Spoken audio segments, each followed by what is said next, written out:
It alternates.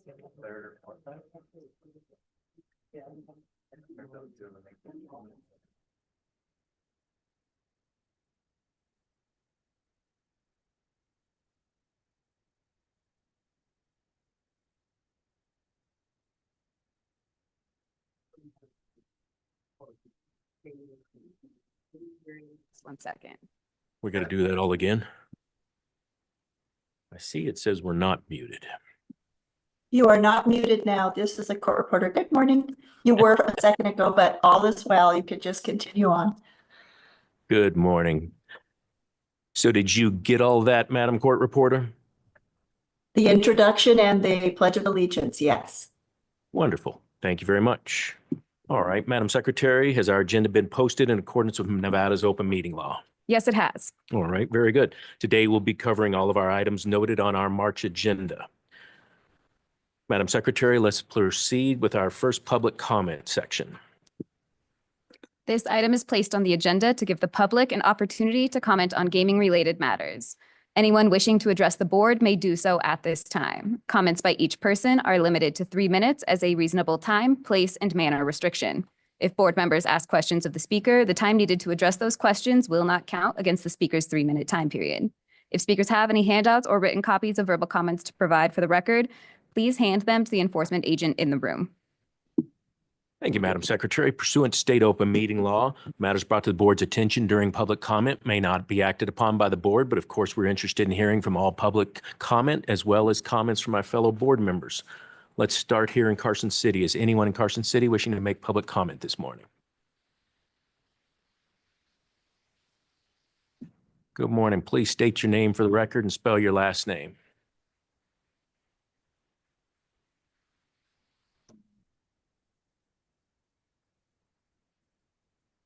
You can push that little button there. Try the one in the middle. Is there a... That's okay. They turned it on. There we go. Go ahead. Good morning. Albert Seno, last name Seeno, here on NR6. I have a handout. I won't get into it. You could read it. We've received that. Thank you. Okay, great. And I'm represented by an attorney on this. This is not going to go away. I have an audio confession of it. I won't embarrass my family, but we've been dealing with this for quite some time. And unfortunately, I had to be here today to on this platform to bring this up. I think we should get some more information before any action is taken, but you guys are going to do what you're going to do, and then I'm going to have to do what I have to do to legally. Okay. Thank you. I appreciate it. And I'll leave this with, we have a copy. Yeah. We don't want to make that. That's a confidential It document, is. but we have received it as a confidential document pursuant to NRS 463. So Okay. we have that, and agents may be in touch with you to discuss it with you. okay. Well, they haven't been so far. And so We curious just why. received that yesterday, but appreciate you bringing it to our attention. Thank you. Appreciate your time. Thank you for being here. Is there anyone else in Carson City wishing to make public comment this morning? Seeing none, let's go. Oh, well, we're going to go to, let's go to Boulder City first, and then I'll come back to you, Judge, if that's all right. All right. Anyone in Boulder City wishing to make public comment this morning? Can we switch the camera here, operator? Dave, is that you back there? Can you switch the in-house video here in Carson City to Boulder City?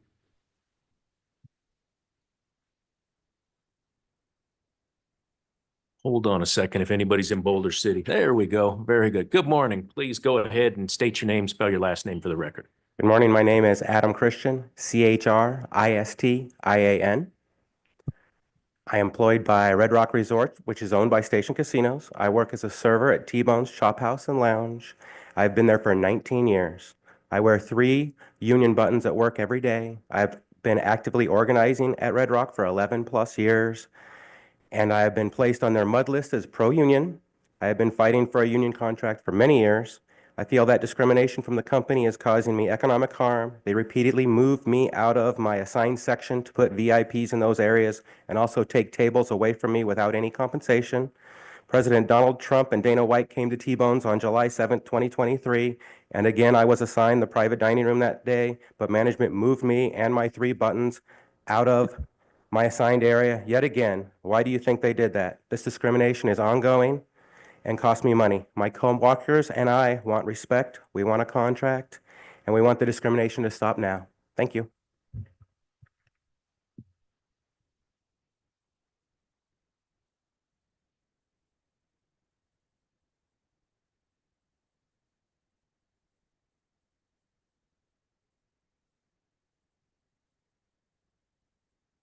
Hi, good morning. Jesus Landeros for the Culinary Union, last name Landeros. You just heard from a longtime Red Rock Casino employee. The state of Nevada depends on gaming industry workers organizing for higher standards for themselves, their families, and our community. In terms of what Red Rock Casino employees endured, it is worth restating part of the decision that was reached in 2024 by the top labor law enforcement body in the United States. This is a long quote. The centerpiece of the Red Rock Casino's unlawful campaign was its tripart message promising and granting employees tremendous new benefits without the union, threatening to withhold or withdraw these benefits if employees selected the union, and implicitly threatening that selecting the union could only lead to years of fruitless bargaining without any improvement to working conditions. This highly coercive combination of promises and threats was accompanied by a barrage of further unlawful conduct, including additional threats that selecting the union would lead to withdrawal of favors, extras, or help that employees could otherwise expect from management, implicit threats of job loss related to strikes, and interrogation and discriminatory treatment of union supporters. The coercive impact of these unfair labor practices was magnified because they were committed by the respondents' highest ranking executives, including Red Rock General Manager and Station Casino's Senior Vice President for Human Resources, as well as other managers and supervisors at all levels. The top labor law enforcement body in the United States also decided that at Red Rock Casino, the most important unfair labor practices were planned and executed by the respondents and Station Casino's top management and owners for the express purpose of interfering with employees. Red Rock Casinos still continues to litigate this decision before the DC Circuit Court. We are confident that the facts and the truth are on the side of workers. No gaming license holder should threaten, intimidate, interrogate, or discriminate against gaming workers who power the industry. Thank you. Thank you very much. Anyone else in Boulder City wishing to make public comment this morning?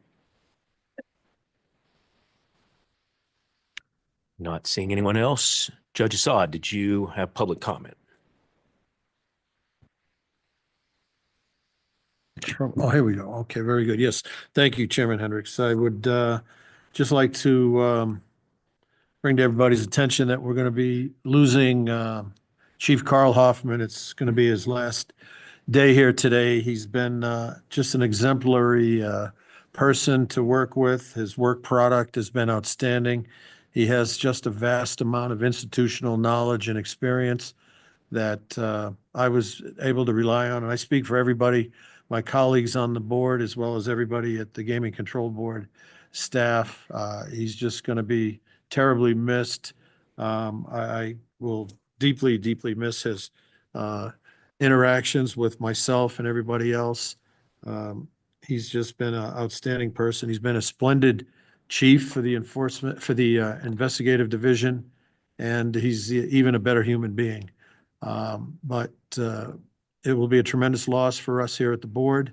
However, he did tutor and train his protege, Luke Rippey, who's going to be doing an outstanding job and has done an outstanding job. He'll be taking over as chief of the investigative division. So I think we'll be in good shape, and I'm sure Carl will be back in front of us in some capacity when one of the licensees, if they're smart enough to offer him a position and make him an offer he can't refuse. I don't know anybody who has more institutional knowledge and experience with our regulations and our statutes than Carl Hoffman. So Chief, good luck in your endeavors, and we are going to miss you. Thank you, Judge. I'll save a few words for the end of the meeting. Thank you, Chief. Member Sindall. Hello, good morning, and I've only been here a month and a half, but I want to echo everything that Judge Asada said, and thank you. It's been a pleasure to work with you, even though it's been a short time. It's clear you're very well respected by all your staff and everybody within the industry, and look forward to working with you in the future. Enjoy your adventures and all the things you're going to do and travel. And had to call you on my drive-in this morning, so still working hard, so thanks. Thank you very much. And I want to echo the comments of my colleagues. Congratulations to you, Chief Hoffman, after 32 years in the investigation. Quite a career. And on behalf of, as the judge said, everybody at the board and everybody at the state of Nevada, thank you. Appreciate it. You've done a lot for this state. I also want to take a moment and recognize Mike Lawton, who will also be retiring next week after many years with the Game Control Board as a senior economic analyst. Mike's steady hand and calm demeanor has meant a lot for the state and for the Gaming Control Board in what he does to provide numbers and accuracy for the Economic Forum and monthly output of all the gaming numbers and statistics on behalf of the Gaming Control Board. So congratulations to both of these gentlemen on a fine career, and thank you both. Thank you, Chair. I believe, Madam Secretary, that concludes our public comments section. Let's go ahead and start with the dispositions, I believe is our first item. Pursuant to NRS 241.035, this item is the consideration of the approval of the Nevada Gaming Control Board disposition for February 2025. Thank you, Madam Secretary. I've had the opportunity to read through the dispositions. I didn't have any questions or comments. Did my colleagues have any questions or comments on last month's dispositions? I do not. I do not. All right, then I would entertain a motion on the disposition from last month.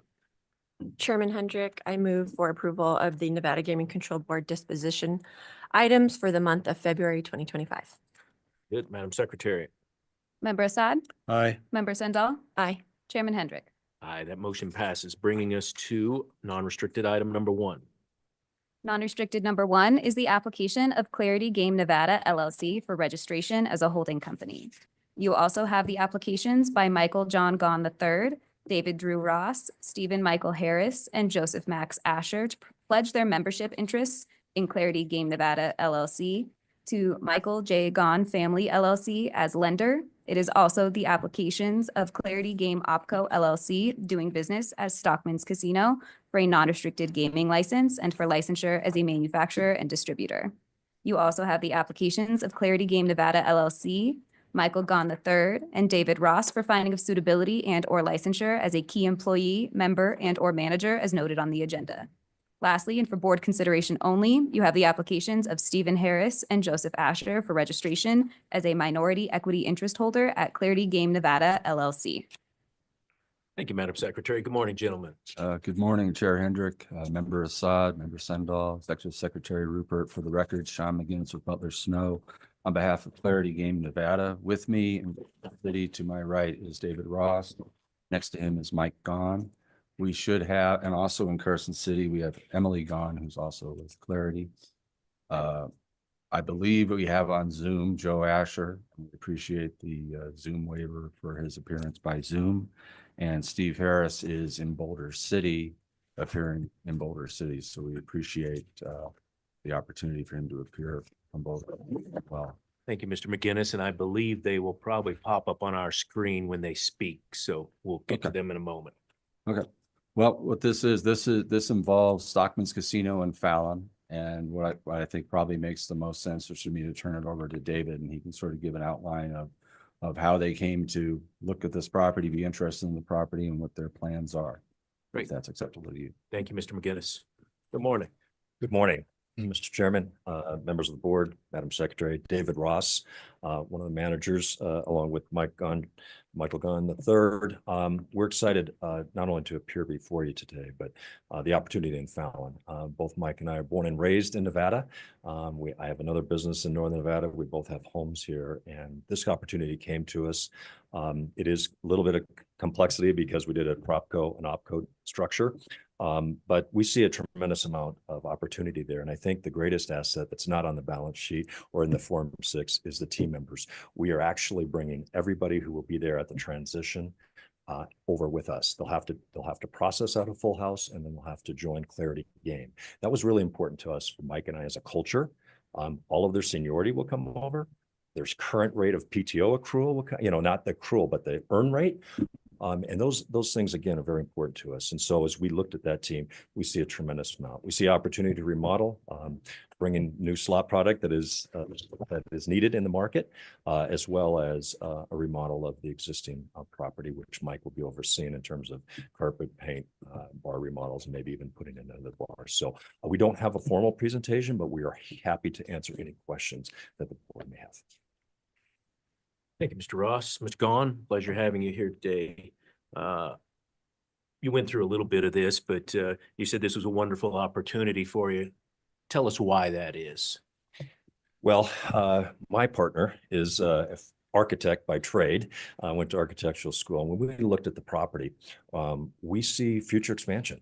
We see the city of Fallon's growing. The gaming market has grown significantly over the past 5-6 years. This asset has probably not performed as per the company, as well as what we saw in our own due diligence. And so we do see future growth opportunity as well as the existing. The existing opportunities on the inside the building is, Full House has been focused on very large properties outside of the state of Nevada. And there's opportunities to bring in product that is working in the market that they currently don't have, that is operating in Northern Nevada, Reno, Carson, and other, Fernley. And so that's, I think, probably the largest opportunity. There were some inconsistencies in food and beverage. We come from a long line of providing food and value with respect to gaming customers. They don't just come in for gaming, that they have to have that quality of food. And so we'll be revamping the food and beverage, and again, remodeling the property as well. So Wonderful. Glad to hear that. And do you have a specific marketing strategy for that geographic area? Yeah, so Mike and I got the privilege of spending most of our careers with Michael Gunn and Coast Casinos before Boyd Gaming acquired that. So we certainly understand. I think we were one of the first to put a loyalty club in Las Vegas in 1986 at the Gold Coast. We will be leveraging the club a lot. We'll be providing value with respect to gaming customers. And so that'll be our first strategy. They appear to have lost customers, and we need to regain that trust. We need to regain that by providing that value from that. So that's where it'll start with us, is the database. It'll start with, again, immersing ourselves in the community. We don't just go into a community. We purchased 2 assets in Colorado last year in October. And again, we need to be part of that community. And so we've talked to them, and we plan on doing that. So it's really about earning the customers back that they appear to have lost, as well as growing that. The market's growing. And so we need to be there for that. So that's the overarching. We can probably get into more specifics, but using food, using the value and respect of the club. And you mentioned community several times, and I think that starts with what you said earlier about you retaining all the employees. So that's extremely important for the community, important for us as a board that regulates this industry and the employees. So retaining the employees in a market like that is very important to us, and glad to hear that you're doing that. I understand that there were some table games, but have those already been closed? Is your plan to primarily focus on slots only? Yes. Right now, the market doesn't have table games in Fallon. I operated at Affinity Gaming, where we had table games in several of the smaller markets. It too did not work. There wasn't just enough demand for it. They were really only running the table games. Our understanding was Friday, Saturday, Sunday on swing. And so really you could see that there just wasn't a demand for that. And so on a P&L, it made sense for us. We put it on the Form 6, but the property, we did notify the property that it would be in front of you, and they took action in January. And so they've eliminated the table games and Keno at this point. My guess is you're going to be upgrading the slots that are currently there. Yes, sir. Yeah, great. Wonderful. How about the sports pool? What's the plan there? Well, currently we have a William Hill lease on that. It is only a kiosk. It's really not a, what we consider. And so we will probably at some point come back to the board and want to explore other opportunities, but we will definitely have a different sports offering than we currently have. We think there's a great market for that.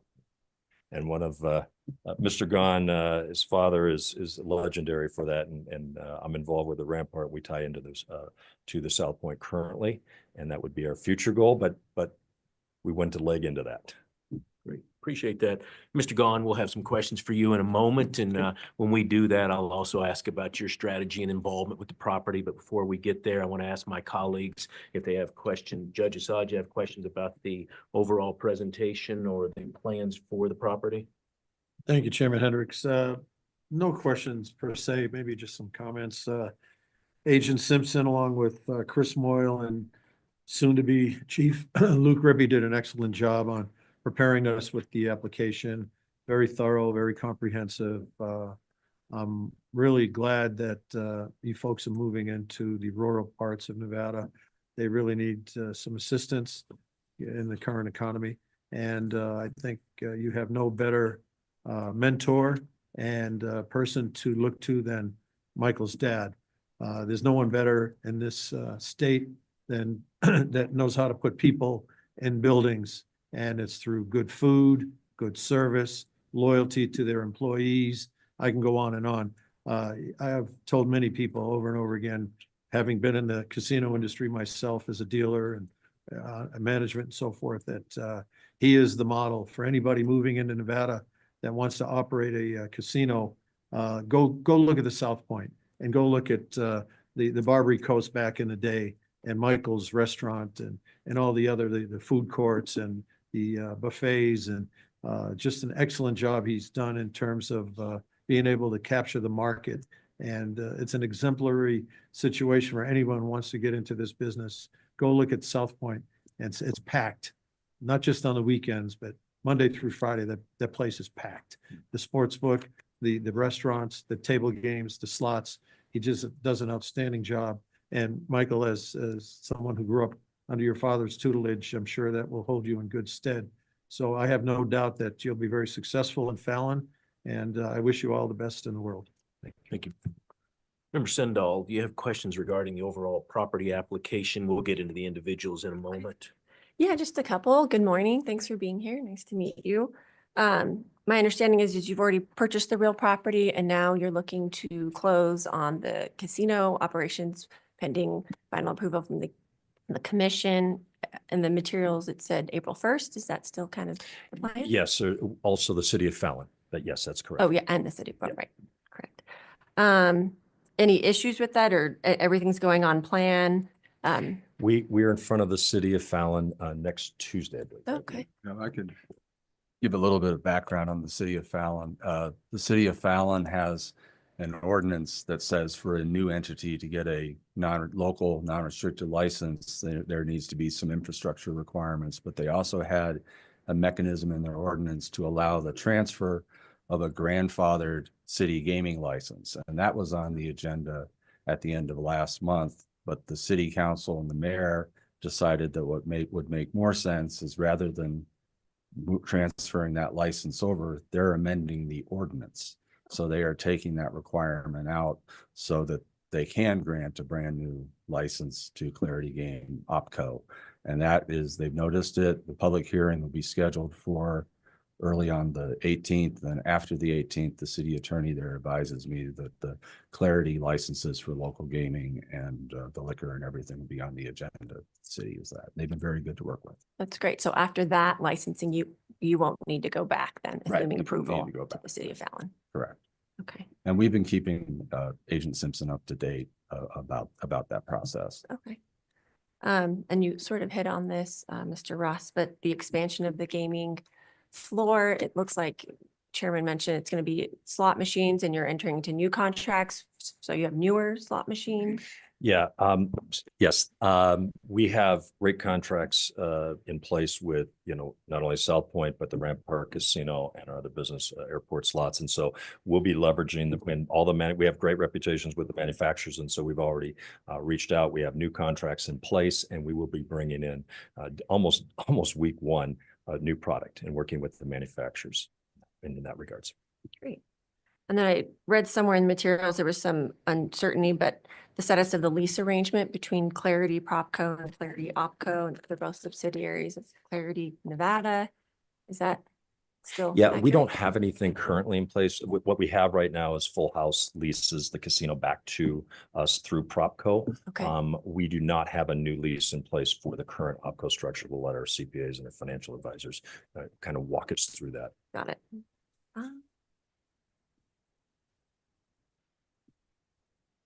I think that's all I have. Thank you.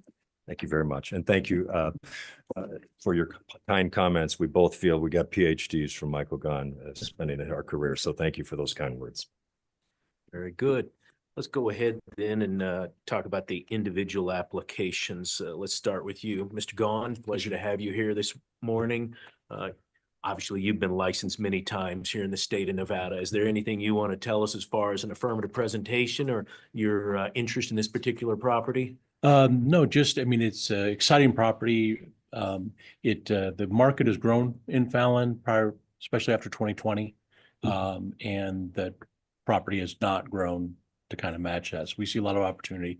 If you're familiar with the property, for Fallon, there's a lot of land there. We have a hotel 100 feet from there, Holiday Inn Express, so we can leverage for that if we need to, and we'll have a relationship with them. But there's some great opportunity there. One of the things you talked about, a sports book, we'll probably do some remodeling at some point in the next year or so, probably to create a little better sports environment. That's important to us. It's something we've always done. I mean, it's going to be a Saturday or Sunday in the fall. That's where I want to be, somewhere we can watch a lot of games and stuff like that. So we'll probably be doing a lot of that. That remodel will probably be the initial remodel that we add on another bar and some seating area and more traditional sports book than just a kiosk. Great. Glad to hear it. Sounds exciting. And as Judge Assad mentioned that you and your family are obviously pioneers in the gaming industry in the state of Nevada, and you've been through our licensing process by the board and the commission many times. I'm sure, are aware Mr. McGinnis has been dealing with the investigations division regarding your application in order to expedite this particular transaction. We didn't have enough time to update your last investigation. Something standard after it's been a number of years, because that there is not that we expect anything, but just in order to keep this transaction moving forward, we're recommending a 1-year limitation in order to give the investigation division time to complete your application. Do you understand that? Yes, sir. And I appreciate that very, very, very much. I was just licensed in Colorado. So we're putting the process together. So we'll have that all in prior to the end of the month. But we appreciate very much giving the time restraint for that so we can get in there and start operating. Absolutely. And as I said, we don't expect anything to come up, but I think your last full licensing by the commission was 2011. Yes. And so it's kind of standard in the state of Nevada. We don't give out temporary licenses or licenses with a term, unlike some other gaming jurisdictions. So we expect people to come back when they do a new transaction like this, and we update their actions and which you've done in the last 14, 15 years. So appreciate you cooperating with us on that. And one of the things I committed to when I took this job was to be sure that this game control board is most effective and most efficient gaming regulators in the world. This is one of the things we do under Chief Hoffman's guidance is expediting these kind of transactions. It's good for you, good for the community. And because of that, we put a 1-year limitation just to give us time to fully do our background investigation. Well, thank you very much. And just a reminder, I mean, 35 years ago, when I first got licensed, my grandfather reminded me that this license is a privileged license, and I'm very appreciative to have it. And that's why I have my daughter here, because hopefully we'll get a 4th generation of Gaun's license in the state of Nevada here very soon. That's wonderful. And yes, your grandfather was absolutely a pioneer in this industry, and glad to have you here with us as well, Ms. Gaun. Judge Assad, do you have questions for Mr. Gaun about his application? No questions. Your reputation precedes you. My father's reputation. No, yours individually, yours. I remember Thank when you. you ran the Rampart, Yes, you sir. were there every day. So you have your own reputation. It does precede you. And your daughter, is this the one that graduated from Bishop Gorman? All my children graduated from Bishop No, Gorman. But yes, it's my oldest daughter, Emily. She about 25? 20. Oh, my daughter, I think, graduated with you. She's in law school right now, and she mentioned the fact that she thinks she graduated with your daughter, so it Yep. must be her. Very good. So do you plan on getting into the business as well? We have a court reporter taking this all down. Pleasure to have you here. Introduce yourself for the record. Hi, everyone. My name's Emily Gahn, and I've spent the past 3 years in the Michael Gahn PhD program. I spent 1 year in Mesquite Gaming, so I worked at the Virgin River and the Casablanca before he sold those. I spent 2 years at the South Point. I worked in bingo, sales, hotel, Yeah. slots, everything, learning as much as I can. In the beginning of this year, I had the opportunity to start working on some business development with my dad. And so I've been doing that for the past couple of months, and I hope to be before you as well in the next couple of years. So thank you for your and- time. And you were licensed as a partner in Colorado. Yes. Very good. Yeah, she's a Very good. limited owner with the Colorado Excellent. operations. Well- Through that process, the limited owner process in Colorado. I'm sure we'll be seeing more of you. I hope so. Thank you Yes. so much. Indeed. And so you're the fourth generation then. I am. I'm the oldest grandchild Yeah. on that Did side you of get the to know family. Jackie, your granddad? I did. I You did? did. I didn't get Your to great granddad? great granddad. Yeah. Yes, I did. He was a very sweet man, and I cherish the memories that I do Yeah. have with him. He was the best. I remember him playing poker in the El Cortez every day almost. So It's equally as fun hearing the stories about him just from Yeah. people at work and customers and everyone. He really had an impact on people. So oh, it's awesome. absolutely. Yeah, he's a legend too. So I have no questions, and good luck. Thank you. Member Sindall, questions for Mr. Gahn? No, thank you. It's very nice to meet you. Good Pleasure to luck meet you. in Thank you. Fallon. All right, then let's go with Mr. Ross. Yes, sir. Mr. Ross, I believe you were just in front of the board and commission, what was it? September, sir. September, yes. Yes. It's only been a few months Yes, since we sir. saw you. Our update because of that was very minor, but do appreciate you cooperating with our agents to tell us what you had in your life happen since September. And so we're very familiar with your background and your long history, as you mentioned, in Nevada's gaming industry. And I certainly had no questions about your background. I'm very happy to support your applications today. Judge Assad? I just want to appreciate you being here in person. It's always nice to see you in person rather than on Zoom. So thank you for being here in person. Thank you. Member Sindall? Yeah, thank you for being. I just had one minor question. Does your wife also work as a consultant and in slot concession Yes, stuff? yes, Is that- she has been in the PhD program as well. She's been over 40 years with Mr. Gahn, and still is involved with the airport slots, both from a revenue as a participation as well as oversight as Okay. key. Well, that was all I had, and happy to support your application. Thank you. Mr. Asher, are we able to see if we can hook him into our meeting today? I can hear you, Mr. Chairman. We can see you now. Good morning, Mr. Asher. How are you doing? I'm doing well, Mr. Chairman. Thank you for the good morning to you, Mr. Chairman, members of the board, Madam Secretary. Just wanted to say thank you for the privilege of appearing, and thank you for the waiver to appear by Zoom. I'm in New York City for a previous speaking commitment. I hate asking for waivers or special accommodations, and did so reluctantly, but I appreciate you giving me that opportunity. And I'd also like to thank Agent Simpson for her work on my investigation. Thank you, Mr. Asher, and absolutely no problem understanding you had a prior commitment and the fact that you've been through an investigative and licensing process many times in the state of Nevada, so not a requirement for you to be here in person with us today, but we do appreciate you being here with us teleconference-wise. I think you were last licensed in Nevada in April of 23. So we did a update on your last licensing. And of course, we appreciate your cooperation in that and very happy to support your application. Only question I had for you is why did this minority investment opportunity interest you in Fallon?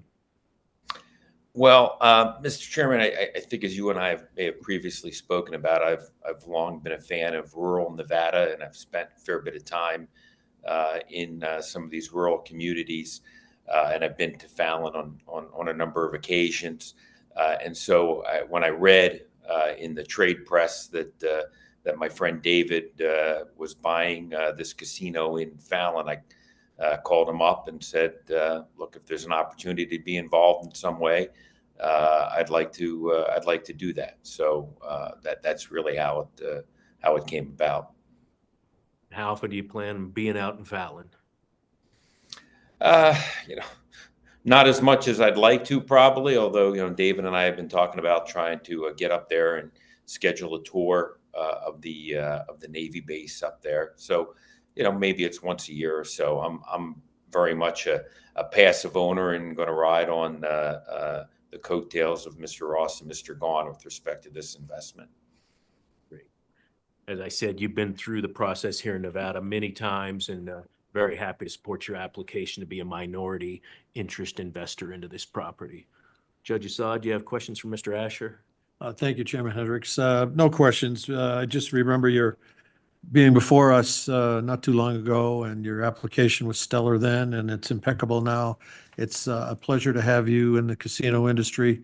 You're a shining example, and you're partnered up with some really great folks. So I wish you all the best, and I'm honored to support your application. Thank you. Member Sendall. Thank you. Good morning, Mr. Asher.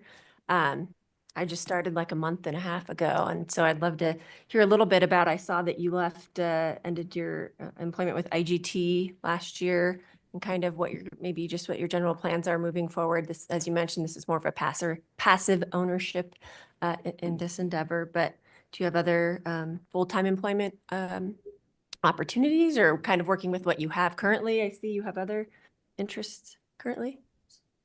Thank you for the question, Member Sendall. I'm working on a few different projects now. My contract with IGT was up at the end of June, and it was I was happy to go at the time and work on some other things. And I'm currently working on a new business venture and working on a few projects as well. So it keeps me pretty well occupied. Great. No, happy to support your application, and nice to meet you. Thank you. You as well. Thank you, Mr. Asher. Let's go now to Boulder City and have Mr. Harris come up to the podium if he's not already there. Good morning. My name's Steve Harris, and I'm prepared to answer any questions you have on my application. Thank you, Mr. Harris. Pleasure to see you again. Thank you for being with us today in Boulder City. This is your first time being licensed by the Nevada Gaming Commission and going through the Nevada Game Control Board investigation process. How did you find the investigation process to be compared to any other investigations you've been through? I found it very smooth.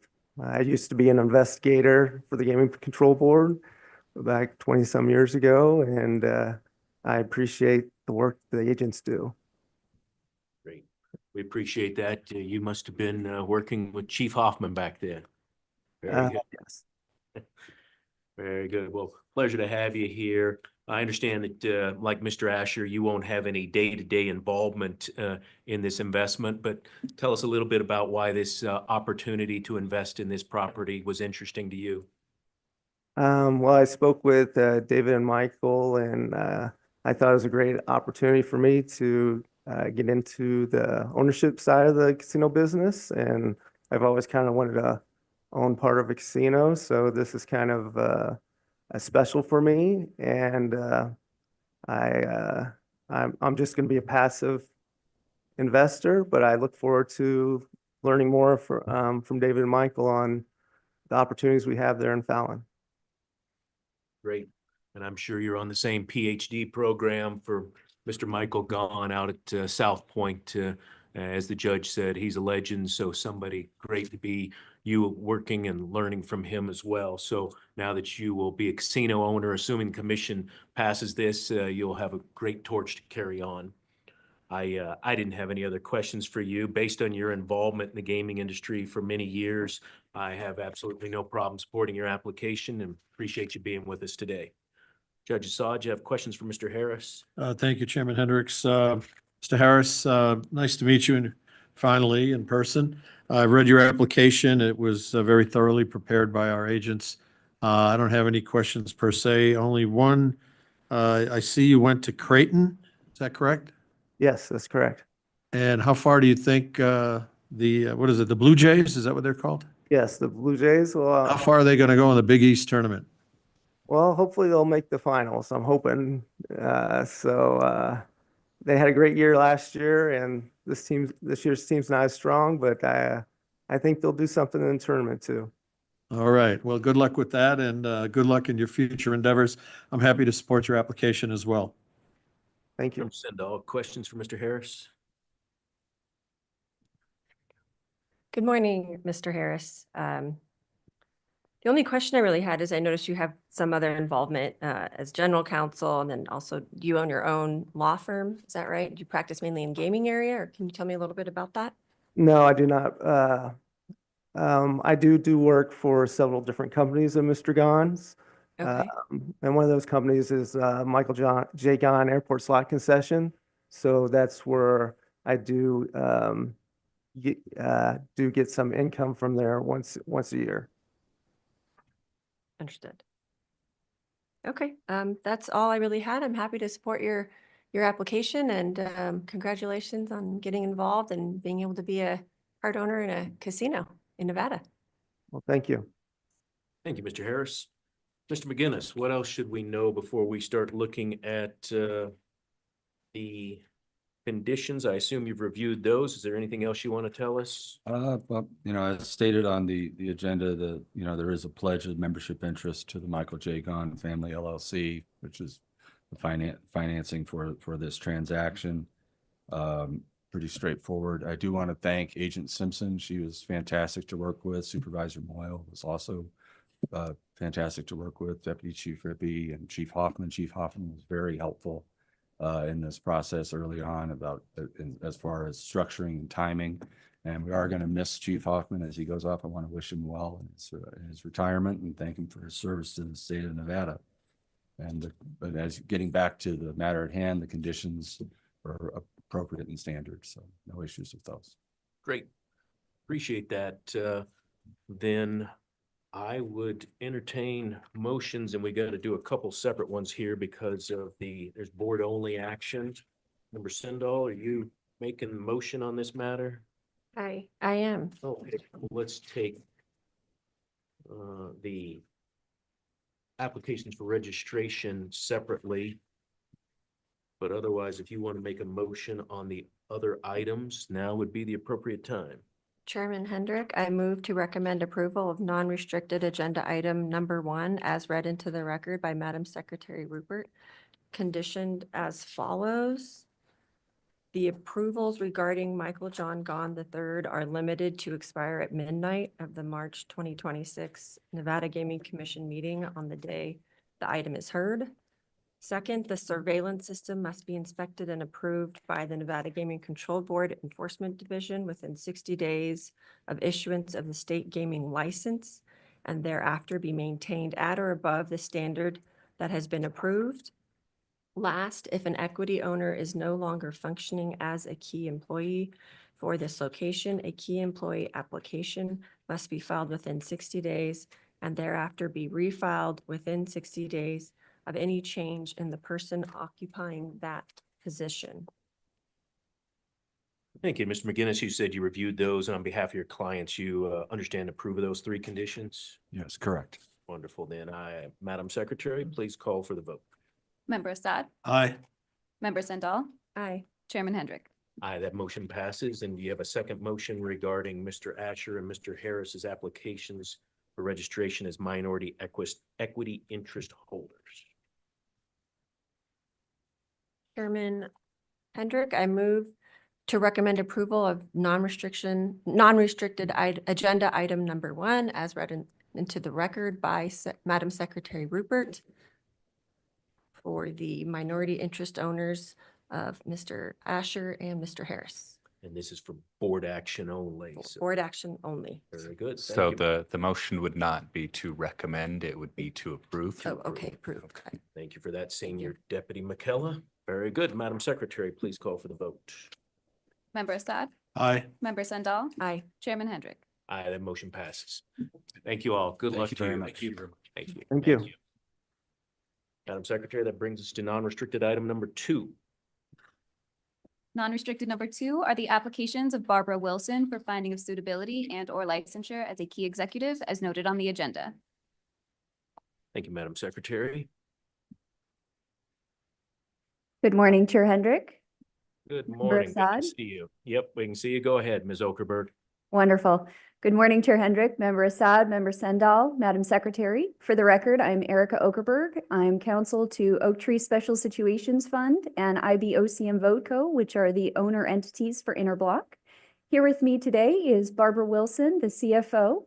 She is a first-time applicant in Nevada, not in other jurisdictions, but I would like to ask her to provide for you an overview of her background as well as a summary of job duties and responsibilities.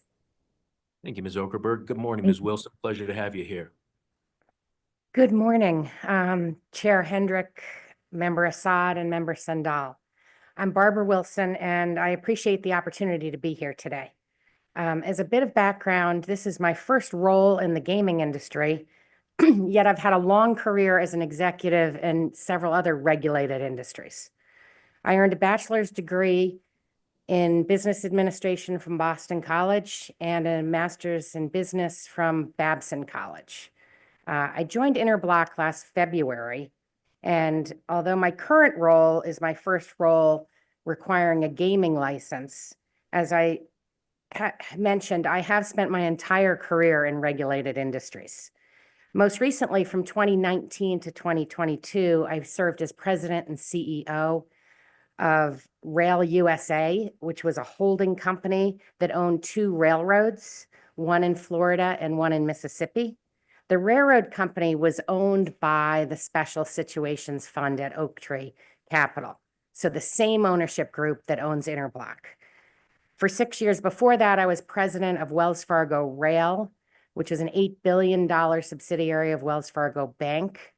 And that company owned rail cars and locomotives, and we leased those out throughout North America. Prior to that, I served as CFO of Helm Financial Corporation, which was a private equity-owned rail car and locomotive leasing business. In my capacity as CFO at Interblock, I manage financial matters for the company, which includes overseeing the finance and accounting teams in Las Vegas, Slovenia, and Argentina. Additionally, I'm responsible for managing corporate and employee insurance programs. In this role, I work closely with our CEO, John Connolly, and participate in a leadership team for running the business. As far as reporting, I report to both the CEO, John Connolly, and the Interblock Board of Directors.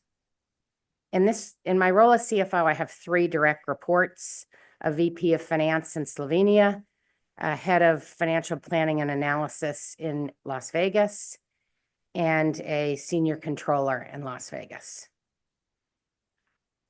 I've always been a big member of my community and believe it's important to give back.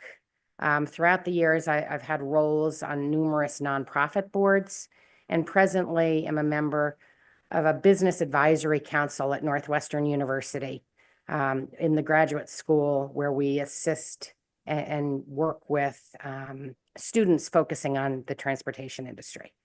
Informally, I mentor several women in the railroad industry, where women are a pretty distinct minority. I'd like to really thank Agent Brad Barnard for working with me on my application. He was terrific to work with and certainly had a lot of patience with me as a first-time applicant. So again, very privileged to be here today and welcome your questions. Thank you very much, Ms. Wilson. Pleasure hearing about your background, and Very happy to have you in front of us here today. As you mentioned, you were an executive in the railroad industry for many years, and you said that that's also a regulated industry. Tell us how you would compare the regulated railroad industry with the gaming industry that you're now involved in and the investigative processes that you're going through here in Nevada and in other gaming jurisdictions. Well, in the railroad industry, the regulatory nature of that is much more in the day-to-day actions. So I did not, as an executive, I was not required to have a licensing process.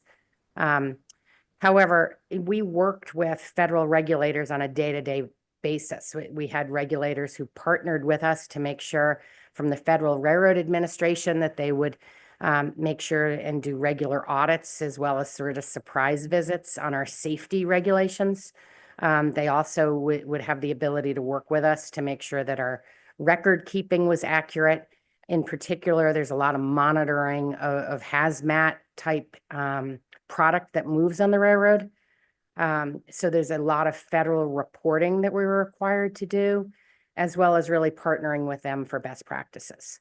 In addition, there were state regulatory folks that helped us run safe railroads. So we partnered with regulatory members from the state of Florida who would come out again and do regular inspections, make sure that our processes and procedures were in compliance with a lot of detailed regulations.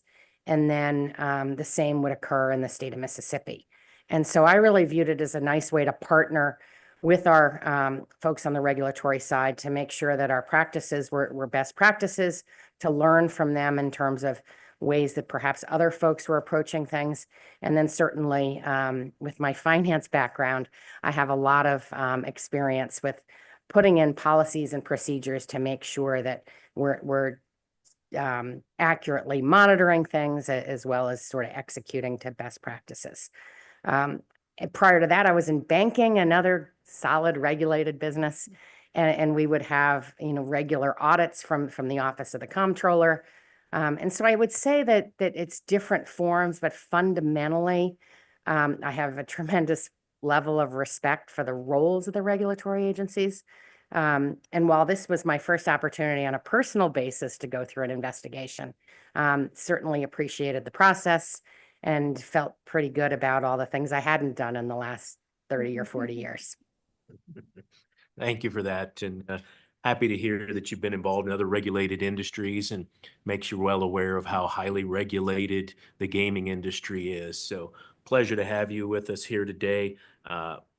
Absolutely stellar background in terms of education and your experience. So I'm extremely happy to support your application today. Thank you for being with us. Judge Assad, do you have questions for Ms. Wilson? Thank you, Chairman Hendricks.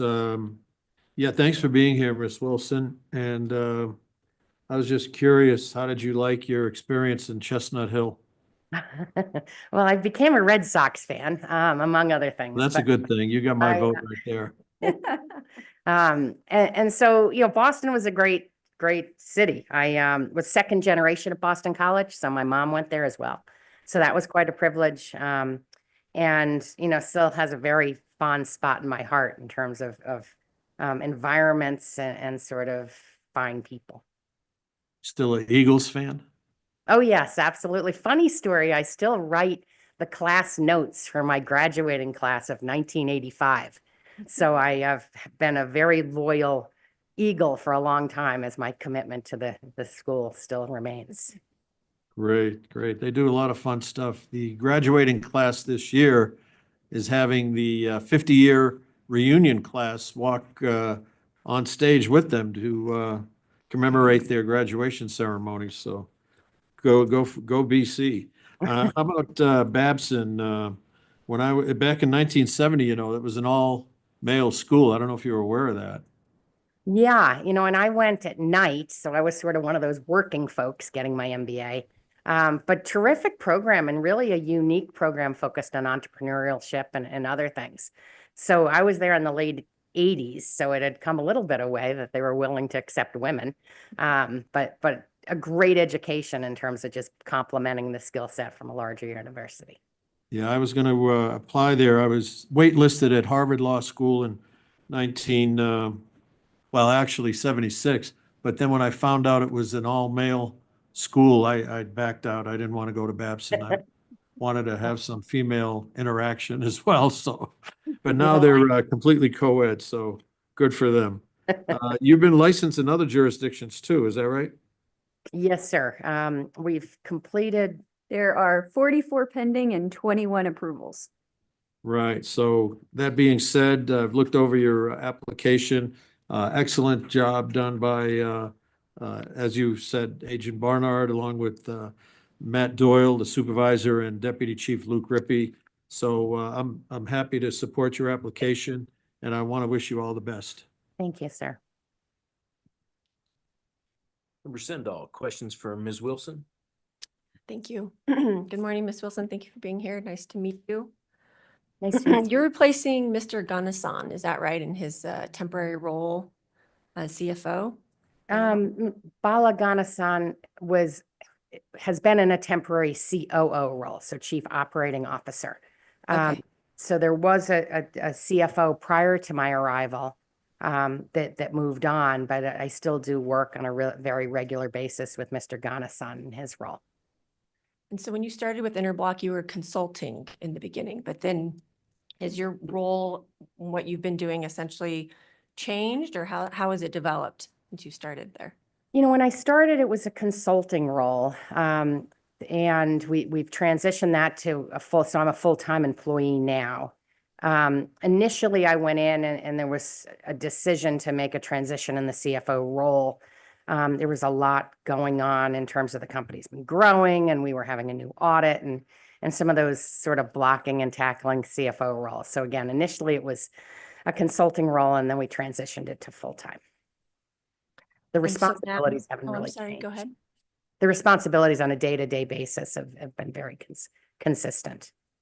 And in this new role, do you intend to permanently reside in Las Vegas? It kind of sounded like you have like temporary residential. Yeah, right now, my personal situation is I do live in South Florida for most of the year. However, we still have a home in Northern California. And so from May until September, my husband and I, our kids are all grown up, reside in Northern California. So right now we've just been sort of really busy. And as I said, I come back and forth. I'm probably in the Las Vegas office 3 weeks a month. And I don't have a exact timing on the transition. This has sort of been working okay.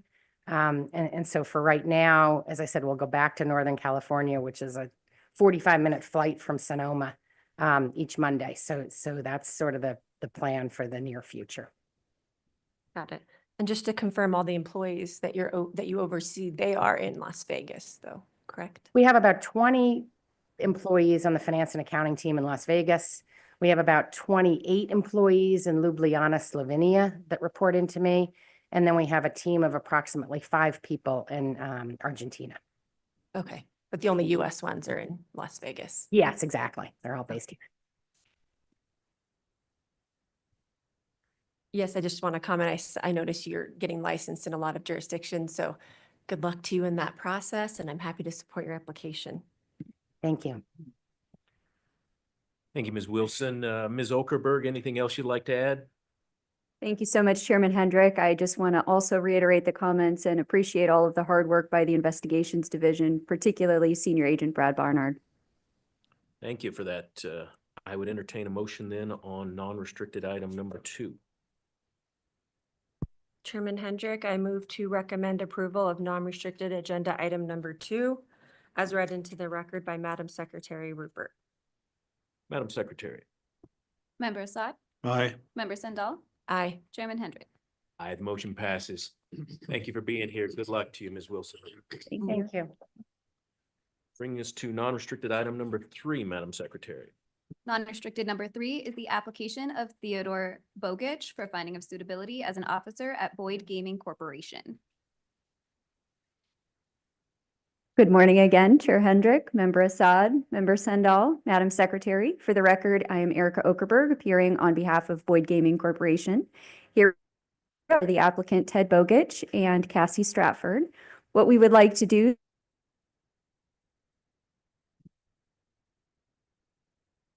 Hold on a second, Ms. Okerberg. If you can hear us, we have a technical glitch here. Okay, try again. You stopped at what you'd like to do today. Start from there. All right, wonderful. Thank you. What we'd like to do today is have Ms. Stratford provide an overview for you of some updates on the company, and then we'll turn to Mr. Bogich and his application, if that's acceptable. That's wonderful. Thank you, Ms. Okerberg. Thank you. Good morning, Ms. Stratford. Good morning, Chair Hendrick, Member Assad, Member Sindall. For the record, I am Cassie Stratford. As you may recall, appeared before you all back in August on an unrelated matter to provide you with a proactive update on Boyd's Nevada gaming audits. I wanted to take this opportunity today to provide you with a further update on our progress since that time. As you know, Boyd has adopted a 7-point plan for addressing audit matters. This has been discussed extensively with board members and board staff. And in fact, Ms. Okerberg and I traveled last month to Northern Nevada to meet with Member Sendall, who now oversees the audit division, to also ensure she had the benefit of these updates that we had previously provided to the board, former Member Watkins, and board staff. We continue to remain dedicated to this 7-point plan. Currently, we do have 2 open 3-year audits at our Nevada properties, the Gold Coast and the Aliante. While these audits cover periods that go back far enough to partially predate the implementation of our 7-point plan, we continue to stay very close to these audits and very committed to the full remediation of any prior audit-related concerns. In addition to retraining audit staff, enhanced comprehensive audit checklists, kickoff and exit meetings, increased staffing, and enhanced executive oversight, we continue to have regular meetings that include our CFO, our general counsel, our senior vice president of financial reporting, our chief compliance officer, our vice president of internal audit, our vice president of financial assured services, and others as appropriate. I also continue to provide regular updates to our operational leadership team here in Nevada and have regular check-ins with our internal audit team as well. We really use these check-ins for a number of reasons, and primarily to make sure we're continuing to communicate, address any issues as they arise, proactively communicate with the various teams that are involved in our audits, brainstorm and implement practices as opportunities for improvement arise. As a further positive update, our engagement with the UNLV Gaming Institute that kicked off last fall has started off very well. We are nearing the final stages of phase 1, in which UNLV has been meeting with our staff, conducting a thorough overview of our internal controls, compliance procedures, and will be preparing a final detailed recommendation for further enhancement of processes, procedures, training, and ongoing development. In the meantime, we continue to have weekly meetings with a smaller working group focused on that phase 1 plan and implement improvements as they arise in the course of those meetings. Again, while the time period prior to the kickoff of the 7-point plan in the summer of 2023 may still arise in current audits with certain look-back periods, we are certainly seeing positive progress as it relates to more recent timeframes and as it relates to the work that we're partnering with UNLV to complete. Of course, we will continue to work with the board on any pending and future audits. We will continue to check in regularly. And again, we want to thank the board staff, including the investigations division and the audit division, for all of their time and guidance as we continue to ensure that we remediate these issues.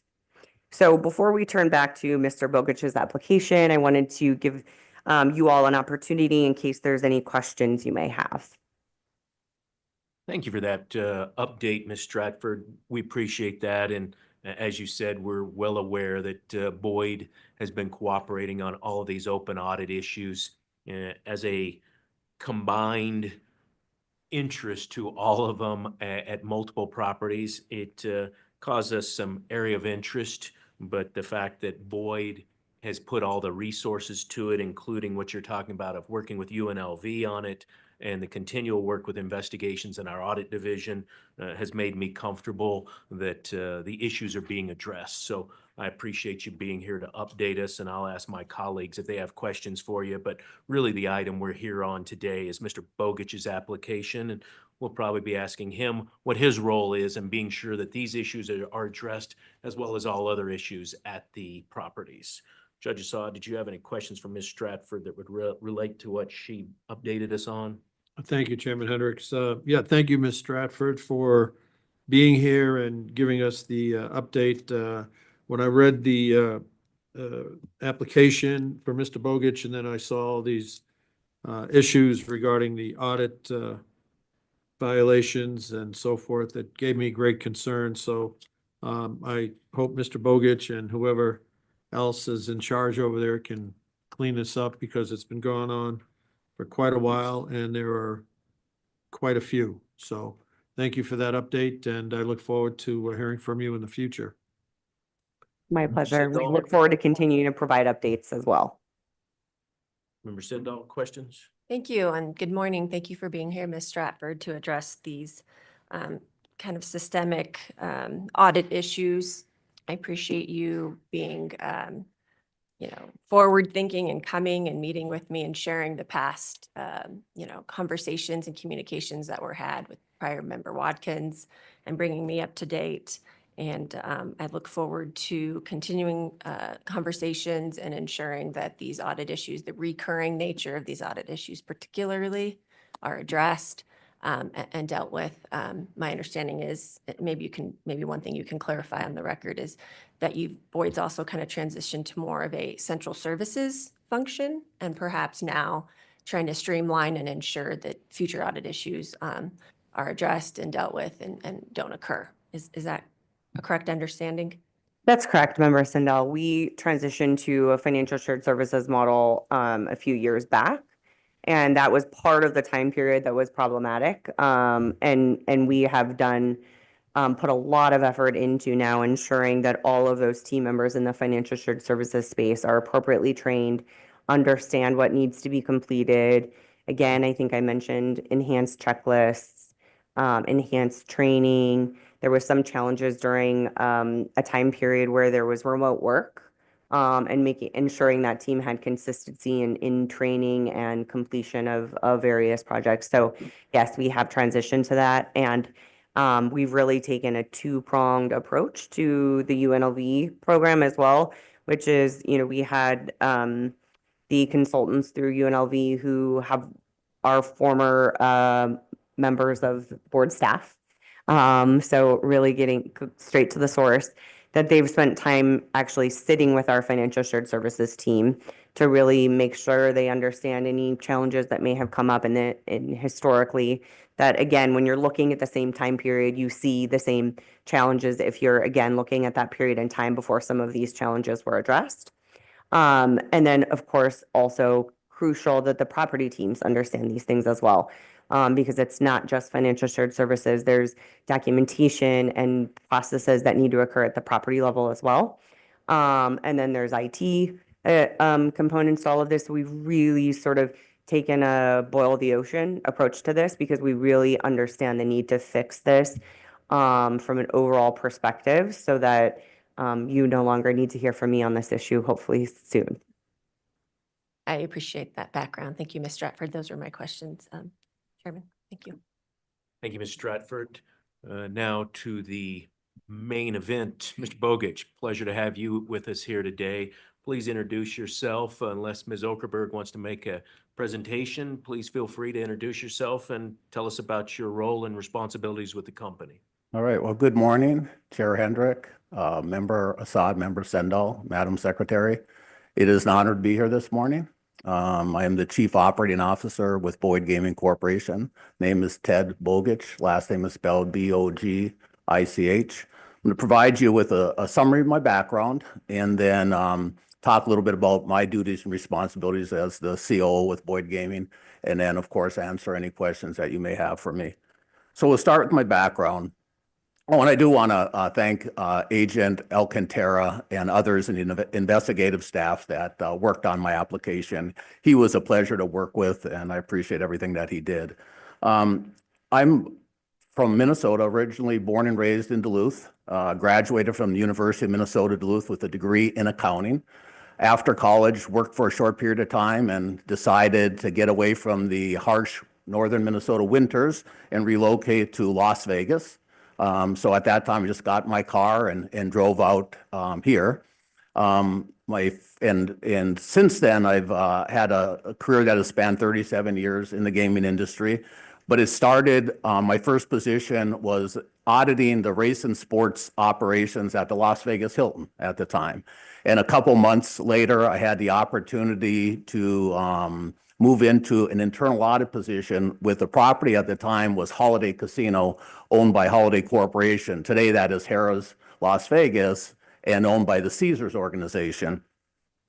And that really started about a 16-year career with Harrah's. And it included positions starting with internal audit. At one time, I was the casino accounting manager.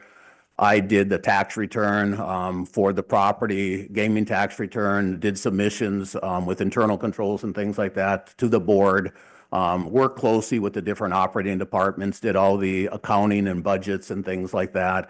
And then I had the opportunity to actually transition into gaming operations. And I spent my days off for several months observing and learning and getting ready to make a transition into gaming operations from the accounting and finance area.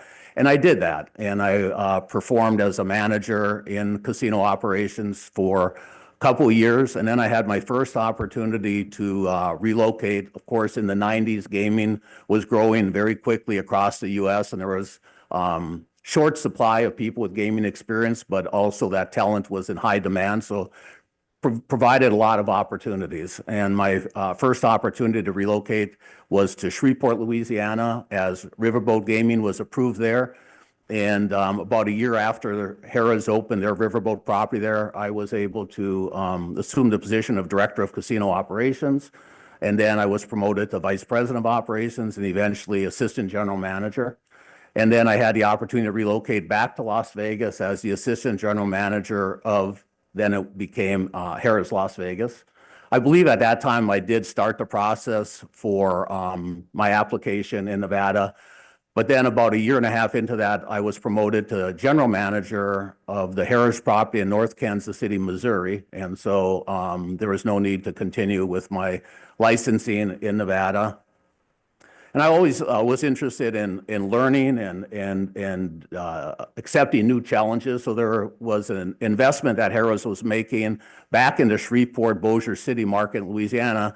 And they purchased a racetrack called Louisiana Downs and invested in a new casino. So I went down to open that new casino, and I had never been exposed to racing before. So it was something that interested me. And so I did that. And then Harrah's acquired Horseshoe Gaming from Jack Binion. And Horseshoe and Louisiana Downs were separated by about 2 miles. And so the process was to combine the management of those two properties. And then I was given the opportunity to relocate back to Las Vegas. But there were no general manager positions open at the time. So I would do special projects until something opened up. And just at that time, former colleague from Harrah's had joined Boyd Gaming.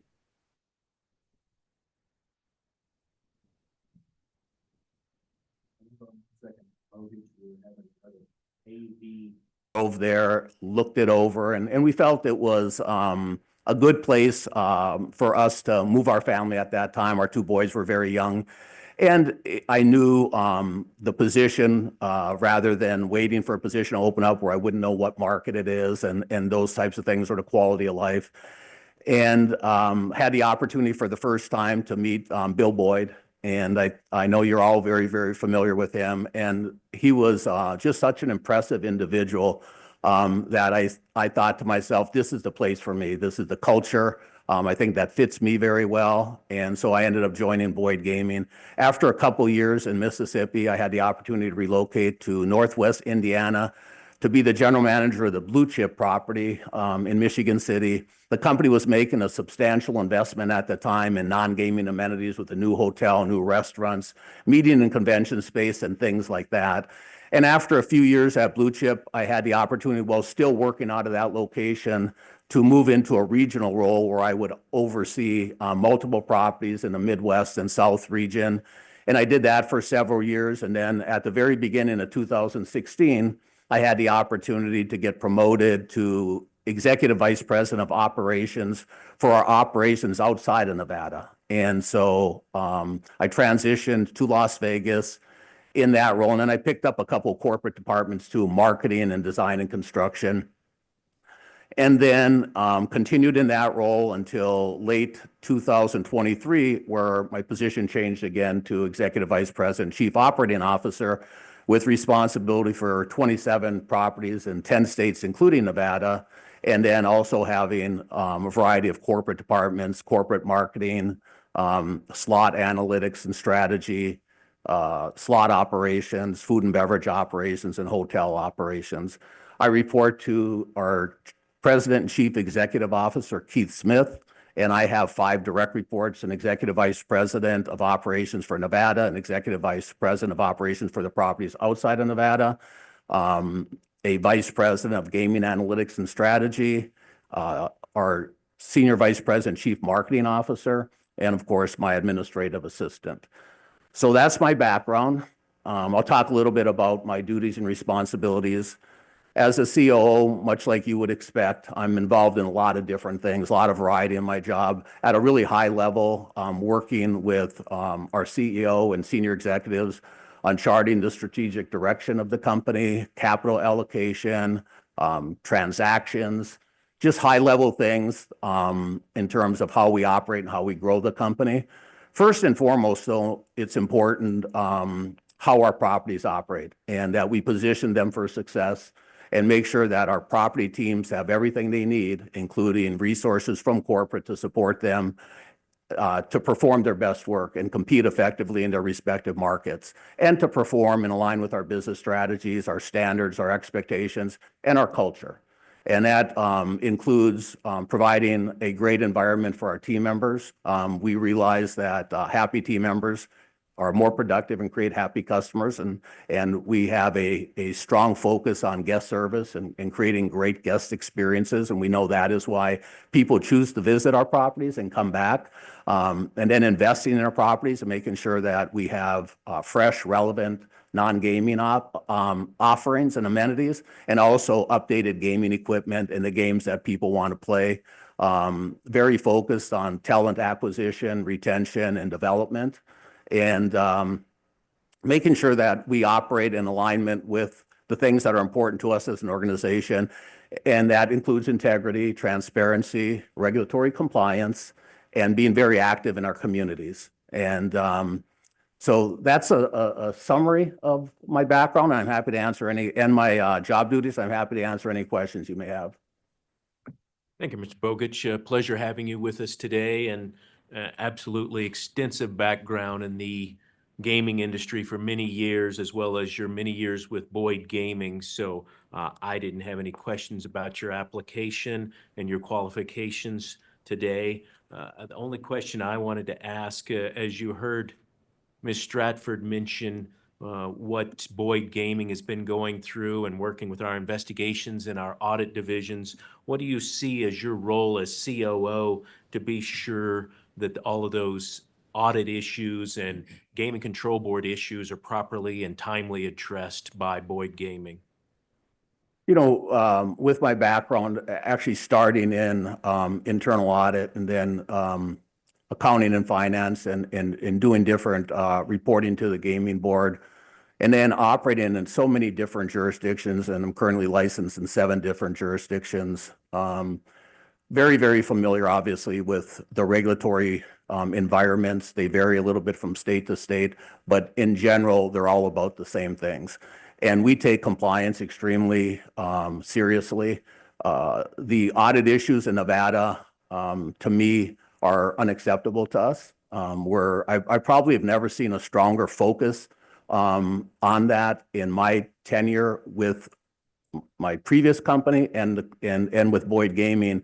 So it definitely has all of our attention. I work very closely with Ms. Stratford, our legal team, our compliance team, our accounting and finance team, and then, of course, our properties. A lot of the compliance is the responsibility of those in operations and that support our properties. So we want to make sure that, one, they understand how important it is to us. Look, this is not something that is going to be we just do the best we can. It's a major focus for us, and we want to make sure that our compliance record gets back to where it was. As a company, we're actually celebrating 50 years in 2025.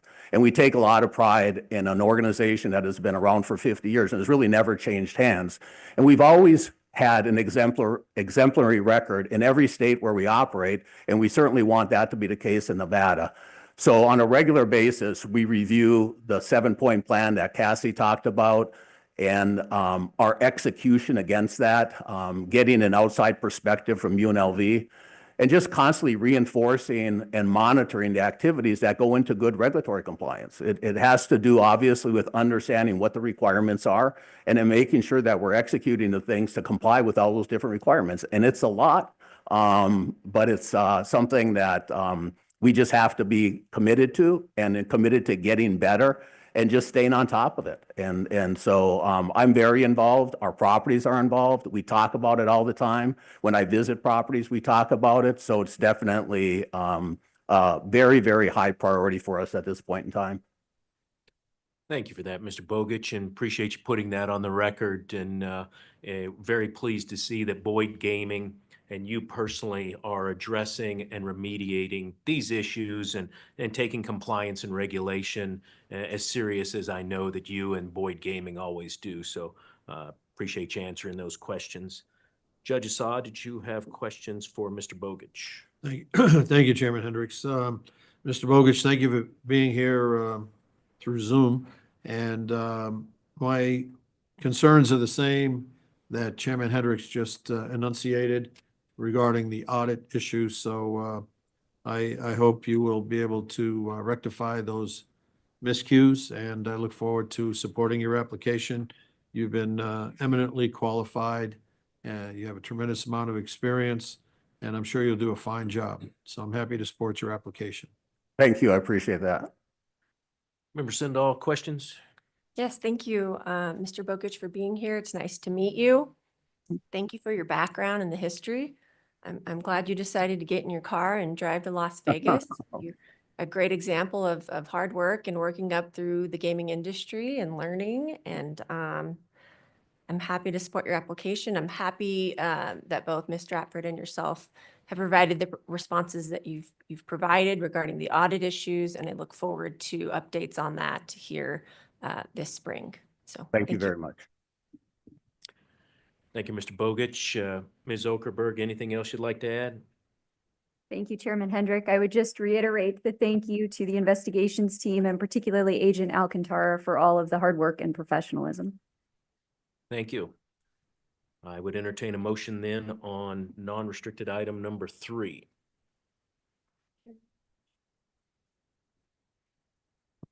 Chairman Hendrick, I move to recommend approval of non-restricted agenda item number 3 as read into the record by Madam Secretary Rupert. Madam Secretary. Member Assad? Aye. Member Sandal? Aye. Chairman Hendrick? Aye. Motion passes. Thank you very much. Good luck to you. Thank you very much. Have a great day. Thank you. Thank you. You too. Bringing us to non-restricted item number 4, Madam Secretary. Non-restricted number 4 are the applications of John Sue for licensure as an officer and key employee as noted on the agenda. I believe we have a disclosure on this item. Yes, thank you. I'd just like to put on the record that his wife, Michelle Levitt, was a judge in Department 3, Las Vegas Municipal Court, which is the courtroom that I succeeded to. So I've known her for quite a while, and in a professional capacity, she's an outstanding judge, and I have nothing but the utmost respect for her. And I believe that any reasonable person similarly situated to a person in my situation today would be able to be fair and objective, and therefore I intend to participate in this matter. Thank you, Judge. Good morning, Ms. Okerberg. Good morning again, Chair Hendrick, Member Assad, Member Sendall, Madam Secretary. For the record, Erica Okerberg, appearing on behalf of Boyd Gaming Corporation. Here with me today is the applicant, Mr. Sue.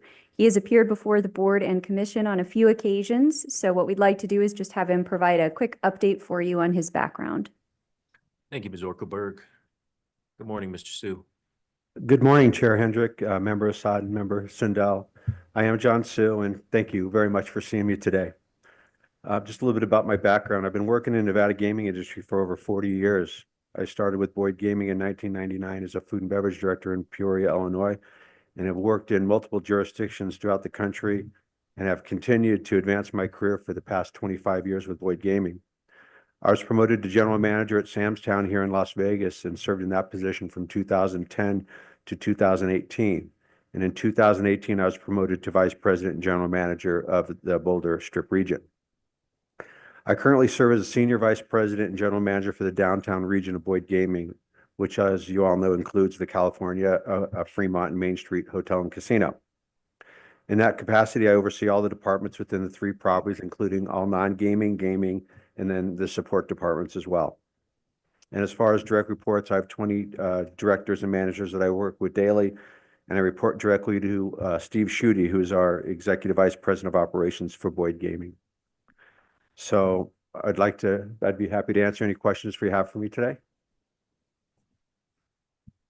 Thank you, Mr. Sue. A pleasure to have you before us again today. And as Ms. Okerberg stated, you have been investigated by the Game Control Board on several prior occasions and licensed by the Nevada Gaming Commission on several occasions. So our agents were able to do an update on your background, and obviously very happy to support your application.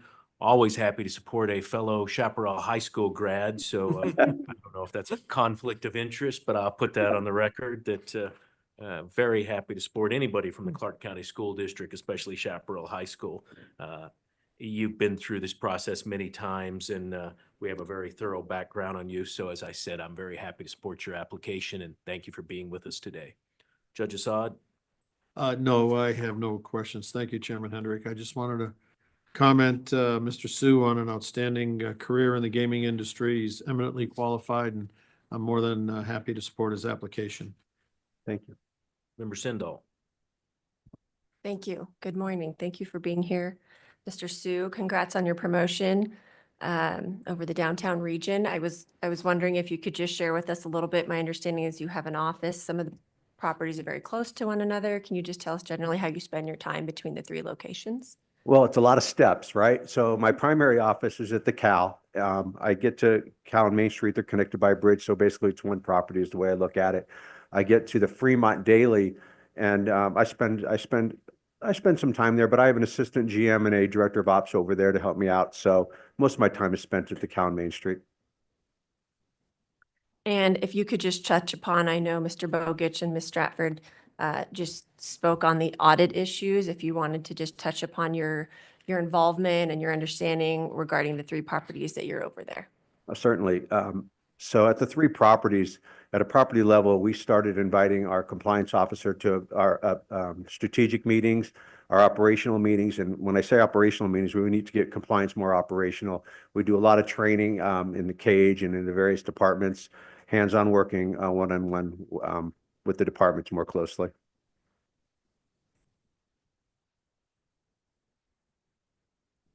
Well, those are all my questions for you. I'm happy to support your application, and thank you for being here.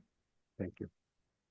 And Mr. Sue, as Member Sindall asked, you obviously have a responsibility as well in terms of all compliance and all audit issues. And I would encourage you to just continue the remedial measures that have been taken pertaining to the audits. And I know you're cooperating with those, and steps have already been taken. So as you stated, for the record, compliance is important. Good to have you understanding that role and cooperating with all these audits, as well as any other investigation by the Game Control Board. And I'm sure we have your commitment to do so, correct? Right. Very good. Ms. Okerberg, anything else you'd like to add? Thank you, Chair Hendrick. We would like to thank Agent Doug Lippert for all of his hard work on this. He was really great to work with. Thank you very much. I would entertain a motion then on non-restricted item number 4. Chairman Hendrick, I move to recommend approval of non-restricted agenda item number 4 as read into the record by Madam Secretary Rupert. Madam Secretary. Member Assad? Aye. Member Sindall? Aye. Chairman Hendrick? Aye, motion passes. Thank you very much. Good luck to you. Thank you very, very much. All right, let's take item number 5, Madam Secretary, and then we'll take a break for the court reporter. After number 5, we'll take a 10-minute break. So please read into the record non-restricted item number 5. Non-restricted number 5 are the applications of Eric Hessian for finding of suitability and or licensure as an officer or key executive as noted on the agenda. Morning, Mr. Burnett. Good morning, Mr. Chairman, Judge Assad, Member Sandal, Madam Secretary A.G. Burnett with McDonald Corona here representing Mr. Eric Hessian. He's here for the positions that the Madam Secretary just enumerated. He's been licensed in the past, but is absolutely happy to give you a background should you wish it. Thank you, Mr. Burnett.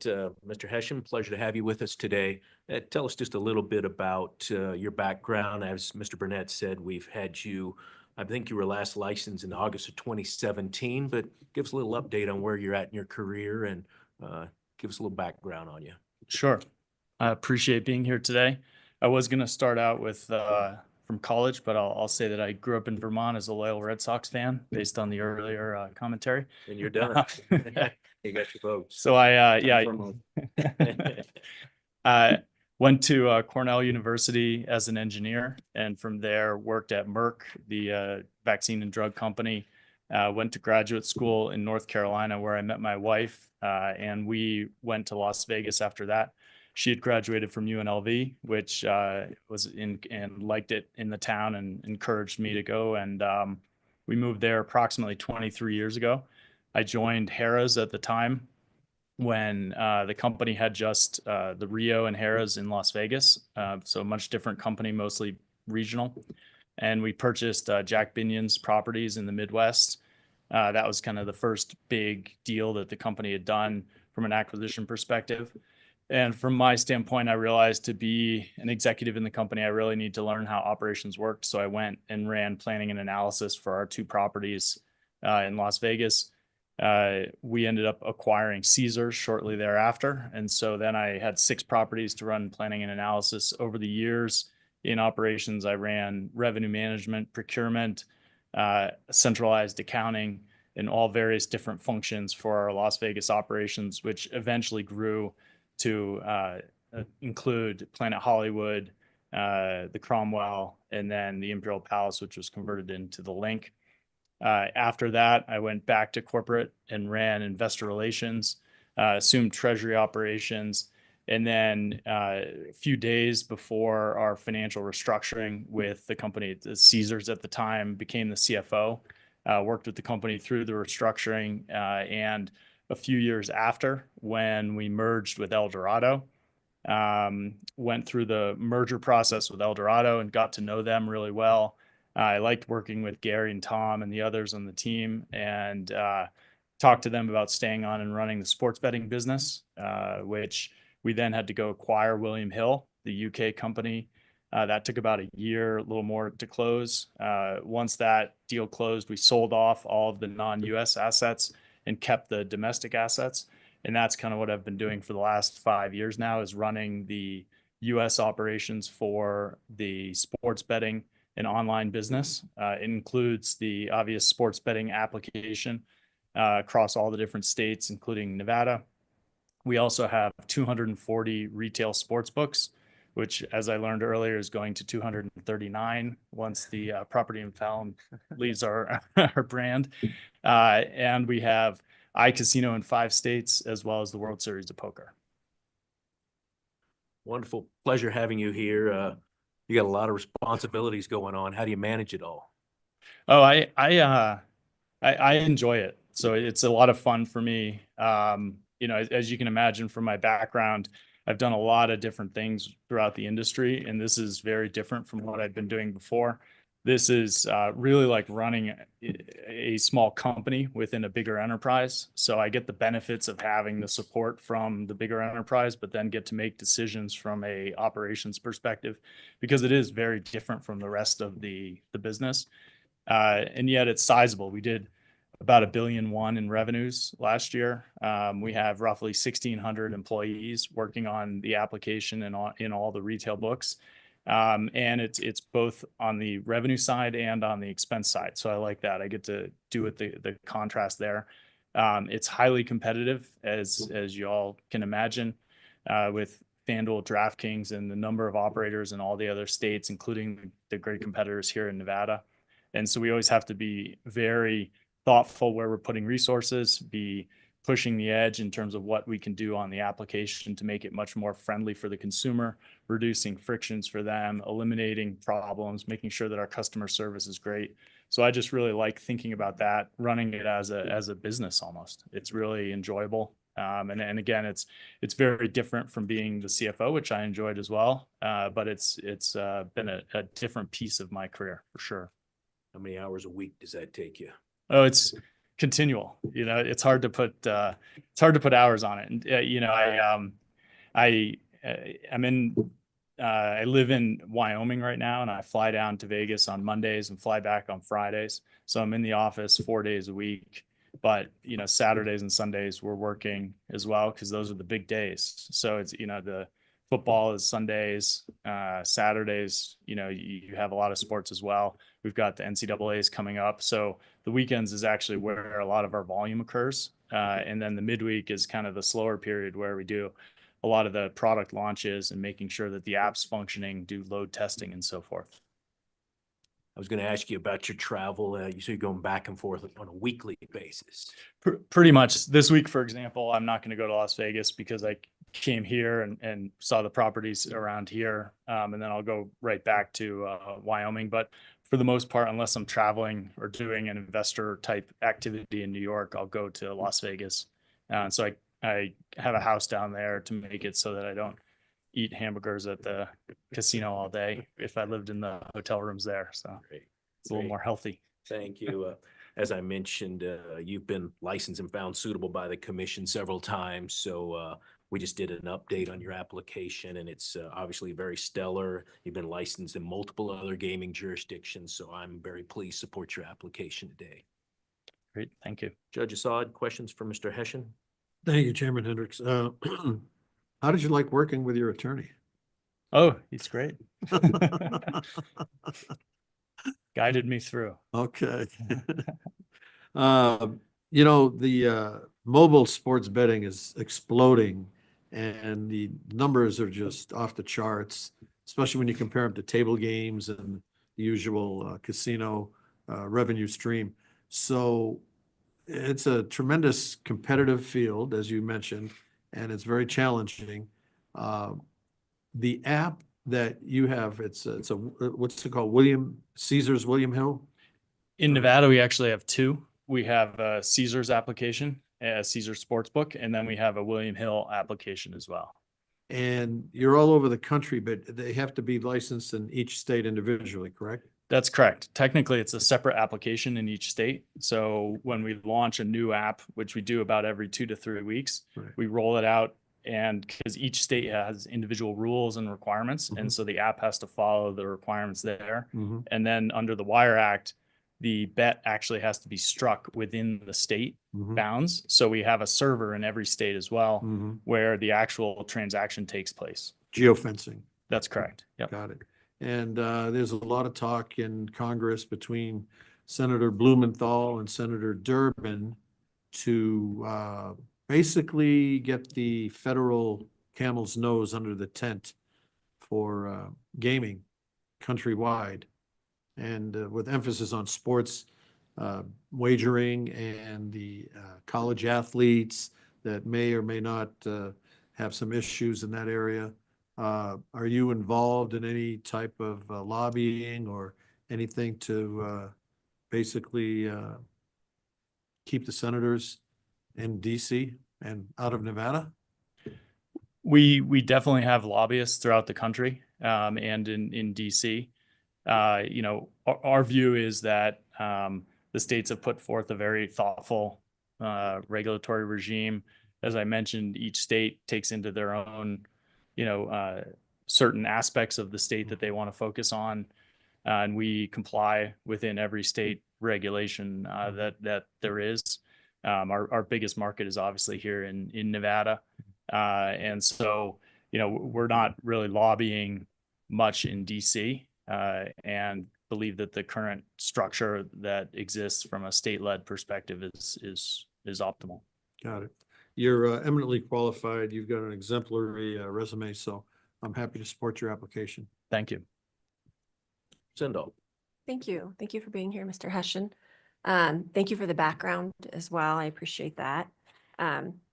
So your wife is who made you, kind of gave you the idea to move to Las Vegas, is what it sounds like. That's right. After graduate school, you kind of have the one chance to move anywhere with almost no strings attached. And we looked around to different cities. She thought Las Vegas was great. She really enjoyed her time here. She'd worked for a few years after graduating from UNLV.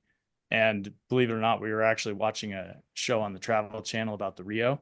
And it was talking about the math behind the casino games. And being a engineer from undergraduate, I thought I'd be good at that, and said that might be a fun industry to be in. And that's how it all got started. Yeah. I was going to say, how'd you get hooked in with Harris? But it sounds like maybe Yeah, this they owned the Rio, and I saw it on the Travel Channel. Thought it'd be a great opportunity. Well, thank you. And the only other question or comment I have based on what I reviewed in your materials is, so your wife is an author? Yes, she writes cookbooks, and then she has a blog that is amazingly starting to make some money, which is great. About cooking? About cooking? Yeah, it's a Okay, cooking it's blog. a blog. Yes. Ah, Yeah. Very cool. Well, I'm happy to support your application. I'm glad you enjoy what you do, and it sounds like you're really into it, and you're doing a great job. And Caesars is lucky to have you. So happy to support your application. Thank you. Mr. Burnett, anything else you'd like to add? No, Mr. Chairman, we'd like to thank you and the board and the investigations division for your time and hard work. Thank you. I would entertain a motion then on non-restricted item number 5. Thank you, Chairman Hendrick. I move to recommend approval of non-restricted agenda item number 5, as read into the record by Madam Secretary Rupert. Madam Secretary. Member Assad? Aye. Member Sandal? Aye. Chairman Hendrick? Aye, motion passes. Thank you. Good luck to you. Thank you. Appreciate it. All right, for the court reporter's benefit, let's take a 10-minute break and then we'll return and start with non-restricted item number 6. We're in recess.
All right. Okay, we are back on the record, and Madam Secretary, please read into the record non-restricted item number 6. Non-restricted number 6 are the applications of Peppermill Casinos, Inc. and Wendover Casinos, Inc. for a transfer of interest as noted on the agenda. It is also the applications of Jacqueline Sino for licensure as a shareholder as noted on the agenda. Good morning, Mr. Schreck.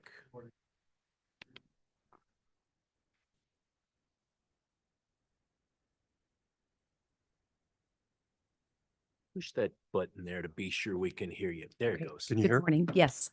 Go ahead. So I just did the introductions. I don't really have any prefatory remarks except to explain the agenda with the withdrawals. At the time we filed the application, Jackie was working on her trust. I'm so 'cause- sorry to interrupt. I actually did not read in the withdrawal just yet. Okay, go ahead Oh. and read that in. You have the request to withdraw the applications of Jacqueline M. Sino Gaming Trust for registration as a holding company as noted on the agenda, and the applications of Jacqueline Sino for licensure as a shareholder and for finding of suitability as a trustee and beneficiary as noted on the agenda. Thank you, Madam Secretary. Go ahead, Mr. Schreck. Yes, and we had the intention of coming forward with, obviously, with the trust applications. as you can see from your own applications and investigation, Jacqueline is a person of substantial wealth. She's single. She doesn't have any children at this time. And so drafting her trust was fairly complicated to determine what beneficiaries, would be. And eventually I received a draft of it, and it was so complicated with waterfall beneficiaries and everything else. I just went back to the trust attorney and I said, look, I just want a simple gaming trust. You can do with the other things in another trust, but let's just do a simple gaming trust. And so that was then prepared, but by the time we got it completed, it was too late to present it to the agents to review and be on the agenda at that time. That trust is completed. It is signed. I will be sending you a letter and a request for an administrative approval, assuming that we are approved this month, by the board and the commission to transfer the shares from her individually into her gaming trust, which is now much more simple and easier for agents to understand. Thank you for that, Mr. Schreck. I appreciate you putting that on the record. And yeah, I did have a couple questions about it, which you just explained, just a timing situation, right, with the estate planning. Yes, and also with our agent, Brian Kinney, who did a wonderful job in this, but I asked to have it continued to April so that we could file the trust and have it done. But unfortunately for the board, and Agent Kinney is retiring on Friday, so he wouldn't be available. And we were requested to please keep it on this agenda so that he could, kind of mother this through the process. Great. So Appreciate you that's bringing why that we up. didn't change Yeah. it. And thank you to him as well on his Yes. retirement and Yes. all of his work for the state. So yeah, appreciate you bringing that up. I understand the timing of that, and any idea on how long, assuming the commission approves this, before you'd be seeking administrative approval? Are we talking about a couple of months? No, it's ready to go. Oh, fast. Okay, great. It's signed. It just was too late to Make the agenda. make the Okay, so we've got the request for withdrawals, but as you stated, that can be handled administratively Yes. pursuant to regulation. Great. Good morning, Ms. Sino. Pleasure to have you here. Anything you'd like to tell us about you or your background? Sure. First, I just want to say good morning, and I appreciate very much the opportunity to be here. Chairman Hendricks, Judge Assad, Member Sandal. Yeah, let me just give you a little bit of a brief history, a little bit about myself. I am currently a home builder and a general contractor in the state of California. I have been for about 18 years. I grew up with my father, my family, all the men in my family as home builders and in the land. So I always had a deep respect for the land, a deep respect for the building trades. Nothing gets built without hands putting it together. And so I had involvement in home building and construction in summers, a little bit in high school. But when I moved back from New York City, and now it's been about a little bit less than 20 years. I told my father I wanted to learn the family business, home building from the ground up, and I started really cutting my teeth and learning all the entitlement process, CEQA process, regulatory process, processing different applications for entitlements through cities. And eventually, about a little bit more than 10 years ago, I started my own home building company, got my general contractor's license, and started really my wheelhouse has been smaller infill developments, larger lots surrounded by existing, more mature communities, a little bit more of a semi-custom product. But before that, I was in New York City. I had done my undergraduate work in Chico, at Chico State in psychology. I really have always had a bend and a passion of being able to serve. And that's really one of the principles that I live by. Even though I'm in for-profit business, I still try to serve in my community in any capacity that I can. And so I knew I couldn't do very much with my psychology degree without going for a master's. And I love the city, I love culture, and I love learning. So I moved to New York City and I ended up doing my master's in social work at Columbia University. And there it was really that I was placed in a few different internships. I worked in Long Island City, Queens. I worked in Harlem, and then I worked in the South Bronx. And I was placed in an internship, which ended up being my a few years I stayed on board as a clinician in a mental health clinic, mostly with families, lots of kids, families going through a lot of different difficulties and traumas. I loved it. I was passionate, loved the community. And then about 4 years into that, I had an opportunity to start a private mental health practice in Manhattan with somebody that was a mentor to me and a well-respected counselor and psychotherapist that had been in practice for many years. And so I shifted gears and ended up going into private practice there in Manhattan for a few years. You know, the years that I spent, especially in the South Bronx and even in my practice in New York, it really formed the bedrock, the infrastructure that stays with me to this day, even though I'm not involved in doing that work and I'm really focused on my business and construction. I still serve in the community, serve on boards. I was very active in a local church in the city of Oakland. When I moved back, I ended up living in Oakland for a little bit more than 10 years and served in active ministry for about 14, 15 years. I shifted gears really just to focus on my home building company and to grow that, but I am still very much involved in ministry and in serving in different capacities. So I just want to iterate that this process, I very much appreciated working with agents Keeney and Moyer very much. It's been a pleasure to work with them, and I take this very seriously. I don't take it for granted. And so I thank you for the opportunity to be here. I'm more than happy to answer any questions that you might have. Thank you, Okay, Ms. Sino. thank you. Appreciate you providing us a little bit about your background. You're obviously a very successful businesswoman and developer, and your education and background make you well suited for this opportunity. It's my understanding that you have no intention of being involved in a day-to-day operations in the gaming establishment. Is that Yes, correct? yes, that's correct. That's Yes. my understanding. Good. And your counsel is aware that we did receive some confidential information Yeah. last night. And Mr. Schreck, I believe you spoke to our agents last night regarding that issue.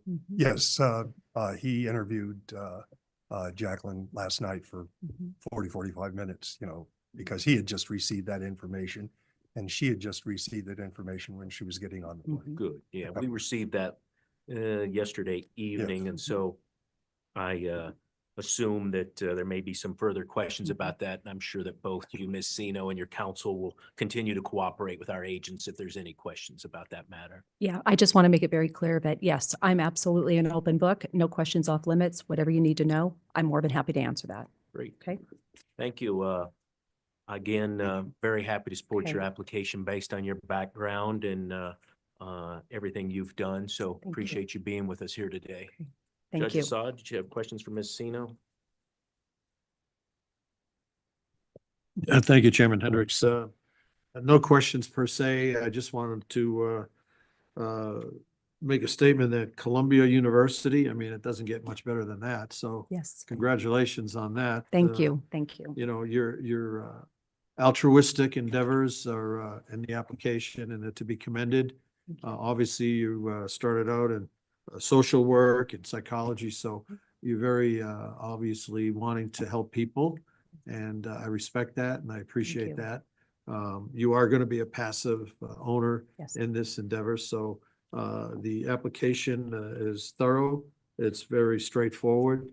Mr. Schreck has explained everything that I had any concerns about. And I'm more than happy to support your application. Okay. Thank you, Judge. Thank you. Member Sindall. Thank you. Good morning. Thank you for being here, Good Ms. morning. Sino. Thank you. Thank you for your background and an explanation on everything with the trust. I'm glad to hear that's all got set up. I echo the chairman and Judge Assad's comments. You've addressed everything, and it's very commendable, the work that you do and your background in learning the family business and your personal endeavors that you've done in social work. I'm happy to support your application. I don't have any further questions at this time. Thank you very much. Mr. Schreck, anything else you'd like to add? No, Chairman. All right. Thank you. Thank you, Ms. Sino. Thank you very much. And as we all stated for the record, this background, very comfortable in supporting it, and the fact that you will continue in your other businesses, business development and all. If at any time you did decide to get involved in day-to-day operations or any other operations of the gaming establishments, just be sure that our agents are aware of that. I don't think that's your intention, but we'd certainly like to know that. Okay, certainly. I absolutely will. Great. Thank you very much. Right. Let's take first the request to withdraw the applications. Member Sindall, are you making a motion? Yes, I am. Thank you, Chairman Hendrick. Start with that. I move to grant the withdrawal requests of non-restricted agenda item number 6 as read into the record by Madam Secretary Rupert. And I'm sorry, and that these requested withdrawals be without prejudice. Very good. Thank you. Madam Secretary. Member Assad? Aye. Member Sandal? Aye. Chairman Hendrick? Aye, that motion passes. Now we take a motion on the applications. Thank you. Chairman Hendrick, I move to recommend approval of non-restricted agenda item number 6, as read into the record by Madam Secretary Rupert. Madam Secretary. Member Assad? Aye. Member Sandal? Aye. Chairman Hendrick? Aye, motion passes. Thank you very much. Thank you very much. Thank you very much. I would like to take this opportunity. I'm probably the only person in this room or maybe in the city that was working when Chief Hoffman started as a beginning agent. And I worked with him for 3 decades, done an unbelievable job. Credit to the state of Nevada. I hate to see him go because I always get concerned when we leave one person, but he's being replaced by somebody equally talented and professional. So the state's in good hands, but I just wish Carl the best of luck as he goes forward in whatever endeavors he's going to do. Thank you. Thank you. Good Mr. luck. Trevor. Thank you. Thank you. Madam Secretary, please read in non-restricted item number 7. Non-restricted number 7 is the application of Wynn Resorts Limited for a continuous or delayed public offering. Good morning. Good morning, Chair Hendrick, Member Assad, Member Sandal. I am Jennifer Roberts, in-house counsel for Wynn Resorts, and I'm appearing with Price Carr, who is the Senior Vice President of Corporate Finance and Treasurer of Wynn Resorts. This is an application for a 3-year renewal of our continuous public offering pursuant to Nevada Gaming Commission Regulation 16.115. And we'd like to thank Agent Archer for the work on this application, and we are both here to answer any questions you may have. Thank you, Ms. Roberts. Appreciate you being with us here today. Why don't you go through for me, for the record, the elements of how this application meets the requirements of NGC Regulation 16.115.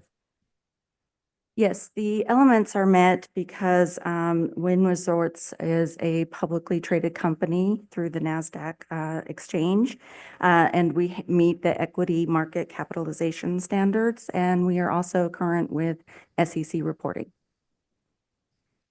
That's my understanding as well, as far as being on NASDAQ, and all reports have been timely filed with the SEC and copies provided to the Gaming Control Board. Thank you for putting that on the record.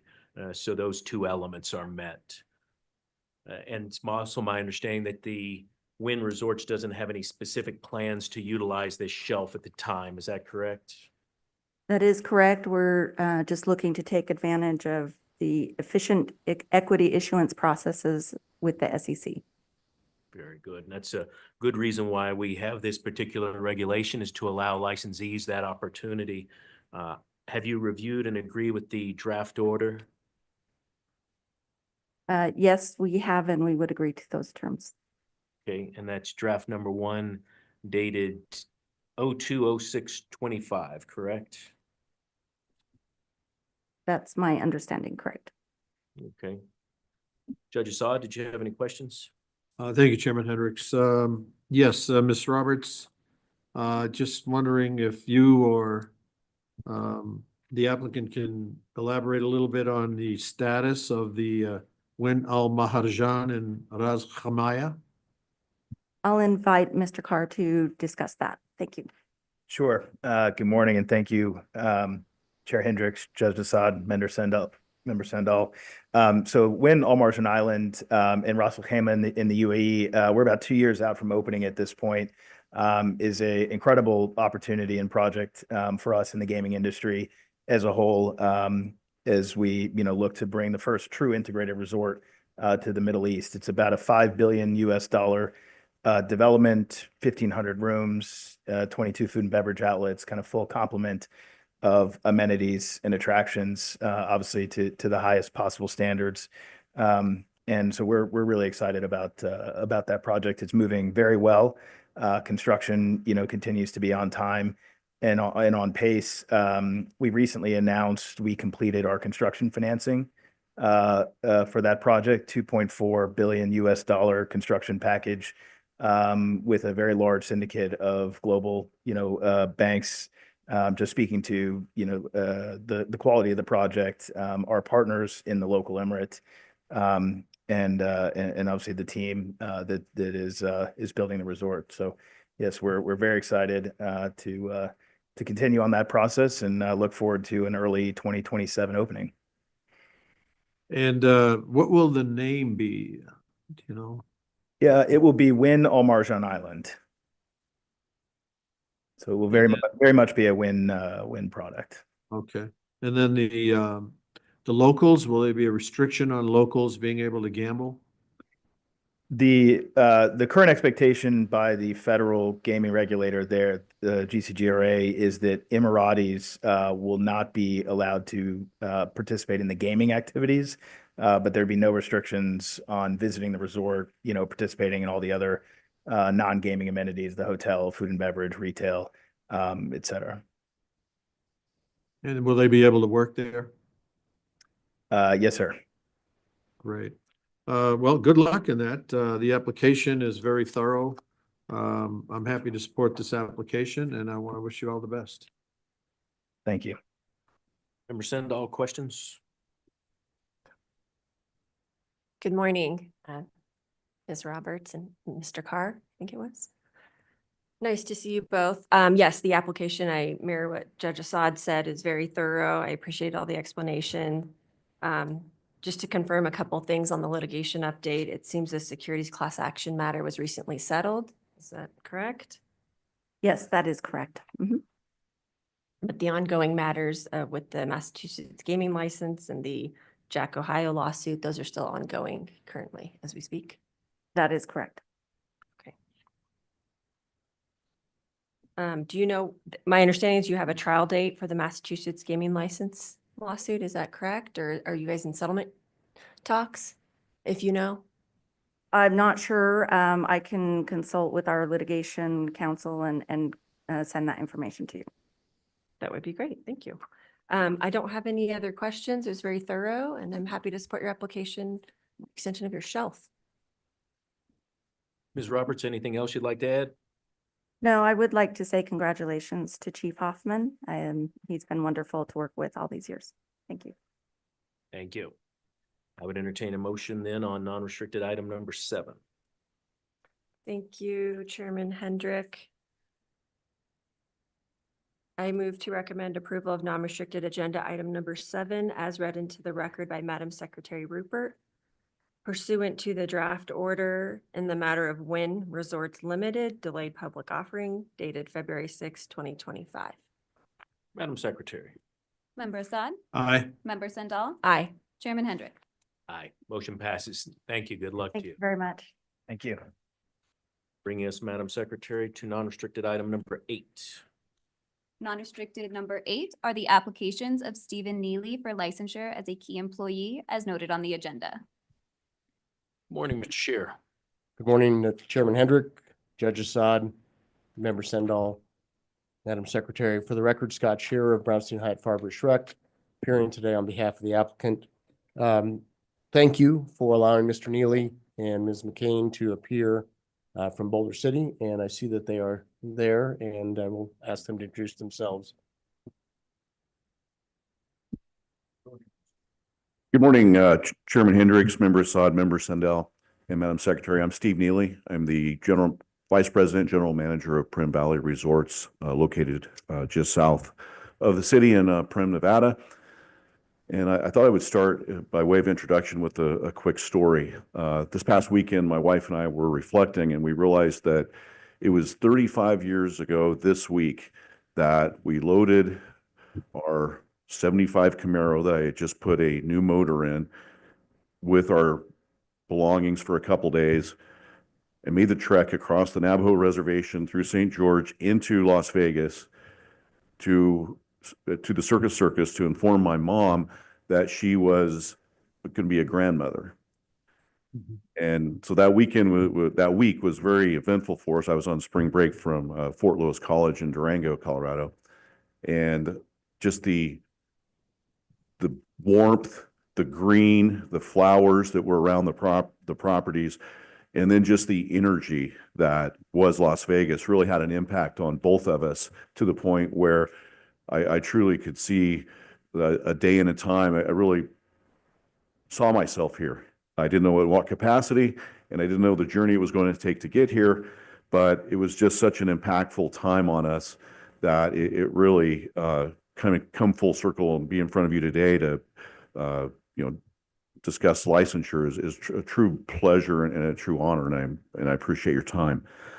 Going back to my roots in Colorado, did a variety of things, and eventually, after college, ran radio stations, and then went to work for one of my clients, and then a opening at the casino just down the street from my hometown became available, and I applied and I started this journey that's taken me throughout the country.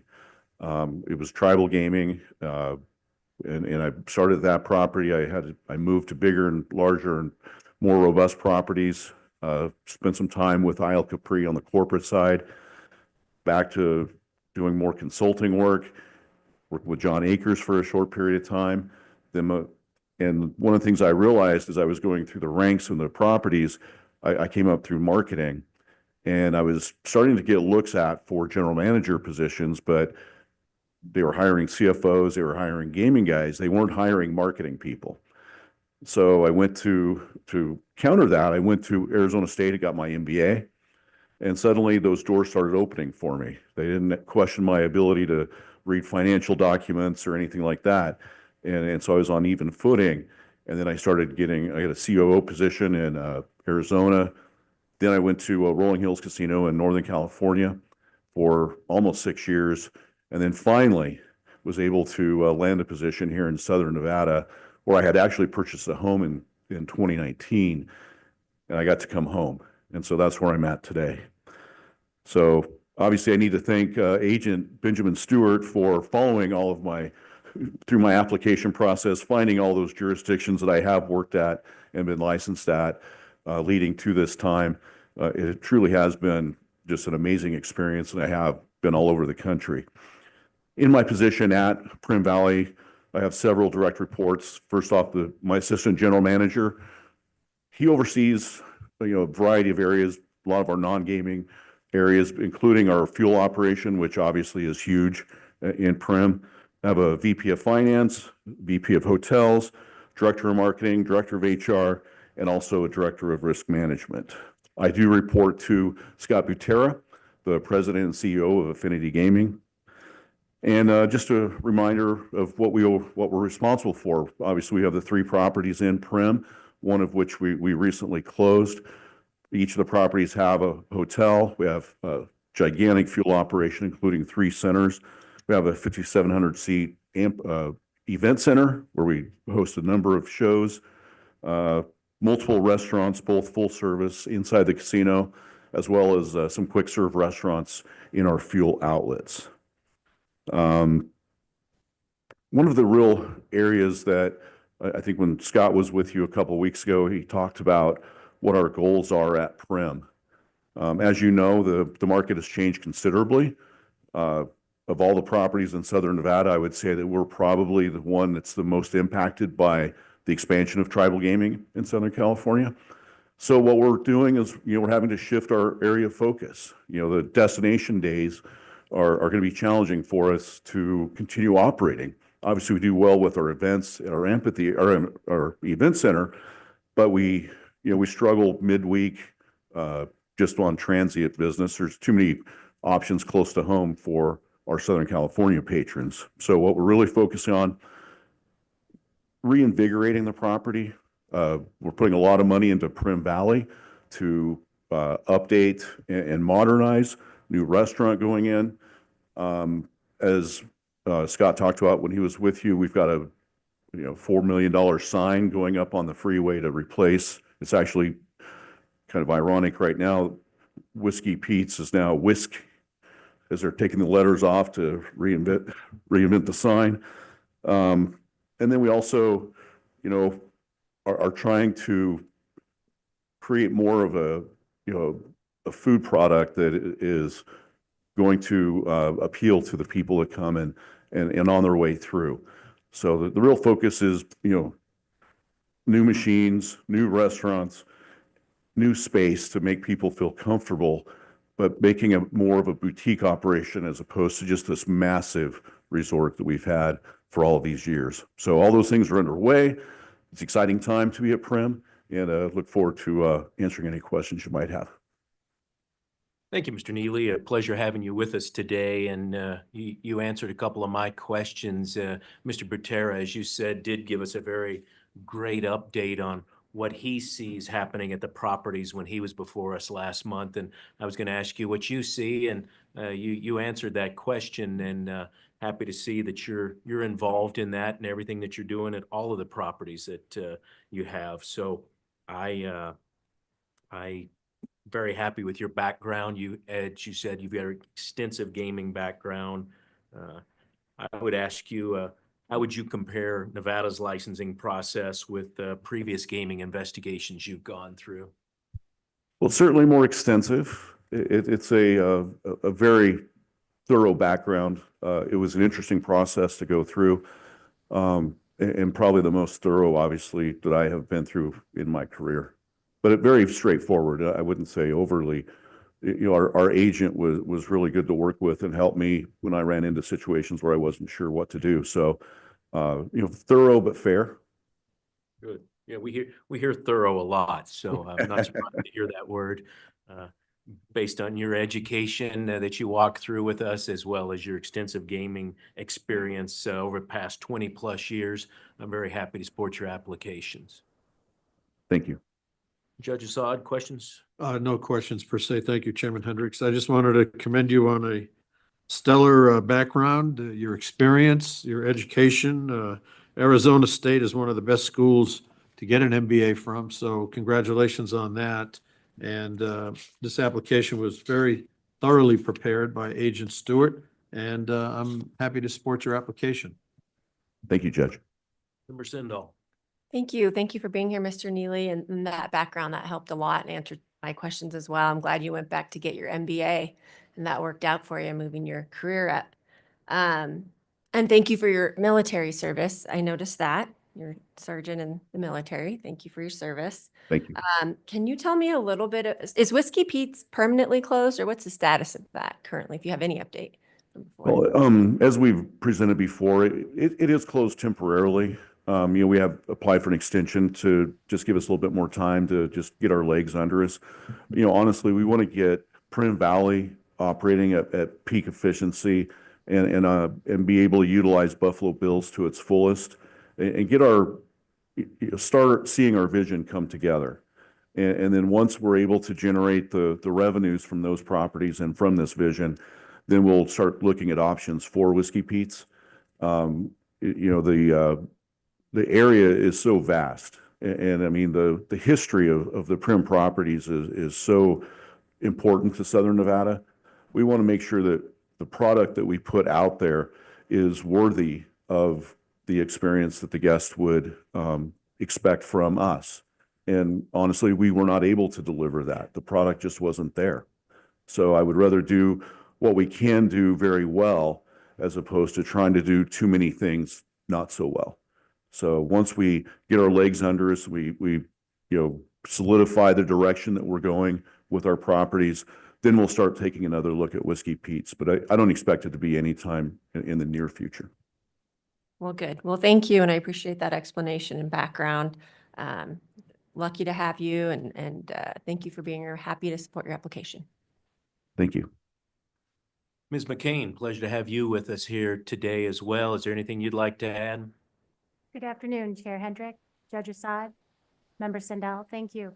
No, I don't have anything to add in addition to what Mr. Neely said. I'd just like to thank Agent Stewart. It was a pleasure working with him. Great. Thank you for being here. Mr. Shear, anything else you'd like to add? Nothing more. Thank you, Mr. Chairman. All right. Then I'd entertain a motion on non-restricted item number 8.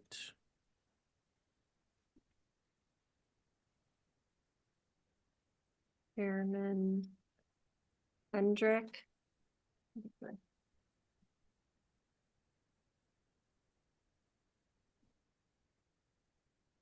Chairman Hendrick, I move to recommend approval of non-restricted agenda item Number 8, as read into the record by Madam Secretary Rupert. Madam Secretary? Member Assad? Aye. Member Sandal? Aye. Chairman Hendrick? Aye. Motion passes. Thank you. Thank you. Good luck to you, Mr. Neely. Thank you very much. Let's read in non-restricted number 9, Madam Secretary. Non-restricted number 9 is the application of Witold Waczynski for licensure as a key executive at BetMGM LLC. 1 second. Good morning, Mr. Shear. Good morning, Mr. Chairman. For the record again, Scott Shearer of Brownstein Hyatt Farber Schreck, appearing on behalf of the applicant, Witold Waczynski, who is on my right now. Thank you. Good morning, Mr. Waczynski. Please go ahead and introduce yourself and tell us a little bit about you. Good morning. Good morning, Chair Hendrick, Judge Assad, Member Sandal, Madam Secretary. It's a pleasure to be here. Firstly, huge thanks to Senior Agent Ashtenberg, who steered me through this process. I feel like you know me very well by now. I'm Witold Waczynski, SVP at BetMGM. I report to Adam Greenblatt, BetMGM's CEO, and I'm responsible for BetMGM's corporate strategy, M&A, investor relations, and strategic partnerships, including our relationship with Sirius Casino in Reno. Incidentally, Jeff Siri and his team at Kalnima have done a tremendous job managing Sirius Casino and BetMGM's kiosks. I've been in the industry for over a decade, starting in the UK at Inspired Gaming, and then Ladbrokes Coral, which then became Entain. Since 21, I'm happy to call Vegas my home, and I've had the privilege of being part of the growing legal industry since PASPA was repealed. I'm happy to answer any questions you may have. Thank you. Pleasure having you with us here today. Tell us a little bit about your work with Impact NV and Vixio Regulatory Intelligence. Yeah, absolutely. Impact Nevada is a charity based in Vegas, which is focused on sustainable development of the state, based on 3 pillars: economic, societal, and environmental. So that we do things like tree planting, and we work with the other organizations who deal with homeless problem in Vegas. So we're focusing on that. I became a board member there about a year ago, less than a year ago, and I contribute however I can. Vixio is a market research agency, and they were looking for input from the industry and created an advisory board and invited me to it a couple of years ago. And what information do you provide to Vixio's Regulatory Intelligence? How does that work? Whenever they, for example, work on a new product and they want to get a sense of whether they're on the right path, if it's something that would be used in practical matters, whether it's on the compliance side or on the legislative side, they seek input from that panel of experts to which I belong. Interesting. And both those are purely voluntary work that you do outside of your job. That's right. Yeah, wonderful.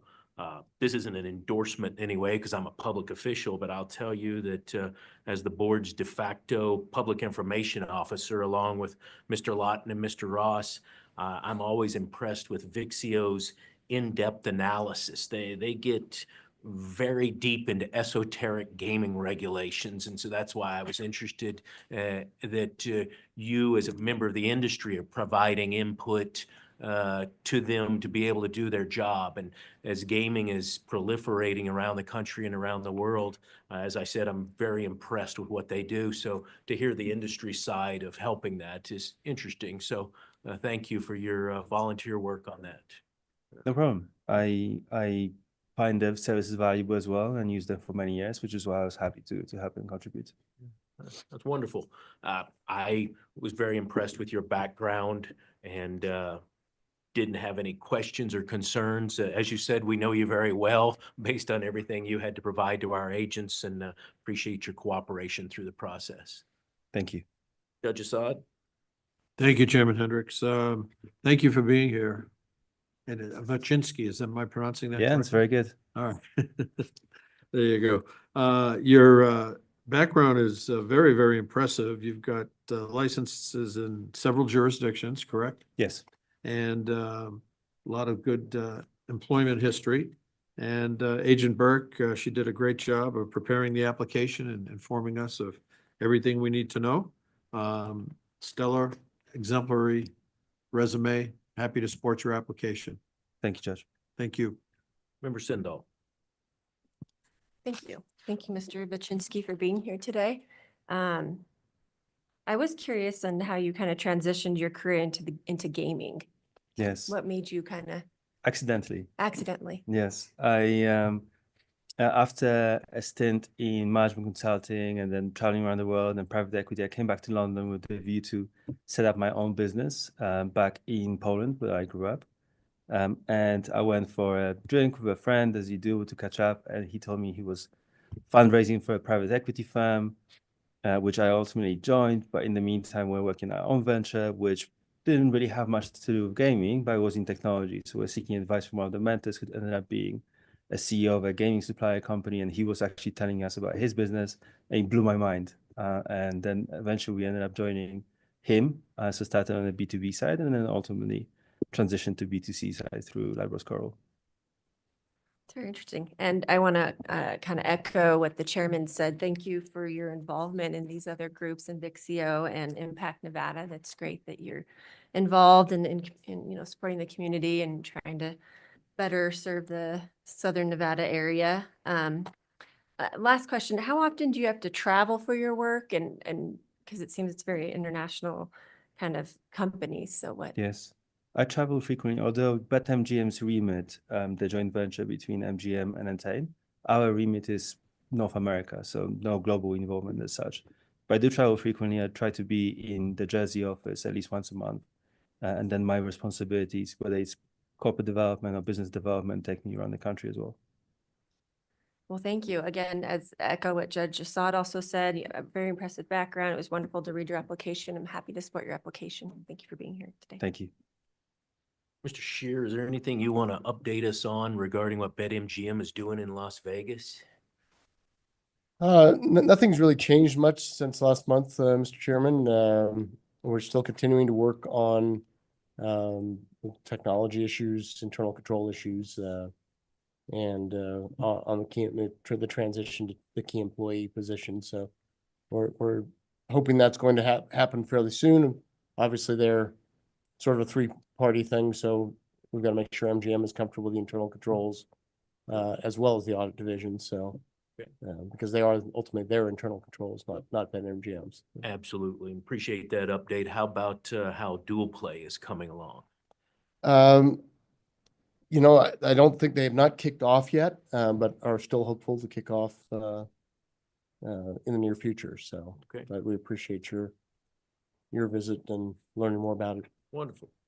Very good. Well, Mr. Baczynski, as I said, very happy to support your application and a pleasure to have you here with us today. Thank you. Thank you both. I would entertain a motion on non-restricted item number 9. Chairman Hendrick, I move to recommend approval of non-restricted agenda item number 9 as read into the record by Madam Secretary Rupert. Madam Secretary. Member Assad? Aye. Member Sandal? Aye. Chairman Hendrick? Aye. Motion passes. Thank you very much. Good Thank luck you. to you. Bring us to non-restricted number 10, Madam Secretary. Non-restricted number 10 are the applications of Giuseppe Giraldi for finding of suitability and/or licensure as an officer as noted on the agenda. Good morning, Mr. Shear. Good morning again. For the record, Scott Shear, Brownstein Height Farber Schreck, appearing on behalf of the applicant, Mr. Giuseppe Gradali. Mr. Gradali is here on my right, and if it's acceptable to you, we'll have him give a brief overview of his background and responsibilities. Good morning, Mr. Gradali. Pleasure to have you here. Good morning, Chair Hendrick, Judge Assad, Member Sindel, Madam Secretary Rupert. I'm Giuseppe Gardali, Gardali, and I'm the president of B2B at GAN. A little bit of a background, I was born in Germany, where my parents had migrated for work purposes. Grew up in Italy, though, up to the age of 10 before moving back to Germany. After my A-levels, I went to the Siemens Technical Academy to pursue an associate engineering degree in communication systems before I went on to my second study at the Fachhochschule, that's a more technical university in Germany, of Karlsruhe, to pursue my second degree in business administration and engineering. Between both studies, I chose the more technical route. So I had the opportunity to gain work experiences at a variety of companies, Daimler Chrysler and Siemens over all of them. To wrap up my study, after nearly a year in Australia, believe it or not, I actually went to Australia to learn English better. So again, questionable, I was told. I went back to the UK for an internship at GAN, where I actually did my diploma thesis, which was about market entry strategies in foreign market, which was exactly what GAN was doing with the entry into the Italian gambling market. And that was a project I ended up spearheading from all perspectives, business, finance, technical. Although my family wasn't particularly thrilled that I had engaged a career with games, so they weren't looking particularly nicely at the gaming idea, I was actually quite proud, especially because after the entry of GAN with skill games, their existing skill games in Italy, we ended up developing the online version of the card games that I had grown up playing. So for me, it was an absolute pleasure. I went through a variety of roles at GAN, all around the European market, until I became operations director, where I actually helped the company go into the New Jersey market with the Betfair brand, where we were the full platform back in the day. I stayed behind in the UK while lots of other executives moved to the US. So I held the fort, as they said, and I became the commercial operations director and then managing director. Before I ended up, before my current role, I went towards the M&A side of things, so a sidestep. I went out of operations. But again, the company hadn't really digested the last acquisitions it had done. It was still in the middle of integrating the businesses. So I then moved back and became Senior Vice President of Content. So this is another area of the business, Super RGS, we call it, which is an aggregation business. So I looked after that with Betfair, now FanDuel, used to be the marquee client. And now, yes, since 2023, I went into my current position and I took over on top of content, also the real money gaming business, the simulated gaming side of the business, as well as sports. As GAN influenced more or less unilaterally my working career, it also influenced my private career. I met my wife in Italy with the backwards and forwards when we built that market. In 2011, 2013, she moved to the UK. She finished her diploma thesis as well abroad like me in sociology, though, slightly different. Before she could start her actual career, we had our first daughter, Gioia, then another two followed, Perla and Salvatore. So the career is still, professional career is still waiting. She's full-time busy, probably busier than I am. And yeah, with that, I want to thank you for having me here. It's a pleasure to be up for licensure in Nevada. Again, anyone in gambling, I think that's the jurisdiction we look up to. And I'm here should you have any questions. Thank you, Mr. Gardali. A pleasure to have you here, and thank you for telling us about your background. Your English is very good, much better than my Italian or German, I guarantee you. So thank you. Again, your background, education is very stellar. Should be commended on what you've done and how long you've been with GAN. So I'm happy to support your application. A couple questions I did have for you. How often are you in the States, and particularly in Nevada? Not very often. We have the luck of the sports side of business, especially, is managed by Rob Leakites, our SVP. So he manages especially the stations relationship. When an executive hand is necessary, we have Mr. Seamus McGill, who helps out. So again, we're trying to limit, as you know, we are in the middle of a merger with Sega Sammy Creation. So we're trying to limit travel to what is strictly necessary. I also have a team in Nevada, the customer services team, with Miss Ashley Rogers leading that team. It's mainly in Nevada, but it's managed brilliantly by her. So it doesn't require me to travel often. Understood. And you probably are aware that the GameStack platform is still going through a process of being reviewed in Nevada. Does that review or oversight fall into your role? Yes, but again, it's luckily because of Rob Leakite's involvement. I'm more on the passive side, let's say, receiving the information and making sure that we work towards it and it's prioritized correctly. But again, the work, I would be, I would not be doing a favor to Mr. Leakite if I would say that my involvement is particularly big. But yes, it falls under my remit as well. I assume that he keeps you updated on where we're at in the process. He does. Okay, good. And he provided a update to the board last month and thought there was going to be some dates that he was hoping would have happened actually last week, but didn't happen. Are you aware of where it's at in this stage? Yes, I am. Again, I think we have Rob on video. I think if you prefer, just for consistency, to have him provide the update, I'm happy to provide it as well. I think that right now you're just after more details rather than a high level. Totally up to you. As in we can have Mr. Leakite I was more interested in your role and what you knew about the process. Mr. Shear, did you want to have Mr. Leakite or somebody else address this in this item or the next item?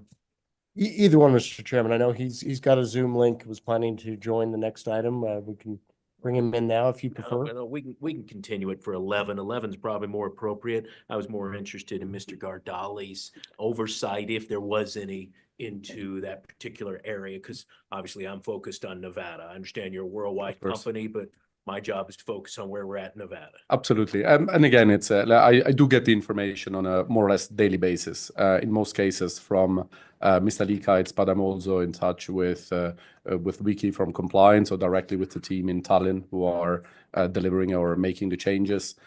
So I am informed, but again, on the daily operational level, it's more Mr. Leakite that does it. Okay, great. Again, based on your education, your background, your experience, very comfortable supporting your applications. Thank you. Judge Assad. Yes, thank you, Chairman Hendricks.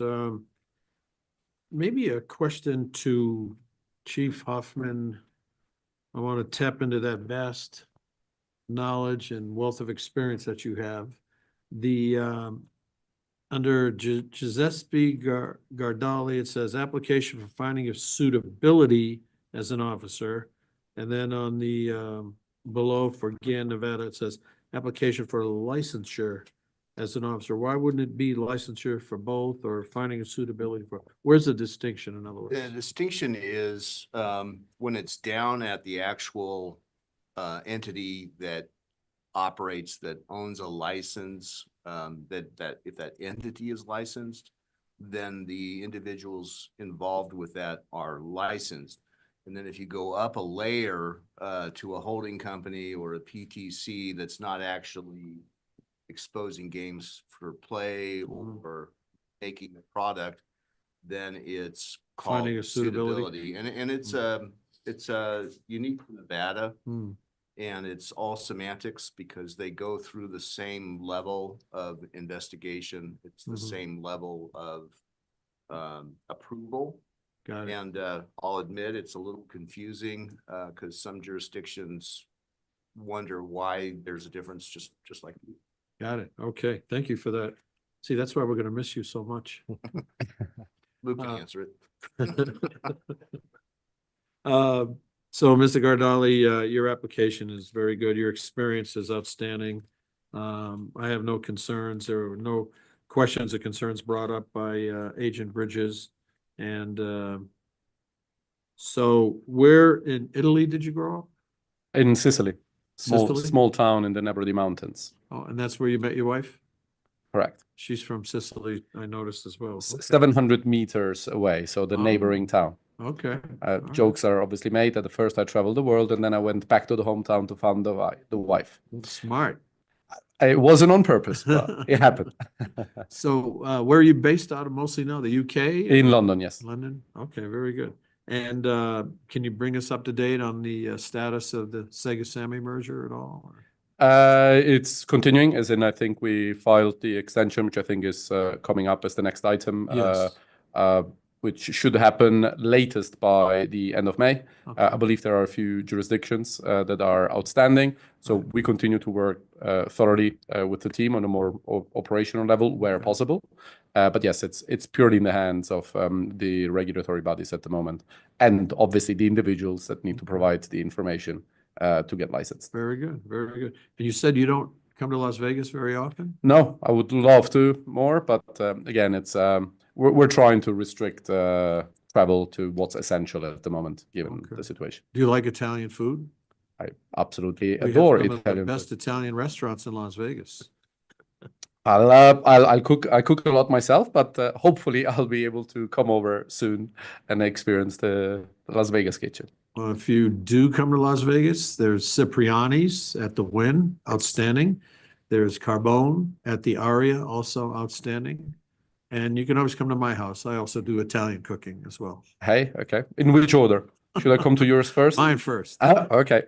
Deal. There you go. Yeah, your application's in order. I'm happy to support it. Thank you.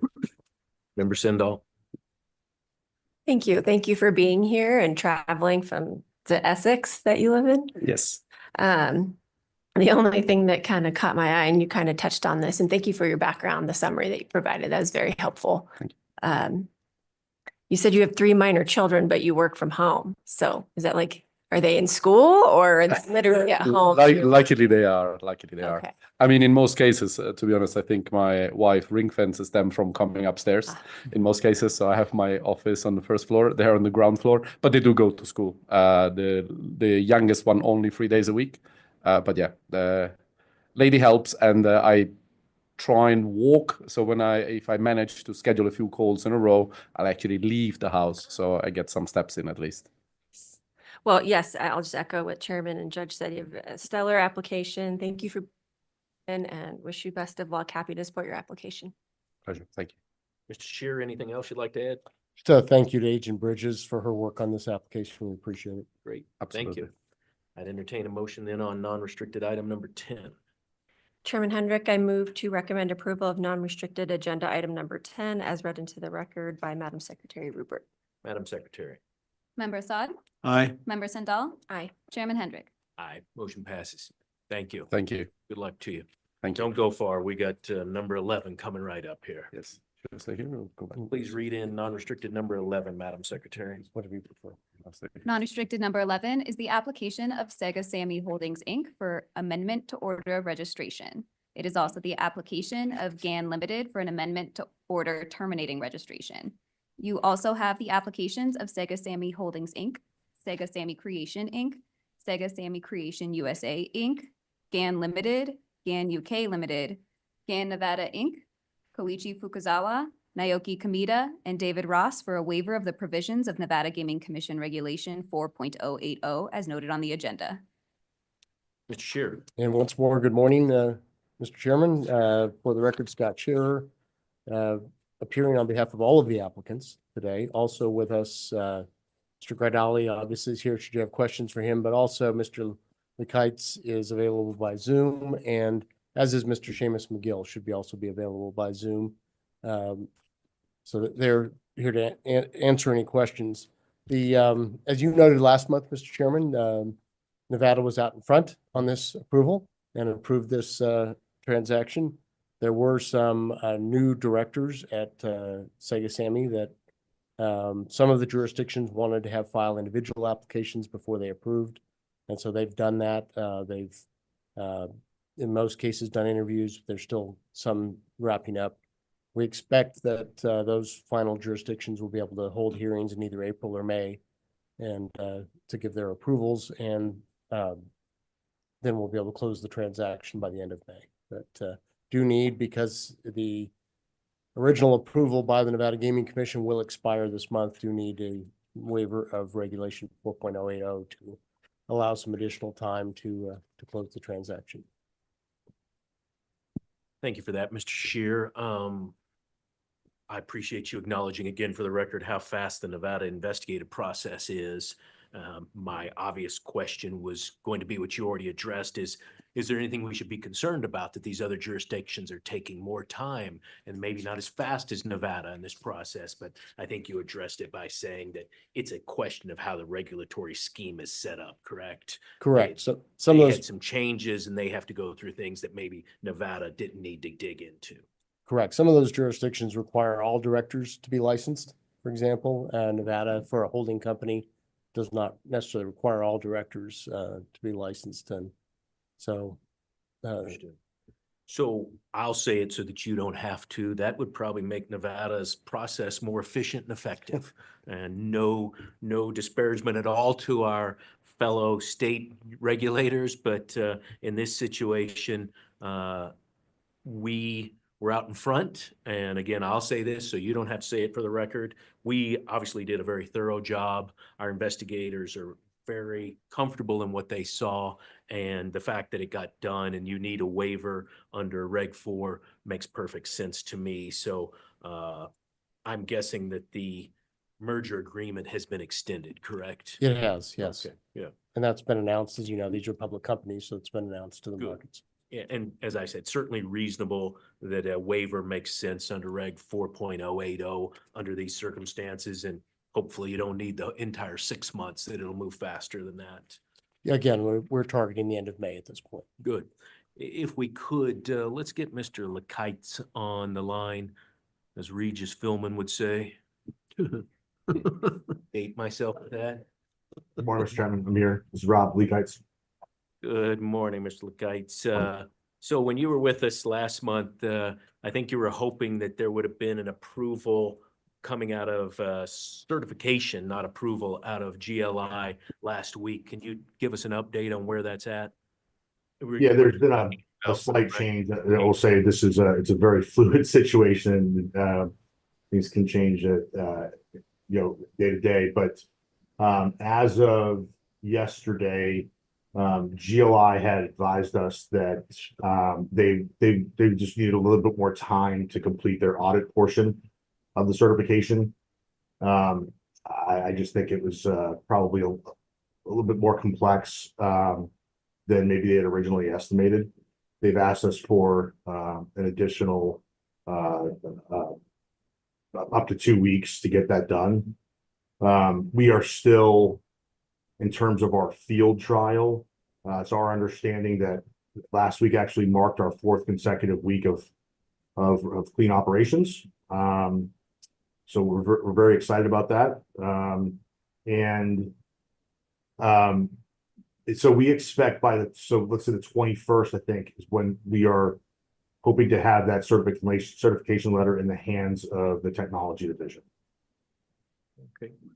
Very good. I appreciate that update. And we understand, as you said, that things are fluid, but I'm sure you're ready to be through the process, and the amount of time that the Game and Control Board technology staff has spent on this, as we went through pretty thoroughly last time we chatted, is extraordinary. This is probably the longest field trial, certainly that I'm aware of, maybe one of the longest that's ever been necessary. And one of the things I've taken on as a chair and work with technology is to streamline our field testing, field trial process. So the quicker we can do this, the better for everybody involved.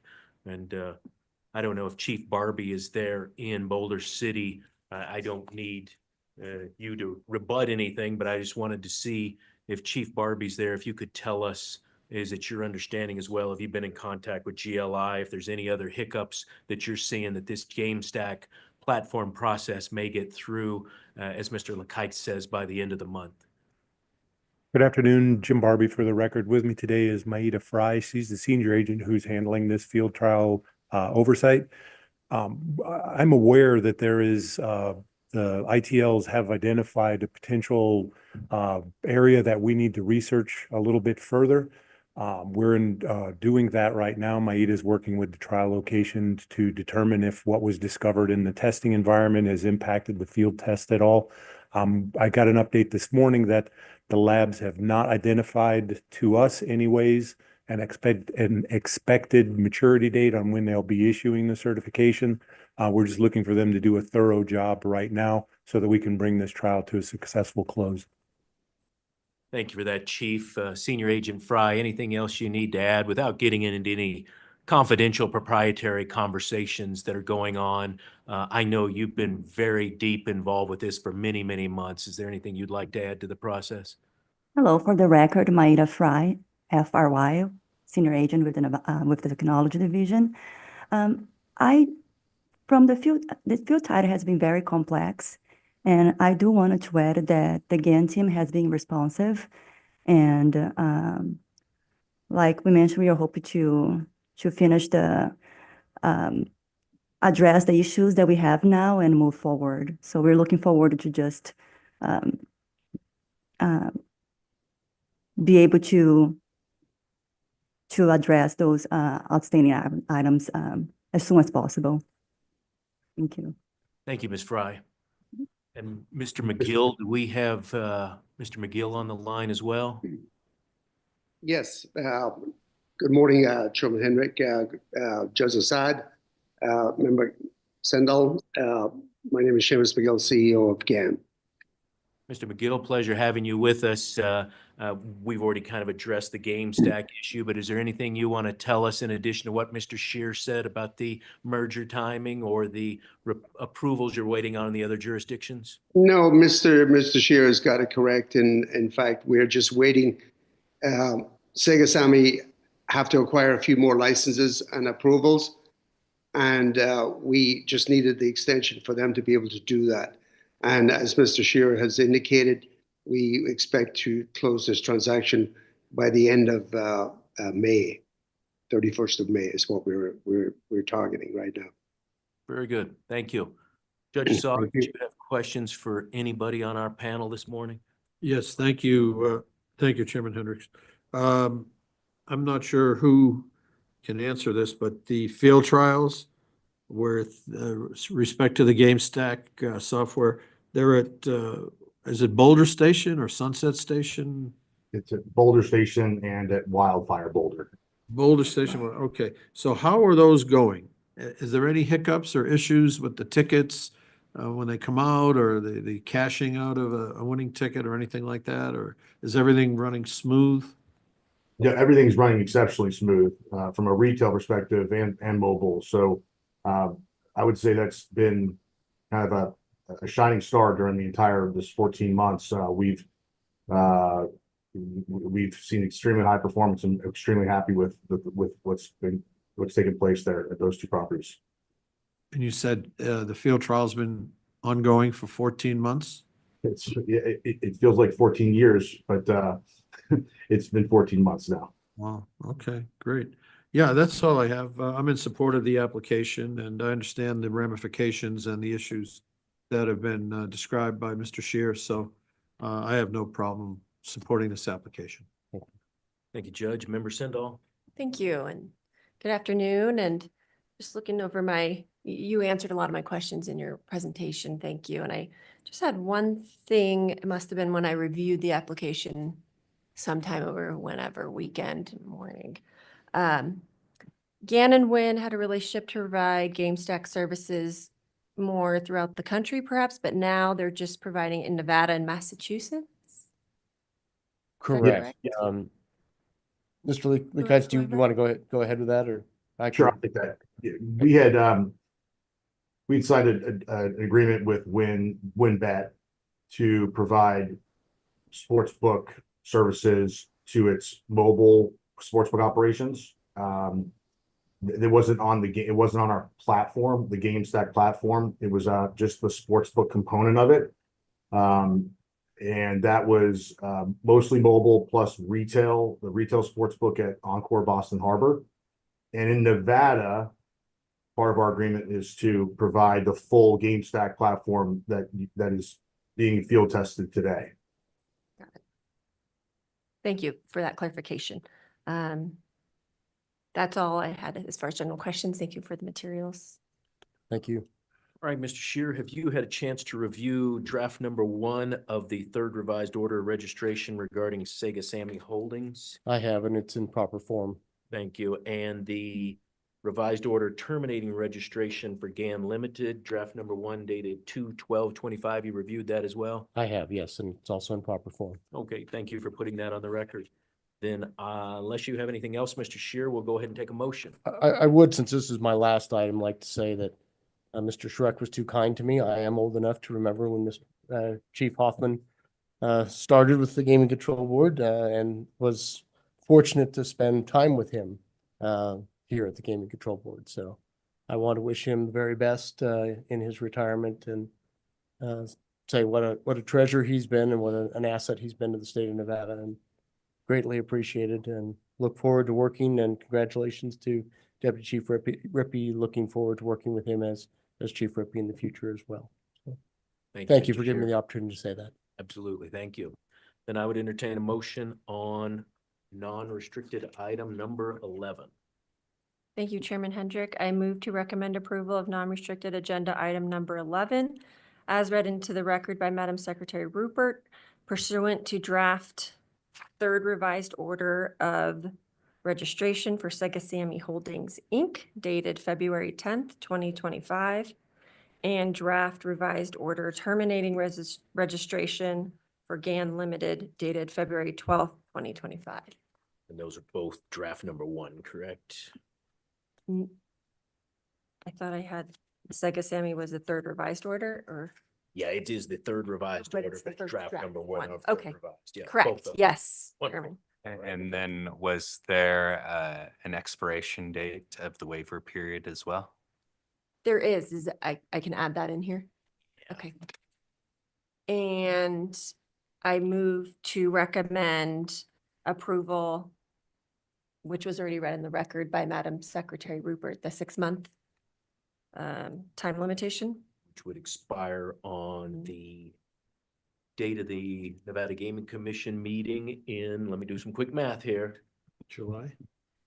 September. September. 2025 Gaming Commission meeting, correct?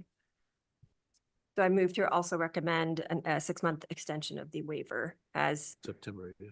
of the, as stated on the record by Madam Secretary Rupert until September 2025. The date of the Gaming Commission meeting. Of the in date of the September. Gaming Commission. I'm just gonna read the whole Go ahead, condition. read the whole thing. I'm gonna read the whole thing over, so strike that.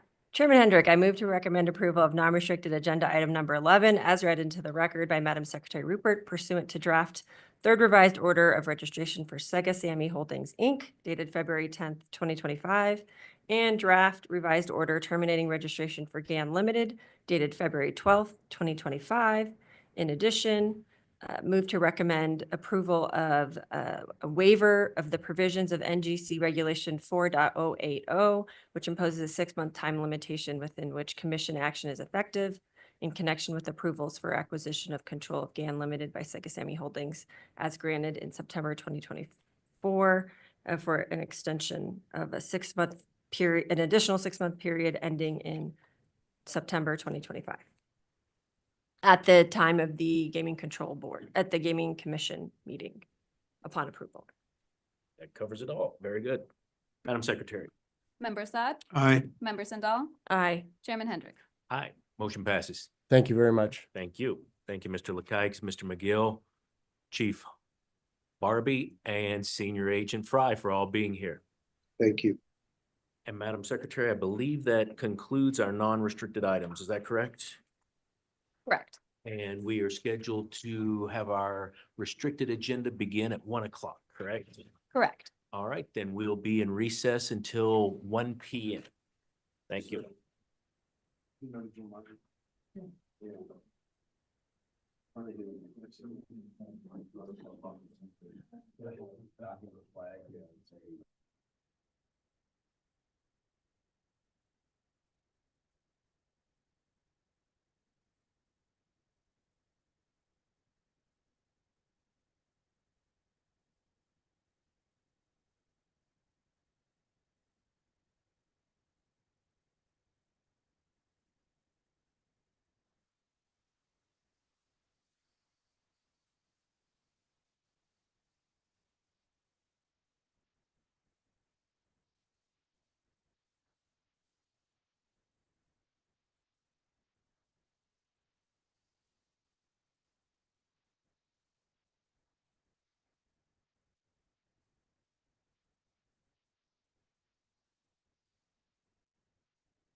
Hey, David, how you doing? Nice to see you, man.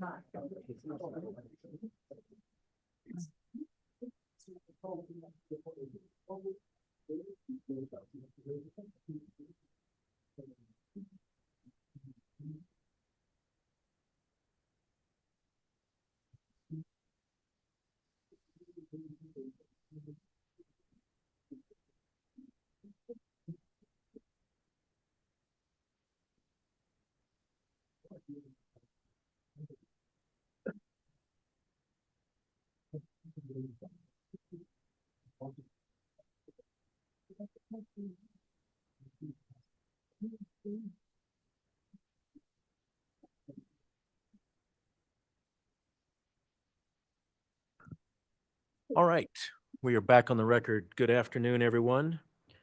Our first item of business this afternoon is the consideration of the matters on the restricted consent agenda. The board's investigative agents have worked up detailed files on each of these agenda items, and reports have been submitted to the board members. Those areas of interest or concern were uncovered during the investigations, and because I'm not aware of any questions or issues with any of these items, appearances by the respective applicants were waived for this meeting. Madam Secretary, please go ahead and read into the record the items on today's restricted consent agenda. Restricted number 7 is the application of United Coin Machine Company doing business as Century Gaming Technologies doing business at Fuel Bros Oquendo for a restricted gaming license. Restricted number 9 is the application of United Coin Machine Company doing business as Century Gaming Technologies doing business at Circle K store number 2709531 for a restricted gaming license. Restricted number 10 is the application of Crawford Coin Inc. doing business at Green Valley Grocery number 85 for a restricted gaming license. Thank you, Madam Secretary. Are there any questions or comments from my colleagues regarding any of these consent items? None by me. None for me. Thank you, Chairman. I can entertain a motion on the consent agenda. Thank you, Chairman Hendrick. I move to recommend approval of restricted agenda items numbers 7, 9, and 10. Each item including the following same condition as follows. The surveillance system and/or mirrors must be inspected and approved by the Nevada Gaming Control Board Enforcement Division within 60 days of issuance of the state gaming license and thereafter be maintained at or above the standard that is approved. So that condition is on each one of the items. Correct. Okay, thank you. Madam Secretary. Member Assad? Aye. Member Sandal? Aye. Chairman Hendrick? Aye, the motion passes, bringing us, Madam Secretary, to restricted item number 1. Restricted number 1 is the application of Lori Lynn Everts for temporary licensure as personal representative of the estate of John George Gamoki and for licensure as a member and/or manager as noted on the agenda. It is also the applications of JGOLE LLC for a transfer of interest as noted on the agenda.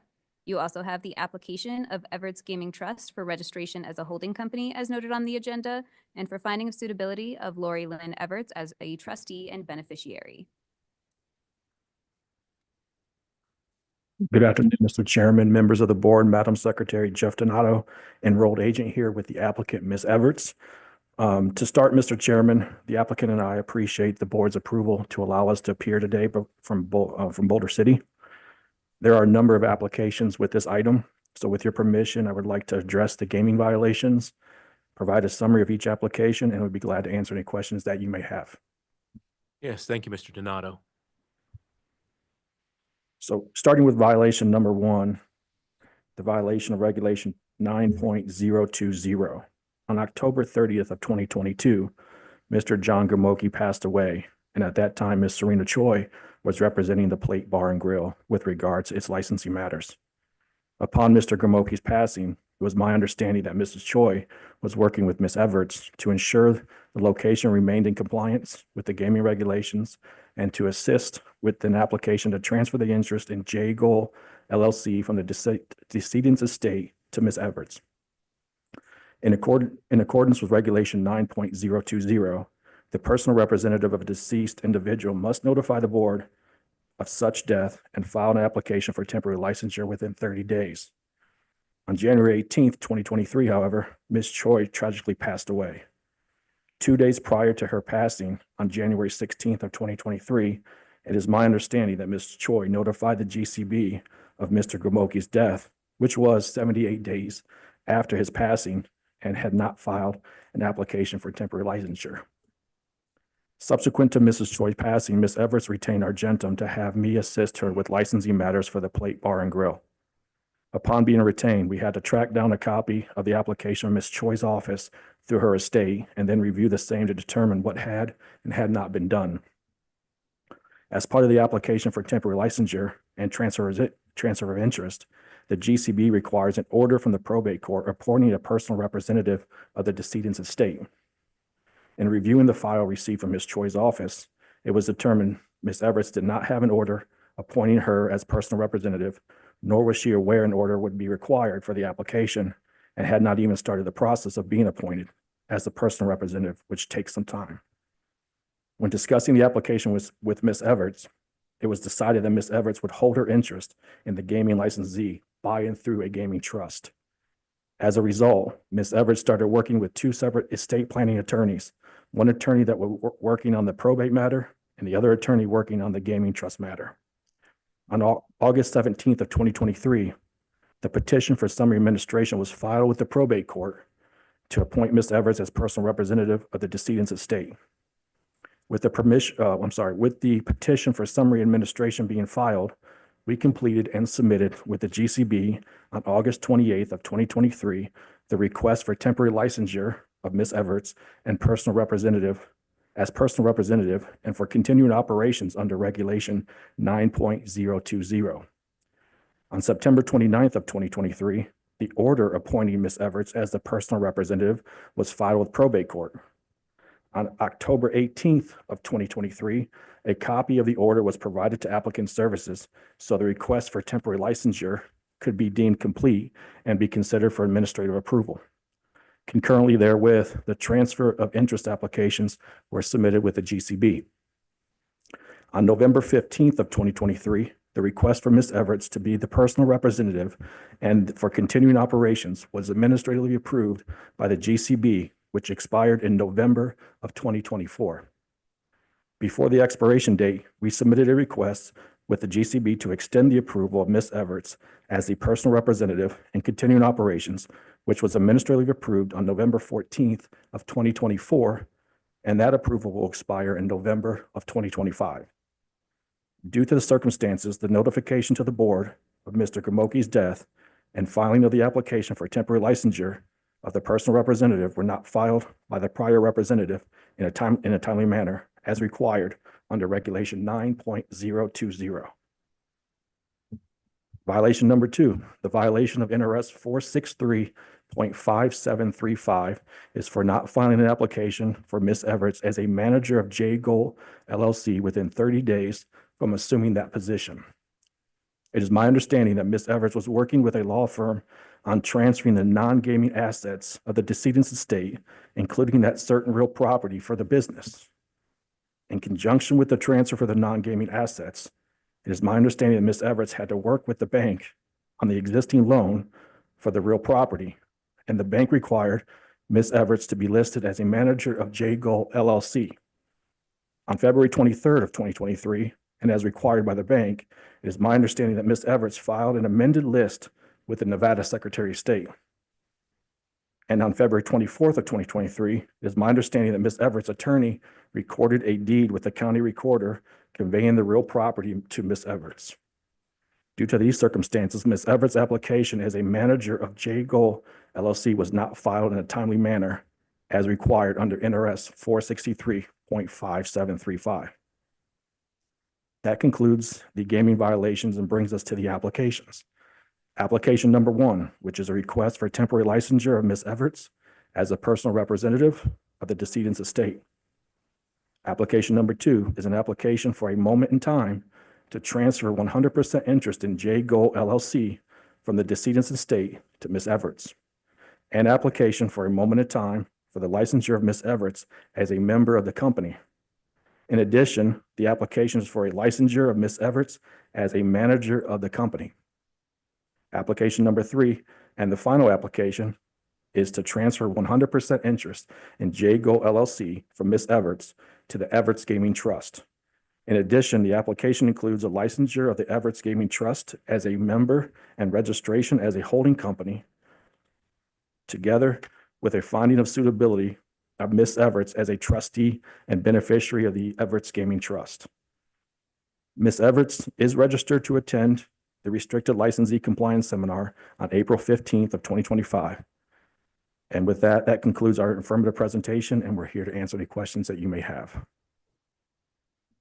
Thank you, Mr. Donato, for that very succinct and complete explanation of how we got here today. I appreciate that and appreciate you going through the violations as well as where Ms. Everett's is at. Let's start by having Ms. Everett's step up. Ms. Everett's, please introduce yourself for the record and tell us a little bit about how you got involved in this business and where we are today. Well, hi, my name's Lori Everts. I'm born and raised in La Crosse, Wisconsin for the first 50 years of my life. At that time, we moved out here with John Gamoki to start a business eventually. And that's when he got the gaming license and opened the Plate Bar and Grill. And let me say, first of all, that sorry for the passing of Mr. Gamoki. And then the tragedy, obviously, of losing Ms. Choi as well. This is a real sad state of affairs, a couple of tragedies that happened in your life, and you were left to try to figure out the pieces of this. And heard Mr. Donato go through what happened in terms of regulatory violations. My guess is your role of running the bar, you probably weren't aware of any of those gaming regulations. Is that correct? No, I was basically relying on what I was told was being done. Understood. And we have been working with the legislature over the last couple of years, and we're working with the Gaming Commission to be sure that our regulations are as sympathetic as they can be during a time when loved ones are dealing with the loss of a family member, a friend, a relative, so that obviously you're not thinking foremost in your mind about what gaming regulation you have to follow in terms of everything else you have to deal with when you're grieving the loss of a loved one. It is, of course, our responsibility to be sure that all gaming laws are complied with. Usually there is a family representative or a business representative available who has to do what Mr. Donato's talking about in terms of filing applications, being sure that a licensed property has somebody who understands regulations and is responsible for that ongoing operation. I will say, as I look through the file, it looks like you were able to keep the business running and I believe pay all the taxes and fees in a timely manner. Is that correct? Yes, that's correct. Yeah, well, that's good and certainly commendable for you to be able to do that along with all the estate matters that you're having to deal with. So I understand how we got here, Mr. Donato, and as I said, I'm sympathetic to the multiple tragedies that occurred to make this where we are today. Let me ask you, Ms. Everts, how have you been able to keep the business going? Have you had to hire other employees or spend all of your time there? Basically, I did a lot, while I was there on the payroll before. I mean, it was something we were together, so I was a part of it. And my employees really stepped up to the plate, and I was able to streamline a lot of things, and it's going good. Good. Glad to hear that. And Mr. Donato stated that you'll be attending the board's restricted licensee compliance seminar. I believe it's next month, correct? Yes. Okay. Well, I think that's important because now if you will be approved by the commission for this process, the regulatory requirements, those will now clearly rest upon your shoulders. There will be nobody else other than you that will be responsible. Do you understand that? Yep. Okay, good. Well, again, I understand how we got here. I can't tell you that there may not be further investigation by our enforcement division, potentially other actions for what may have happened in the past. You were not the party responsible at that time, but you're taking over the company. So by taking over the company and the licensee, it is still your responsibility. So I'm not going to foreshadow what may happen, but I appreciate you being here today and recognizing that all those issues occurred and you're taking responsibility for them going forward. Judge Assad, did you have questions for Ms. Everts? Thank you, Chairman Hendricks. I just want to express my condolences for your loss, ma'am. And Thank you. I'm sure now you understand that it's imperative that you maintain good relationships and contact with a good gaming council as you move forward. There'll be probably other issues that'll come up from time to time. The seminar that you'll be attending next month will be helpful, but there's a whole slew of regulations and statutes that need to be looked at, and a good gaming council can help you navigate through that with respect to all kinds of issues from tax collections and payments and reporting and other responsibilities that come with having a privileged gaming license. So I'm sure you'll be able to move forward in the future with that in mind. Thank Yes, you. Member Sindall, questions or comments? Yes, thank you, Chairman, and thank you for being here and echo the comments that were previously made. I'm sorry for your loss. And it sounds like you've been well aware and experienced in the business and just had an unfortunate series of events occur. And Mr. Donato, thank you for the presentation, providing that background. It appears everything is on track from here, and I'm happy to support your application moving forward. Mr. Donato, anything else you'd like to add? Would just like to thank Agent Marta Rosian for all her work on sorting through these applications and working together with us on getting this on tentative agenda. Thank you very much. I would entertain a motion then on restricted item number 1. Thank you, Chairman. Chairman Hendrick, I move to recommend approval of restricted agenda item number 1 as read into the record by Madam Secretary Rupert, conditioned as follows. The licensee shall demonstrate successful completion of a regulatory compliance seminar for restricted licensees, which is deemed acceptable to the Nevada Gaming Control Board Chair or the Chair's designee within 90 days of the issuance of the state gaming license. This condition may be administratively extended by the Nevada Gaming Control Board Chair or the Chair's designee. And Ms. Efforts, do you understand that condition and the time required for you to complete the compliance seminar? Yes. Okay, very good. Madam Secretary? Member Assad? Aye. Member Sindall? Aye. Chairman Hendrick? Aye. Motion passes. Good luck to you, Ms. Everts. Thank you. Thank you. Please read in restricted number 2, Madam Secretary. Restricted number 2 is the application of Bowl Incline Inc. doing business as Bowl Incline for a restricted gaming license.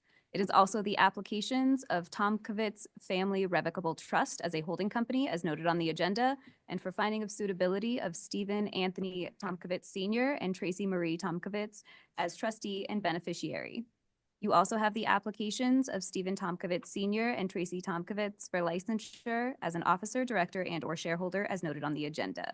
Also, for board consideration only, you have the applications of Stephen Tomkovitz II and Allison Holman for registration as a minority equity interest shareholder at Bowl Incline Inc., doing business as Bowl Incline. Good afternoon. Chairman and members of the board, for the record, Adriana Guzman Freilich on behalf of the applicants for Bowl Incline. With me here today, we have Allison Holman, we have Sven Tomkovitz, we have Steve Tomkovitz, and we have Tracy Tomkovitz. This is a very dynamic, forward-thinking family who made a remarkable investment in Incline Village, Nevada, with the purchase of an old bowling alley. And I won't take Mr. Tomkovitz's his steam here because I know he's got so many wonderful things to say about this location. And for those of you who have not visited, I highly recommend visiting the location because it really is remarkable. And with that, I'll just toss it over to Steve and have him talk about the place. And we're here to answer any questions that you might have. Thank you, Ms. Freilich. Good afternoon, Mr. Tomkovitz. Good afternoon. Thank you so much for seeing us today and for considering the application. They asked me to talk about Bowl Incline. Bowl Incline was built in 1966. And when we bought it 5 years ago, it still looked like it was built in 1966. Smells like it too. So a lot of money to take out the smells and to take out all of the asbestos that was in buildings back in those days, right? So it was in disrepair and it wasn't generating much cash. And so we decided to buy the bowling alley. We bought it for about $3 million, the property and the business. And then we put $16 million into the building. So we're very proud that we built something that people said, you're going to build the best bowling alley and family fun center on Lake Tahoe. And I was always like, there's only two of them. So it's not a very high bar. So we tried to make the best in the world. So we went around the country and saw every bowling alley and every family fun center possible. So I'll shorten it up. We hired Sam Choi, who does a charity with us. We do a charity that puts fresh water wells and water systems around the world for kids who don't have fresh water. So Sam has always done that with the charity that we do. He made the dinner. He's a Food Network chef. He's known as the godfather of poke out of Hawaii, out of Kona. And so we called him when we bought the building and he partnered with us. We pay him a celebrity wage and then also for his menus. And then we own the diner inside. So it's Sam Choi's Ohana Diner. Outside, we put in bocce, cornhole, all kinds of fun things to do outside. We built an upstairs and there's a fancy restaurant that opens on Friday and Saturday nights called Lane 17 Lounge. We hired the executive chef from Squaw Creek to come in and build his own menu. He had to operate Sam's menu, but chefs are like artists, so they get a little crazy. And so after a few months, it was like, I can keep making all the poke tacos and all the Hawaiian food you want, but it's pretty boring. So then we have a second menu upstairs that he creates out. In the community, we raise a lot of money for for education. We raise a lot of money for the different, Lake Tahoe has about 750 million charities. And so we try and work on about 300 million of them at a time. So we teach classes for the 8th graders from the middle school upstairs on peace, respect, love, the things that they don't get in a traditional education. We just put a solution in place. I spent about another $500,000 and we love to show it to you, but we covered the entire lanes, turned it into an elegant event center. So the boosters for the high school, Incline High, who just won the state championship in basketball. They're coming in and doing a crab feed on Saturday for like 330 people to raise money for that. So we spend a lot of time in the community raising money. I think our passion as a family, both Tracy and I were raised without a lot of fun in our lives. So this is kind of a retirement project for us and teaching 2 of our 5 children how to do business and how to create jobs, how to create something better in a community. So I'll end with that. Thank you. That's all wonderful. Thank you very much. Appreciate the background and obviously your commitment to the community and the investment that you're making, as well as all the community endeavors you're doing for the 300 charities at a time. 300 million. Wonderful. That's all great to hear. We love stories where people come in and reinvigorate and invest in our communities, especially our smaller communities. So thank you all for that. I understand, as Ms. Guzman-Freilich said, that you're all planning on taking our restricted licensee seminar. Is that correct? We already All completed it. Yes. All did. Wonderful. Even better. What did you learn in that you didn't know before about gaming regulation? Did it open your eyes? A lot. Not much. I'm sorry. Yeah. Yeah, because we've had the gaming going on with Golden Gaming has been our slot route operator since we reopened. And so we're all familiar with a lot of the restrictions and regulations because we have to manage that being on site. Good. Yeah. Highly regulated industry. In the situation you're in of having a slot route operator help, that's important. But obviously, if this application is approved, that falls upon you to not just supervise them on behalf of a slot route operator. It's you being licensed and you'll be held responsible if anything bad happens. So don't let anything bad happen, right? Absolutely. Wonderful. I understand that there's a number of minor clientele based on the schematics I've seen. How do you keep them separated from, I understand these are bar tops, right? All bar tops. How do you keep the minor clientele from getting near the bar area? I think I would answer that by saying they have to walk. If you look at the schematic, when they walk in, on the first thing on the side is the diner. The second thing is the activities counter where they all check in. If they're going to go bowling, they pretty much immediately go down. It's about 5 steps down to the bowling area, like a traditional bowling alley. Other than that, there's a diner and there's a half wall that separates the diner from the bar that has that. But if they're going to go to the arcade, they are going to walk by it. The chairs for the bar are up. So, you know, like we have the stools with the bar that you have to put your feet on. So if you're small, if you're a minor, you're not even seeing the tabletops where the gaming is. And then we definitely train all of the bartenders and all the servers. But sometimes kids like run up and jump up in one of the seats and you're like, yeah, you can't, for 2 reasons. You can't be here because we serve alcohol, and you can't be here because they're gaming. So we manage that very well. But if you could see it, the height of the gaming is like up here. So you got to be somewhere probably over 11 or 12 years old to be that high to even look at it. And then we just manage, if they ever get near it, we just ask them to step away. Good. Ask their parents. That's good to hear. Physical barriers as well as training. Yes, It sir. all goes back to employee training that just can't have that happen for both alcohol and gaming. Yes, sir. Glad you all understand that.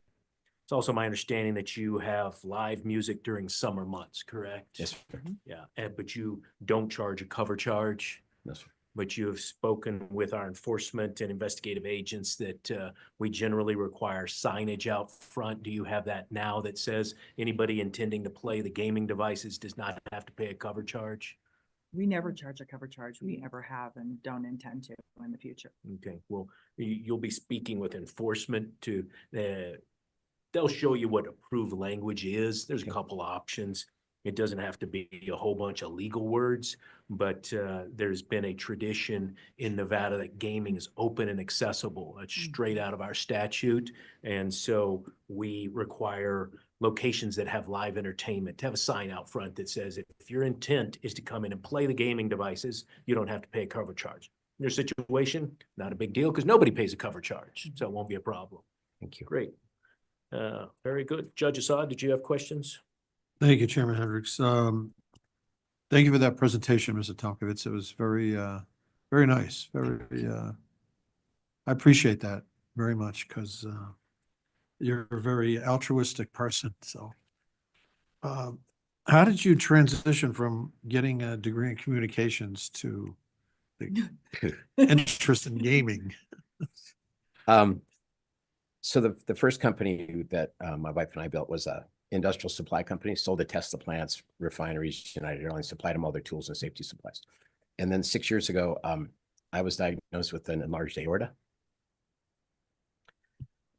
So building that company for 40 years, giving that up was a tough one. Yeah. And we had a house in Incline Village. And Tracy said during COVID, what are we doing in Walnut Creek? I was a rugby coach for De La Salle. We were hanging out, but during COVID, you couldn't do anything. So she said, let's just go up to the house in Incline. We went up and I saw a for sale sign. And I'm half Middle Eastern and we love to own businesses. So it's like, we should buy that. Yeah. And so we bought it. And that's how I transitioned was one day I just came home and said, hey, we're going to buy a bowling alley. Okay. And she was like, what? Yeah. What? That's, of And course. we had sold the other business in California in the end of 2019. And so he was looking for his next gig. So we set some money aside for him to buy a new business. And when we relocated to Incline Village, we really wanted to become a part of the community. Right. So we were looking for a business to buy and the bowling alley was available. And we always took our kids in there. Yeah. We always had fun. We thought, wow, this would be really fun to own the bowling alley. We know nothing about it, but Yeah. now we do. We know a lot. Sounds great. Yeah. Yeah. So these, like in New England, we had small balls. They call them candlesticks. Oh, yeah. Is that what this is? Or are these No, the this big is balls? Real. The regular big balls and. Yeah, regular. Oh, very good. Very good. He's a really good bowler. Yeah. I might see him on tour. And I might be up there just for Sam Choi's ahi pokey. Yeah.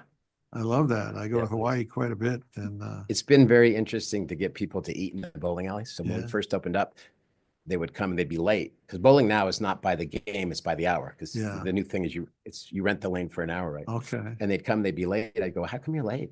Because you like lost 15 minutes of your time. Yeah. And they were like, yeah, we were down the street eating. And no offense to Lake Tahoe, but there's some questionable eating Right. establishments. And so I'd be like, you should have eaten here. And the answer was, we don't eat in bowling alleys. Yeah. Like, why would you go and eat in a bowling alley? So I'd make food and take it down to them. Yeah. Yeah. And they'd taste it and they'd go, where'd you get this? Yeah. Like, the restaurant you just passed. So anyway, it's been a fun endeavor to get people really excited about. And we have, like, now we're sold out, not just on bowling, but when it's busy in the area, we're sold out on the entire diner and upstairs restaurant as well. That's great. And I do appreciate your charitable endeavors very much. So Thank you. I'm more than thrilled to support your application. Thank you so much. Member Sendall. Yes, thank you to the entire family for being here and your presentation. I'd love to hear a little bit from the children or adult children about your roles and what you do. You haven't had a chance to chat much, but from what I read in the file, it looks like you guys spend a lot of time at the bowling alley and getting the business going. So just a little bit, I'd like to just hear about both of your roles. Okay. You want to go first? Want me to go first? you can go. Okay. I'm Allison and I'm the general manager, but also plan all of our private events. So I manage all of the people, from food and beverage to front desk, to all the managers under myself. And then I also plan and execute all of the events that happen at the bowling alley. So yeah, I have a degree in biology. So talk about a skip from biology to a bowling alley. Yes. But yeah, so they wanted to start another family business and convinced me to move to Tahoe with my two children. It's a beautiful place to raise kids. So I'm very blessed there, but it's been a fun endeavor. And we're looking forward to our first large event over the bowling lanes on Saturday. So we have a lot of people working away at the bowling alley right now as we're like, we have to go to a very important meeting.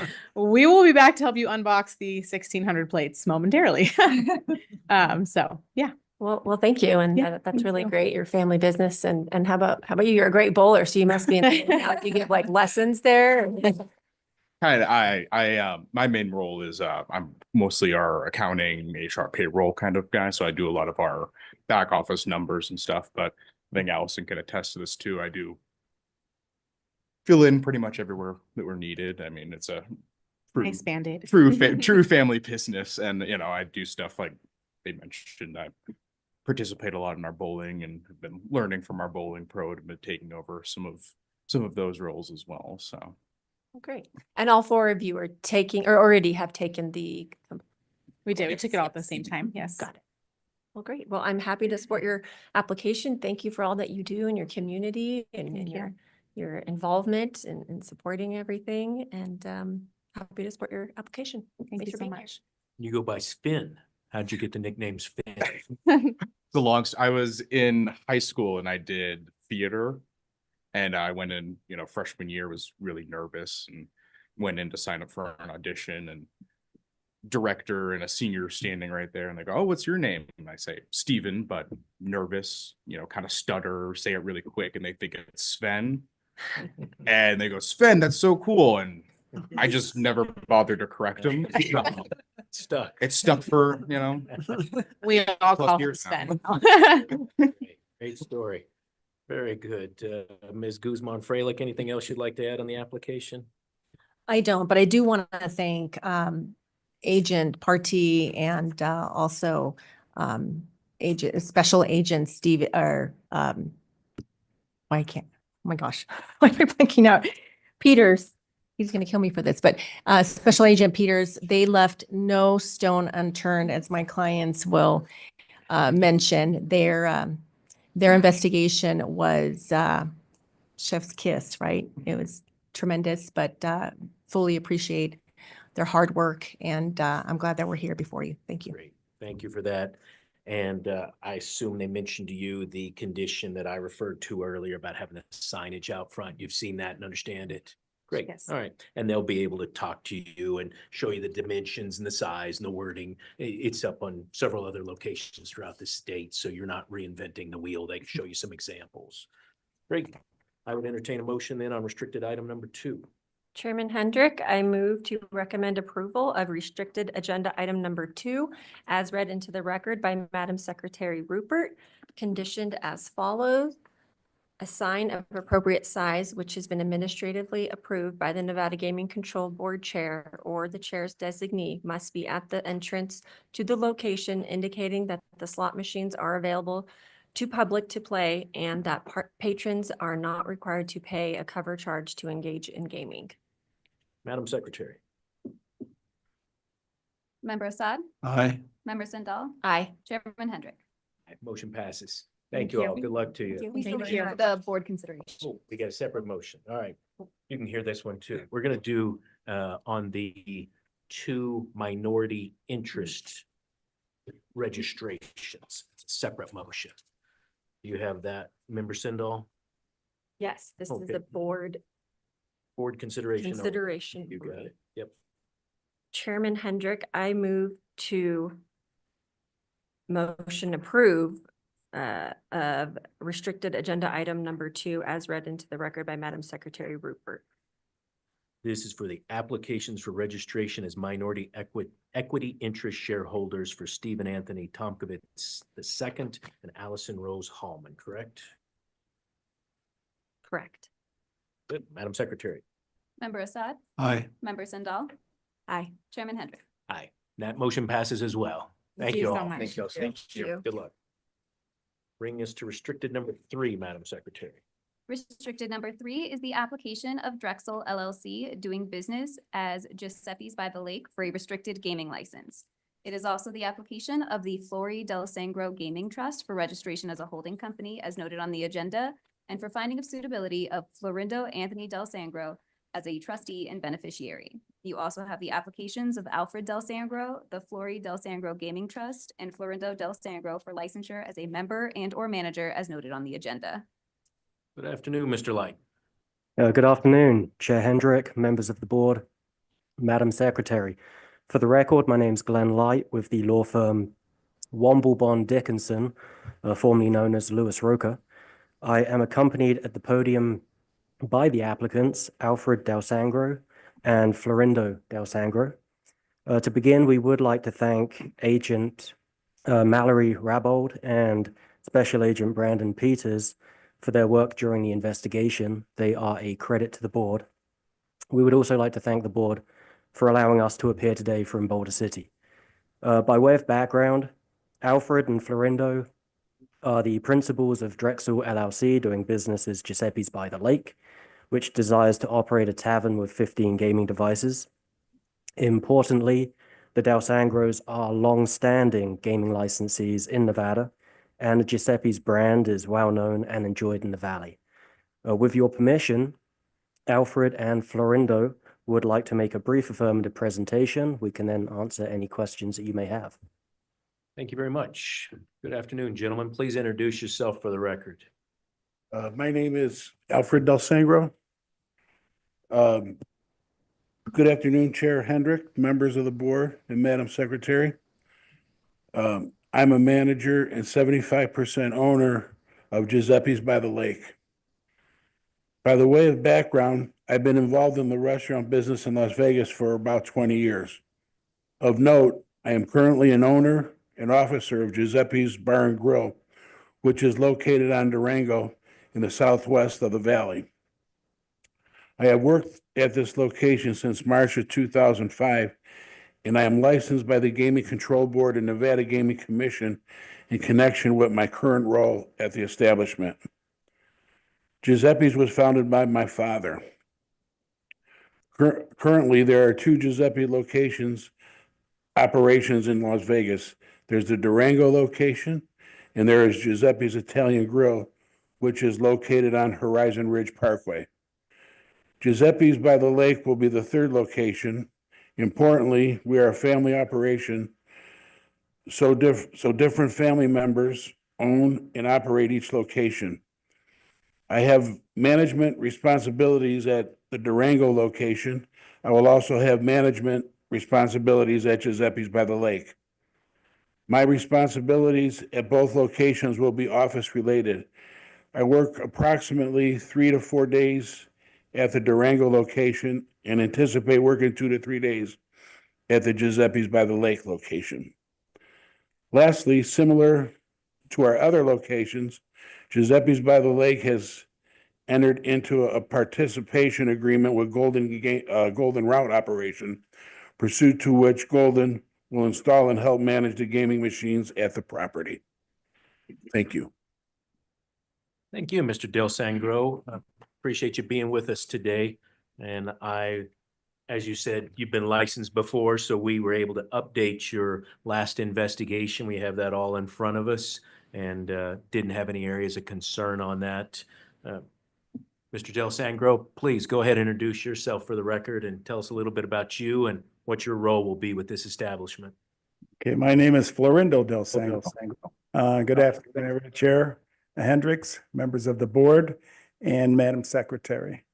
For the record, again, my name is Florindo Del Sangro. I am a manager, and my trust is a 25% owner of the Giuseppe's by the Lake. By the way of background, I've been involved in the restaurant business in and outside of Nevada for approximately 40 years. Of note, I have been licensed twice by the Nevada Gaming Control Board and Nevada Gaming Commission, but I am not currently involved in any restaurant at this time. At Giuseppe's by the Lake, I will be responsible for the front of the house, operations overseeing the bar area, dining room. As this will be my sole employment, I anticipate working 7 days a week until the business matures and staff becomes comfortable with their responsibilities so they can take over some of the responsibilities. Thank you very much, Mr. Del Sangro. As you noted, you've also been licensed by the Gaming Control Board and Game Commission in the past, so we also have a very extensive file on you and appreciated you working with our agents to update that background investigation on you and your experience. Let me ask you, have either of you taken the board's restricted licensee compliance seminar before? No, sir. Yeah, well, it's not necessary for those who are already currently licensed, but I would encourage you to speak with Mr. Light. We usually offer it every couple of months, and although it doesn't need to be a condition on this approval today or recommendation today, I would strongly encourage you to take it just so you keep up abreast. As you mentioned, you are currently not involved in gaming right now, Mr. Florindo Del Sangro. So I would encourage you to take that seminar. Doesn't take very long, and it's always something to keep abreast of gaming regulations in our state. Yes, sir. Judge Assad, did you have questions for either of the gentlemen? Thank you, Chairman Hendricks. Yes, thank you, gentlemen, for that presentation. Very informative. I guess the question is to Alfred. Where on Durango is your restaurant? It's on the corner of Durango and Patrick. It's on the south of Durango. It's between 215 and Russell. Okay. And what kind of Italian food do you serve there? It's Italian. We also have American, but mostly Italian. I mean, what's your specialty dishes you have? Because I love Italian food. Lasagna, I'm thinking about checking you out. We'll come and try meatballs, lasagna, chicken parmesan. Okay. How about linguine with clams, white clam sauce? We could do that for you too. All right. Special order? Yes. Okay. I'm in. Now, where are you from originally? Originally from Cleveland, Ohio.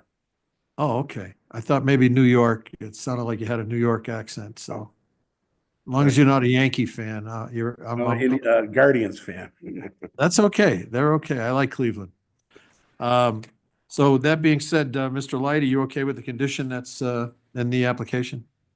Yes, and just to repeat that, the condition would be if the equity owners are no longer a key employee, then we would have to file a key employee application within 60 days. Is that correct? Yes, that's it. Yes, Great. we're fine with that. Thank you. All right. And I'm happy to support this application. I wish you gentlemen all the luck in the world. We love entrepreneurs, and all the best to you. Thank you. Member Sendall, questions or comments?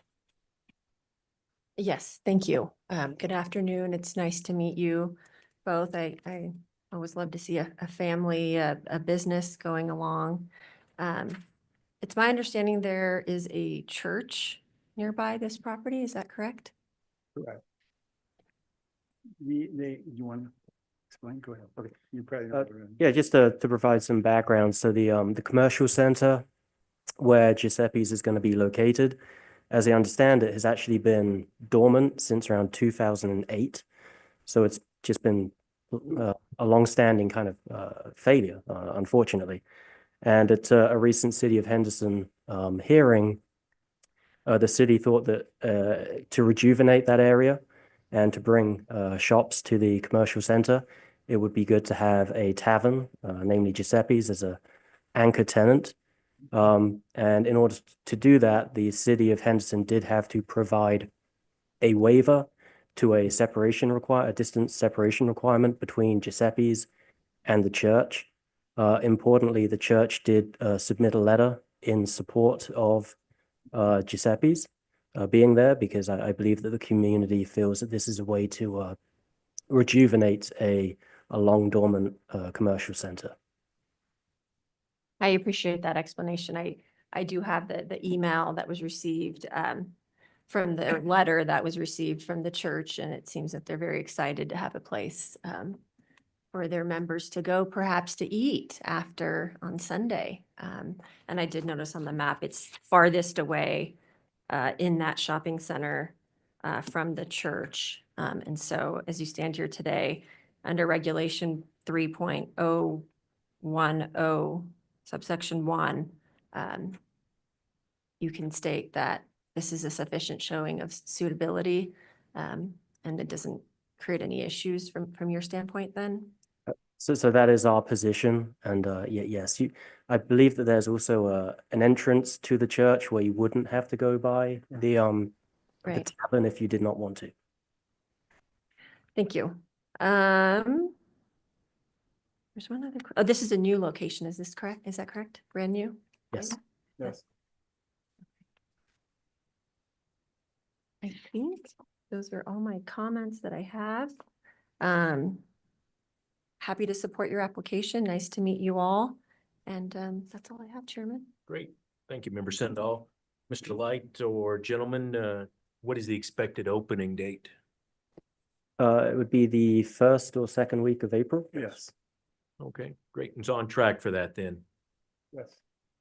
Good. And as Member Sendall raised, generally it's the applicant's burden to show if there is a close proximity to a church or school. It's the applicant's burden to justify that that is still suitable under Regulation 3.010 by the fact that you said, Mr. Light, that the city allowed a waiver and that the House of Worship actually supported the application, as opposed to generally houses of worship don't object. To have a church actually in support of a location means a lot to me. So I feel very comfortable that you've met your burden, that this is not going to be a concern under Reg 3. So again, happy to support it. And unless you have anything else, Mr. Light, we'll go ahead and take a motion. No, nothing else. Thank you. Very good. Then I'll entertain a motion on this restricted item.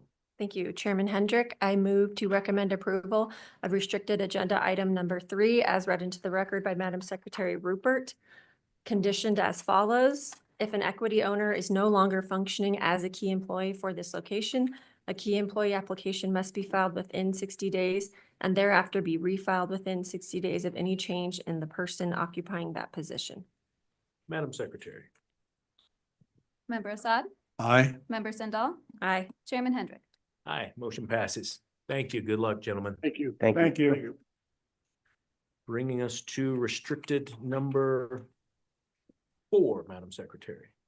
Restricted number 4 is the application of Route 159 Entertainment LLC doing business as Neighborhood for a restricted gaming license and the application of Patrick Haggerty for licensure as a member and manager. Good afternoon. Mr. Moran, how are you? Yes, good afternoon, Mr. Chairman, Judge Assad, Member Sendall, Madam Executive Secretary, J.T. Moran with the law firm of Hutchison and Steffen, representing the applicant, Mr. Patrick Haggerty, on your agenda, specifically restricted item number 4. It's good to see you all, and obviously we appreciate you extending the courtesy, Mr. Chairman, of allowing us to apply electronically and be granted the opportunity to participate remotely here in Boulder City in the South. As much as I like making that trip up to the north, it's nice to stay close to home sometimes, especially when it's colder than normal. And I understand there's some weather coming up there in the north, so I do hope you all make safe travel arrangements on the way home. That being said, I'm here with Mr. Patrick Haggerty. Mr. Haggerty is a known quantity in the gaming business. This is his second location. You will remember he has been licensed and has remained in good standing as a gaming applicant here in the state of Nevada for approximately 5 years. I want to say just over 5 years. His first approved location was in the city of Las Vegas, a 15 tavern unit location, and he is operating that with his brother very successfully. You'll notice that this particular item is a little bit different in terms of the organizational structure. Mr. Haggerty has decided to take this particular opportunity and business endeavor on himself. He is the 100% owner, manager, and member of the entity that will be operating with your recommendation and approval by the Nevada Gaming Commission, of course, with the conditions that we've stipulated to with your Enforcement Division and Investigations Division regarding the live entertainment component and signage correlating therewith. He is here to answer any questions or queries that the board may have. I don't believe that there are any areas of concern or even any areas of interest. He's fully capitalized and has the runway to operate this business very successfully in tandem with the current location that he's been operating in good standing again for the last 5 years. I'd like to turn the mic over to him, but also note, Mr. Chairman, Mr. Haggerty has taken the restricted license seminar. He's happy to do that again if you'd like. Of course, there's probably some updated continued education that he might be able to avail himself in the current iteration of that seminar that you guys offer, which is incredible seminar.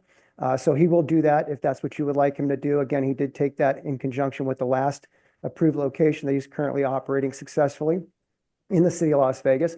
We were extended, before I turn over to Mr. Haggerty, we were extended an approval from the city of Las Vegas as to the local privileged and general business licenses. So we're ready to rock and roll as soon as you all say that we're ready to rock and roll, I suppose. And with that, we want to thank Agent Martiroshian. I've had a couple of items with her recently, and they all seem to they're right down the fairway. She's thorough, she's credible, she's very easy to work with, along with the rest of the department for investigations or division. And we just appreciate that level of diplomacy and experience. It makes our job in the private sector much easier. So with that, Mr. Chairman, I'd like to turn this over to Mr. Patrick Haggerty to make a few introductory remarks. Thank you, Mr. Moran. Good afternoon, Mr. Haggerty. Good afternoon. My name is Patrick Haggerty. Good afternoon, Chair Member Hendricks, Board Members Assad and Sendall, Madam Secretary. I'm privileged to be here today to speak to you about my plans for a neighborhood. That's wonderful. Go ahead. Tell us what your plans are. Well, my LLC is Route 159. Route 159 is Charleston Boulevard from Sunrise Mountain to Blue Diamond Highway. It's one of the longest highways in the USA. And so it's kind of my base for my formation of my company. When thinking about names for the new location, there was one name that just came up, one word that just came up almost every conversation. And every time I talk to somebody about a new location without telling them the name, it's the same word that comes up, and that's neighborhood. When I take that name neighborhood and I expand it to my philosophies in business, my philosophies in the restaurant business, I say that treating the patrons, treating the customers like your neighbors, important. They're the backbone of your business. That's what keeps you going, keeps me going, keeps my employees going every day. Expanding that to my employees, taking great care of employees, giving them a great, safe place to come to work every day, to know the customers, have the routine, set scheduling to where they can kind of count on seeing the same faces week after week. And I truly believe that's what the customers and the employees enjoy, is that consistency of business and fellowship. I've operated restaurants with ownership for over 15 years here in Las Vegas, over 25 years in the food and beverage industry. I had a restaurant in 2010, and it was a comfort American food. And the menu was a massive hit. Unfortunately, the business only lasted around 3 years. That was my first liquor license, and that was in Henderson. My plan is to reinvigorate that menu, but turn it into more of a bar menu. Meatloaf sliders, tuna nachos, fun items, of course, pizzas, hot dogs will be the 24-hour menu. Mini pot pies. So a lot of fun items that I think people are missing right now. That's wonderful. as you mentioned, you're currently licensed at the Charleston. How's the business going there? It's actually going amazing. It's going really well. It's a very fun spot to be a part of, right outside of the Arts District. So the customer base, the people who live in the area, the employees who work both in the Arts District and East Fremont, they're a great crowd to have in, and as well as the employees who work there with us. Wonderful. And how long does it take you to get between that location and this location? On the freeway, I'd say it's under 15 minutes. So I'm on currently at the Charleston, which is on Charleston and 6th Street, which is basically right off Las Vegas Boulevard in Charleston. The new location will be Charleston and Jones. So both are very close to the freeway. And of course, I can just take Charleston straight up and to get to the each location. Wonderful. And your plan, at least till this gets going, is to be here all the time? Or are you going to switch back and forth? What's your time allocation? So at the Charleston, I'm lucky to have my brother as a partner. He's been, whereas I've been in the food and beverage for 25 years, 15 years of operation. This was my brother's first venture into food and beverage. So over the 5 years, he's really developed. He loves the bar atmosphere, and he helps me fully manage it. So kind of training him and getting him set up, as well as just the basic bar manager that we have to help with daily duties. They're going to be assisting me. I still plan on being there easy 10 plus hours a week. I don't want, for me and my future, it's very important that the Charleston keeps moving in the right direction. You can't have your flagship or your number one slip back. So for me, it's going to be very important to keep that going forward, as well as still having the time to dedicate 30 to 35 hours to my new location, which, you know, I plan on working 6-7 days a week until the business is fully ready. I know that'll take 90 plus days, training the staff, getting everybody geared up to where, you know, I can afford weekends off. Great. Glad to hear it. It's going to be a busy time. And as Mr. Moran noted, you've already taken the restricted licensee compliance seminar, so no need for you to have to take it again, but I'd encourage you, as Mr. Moran said, never hurts to be updated. So if you have some free time, you may want to sign up for one of those in the next few months. Mr. Moran also noted that you're aware of, as we talked to the prior applicant, the need for having a signage out front if you're going to have comedy, live entertainment, whatever it might be. And you can talk to the enforcement division about that, and we'll probably make that a condition upon this application today. Do you understand that? Yes, I do. Okay, great. Thank you. Judge Assad, questions? Thank you, Chairman Hendricks. That was an excellent presentation. I thank you very much for that. And Mr. Moran, always great to see you again. Thank you for your presentation. It was very informative. Agent Marta Rosen did a great job of preparing us with her application, and I don't have any specific questions. I just wanted to confirm these are going to be 15 bar top machines. Is that right? That is correct. And short line will still be the SLO? Yes, they will be. Okay. And you know, on that menu, a really hot item these days are chicken wings. I want to put some chicken wings in there. Definitely. Those will be a staple. Probably 3 different sauces. Yeah. Have you seen the stock price go up for what's it called? The Wild Wings of Buffalo, not Buffalo. What's the other one called? But you're going to price of eggs. Well, no, we're staying away from eggs. The Wingstop, have you seen the stock price go up? I haven't, but I'm definitely going to check it out. It's shot up through the roof. So tells you how popular chicken wings are. So I look forward to coming in and trying your menu someday. So good luck. I'm happy to support your application. Thank you, Judge Assad. Definitely a conversation between chicken and the egg there. So you get a little bit of everything with this road show.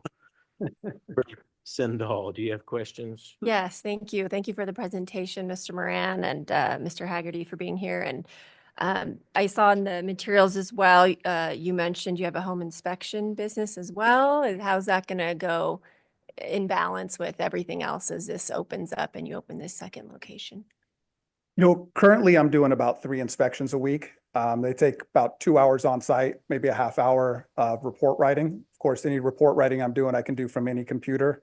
I do plan on maybe winding that business down a little bit if I can afford to financially and the businesses are going well.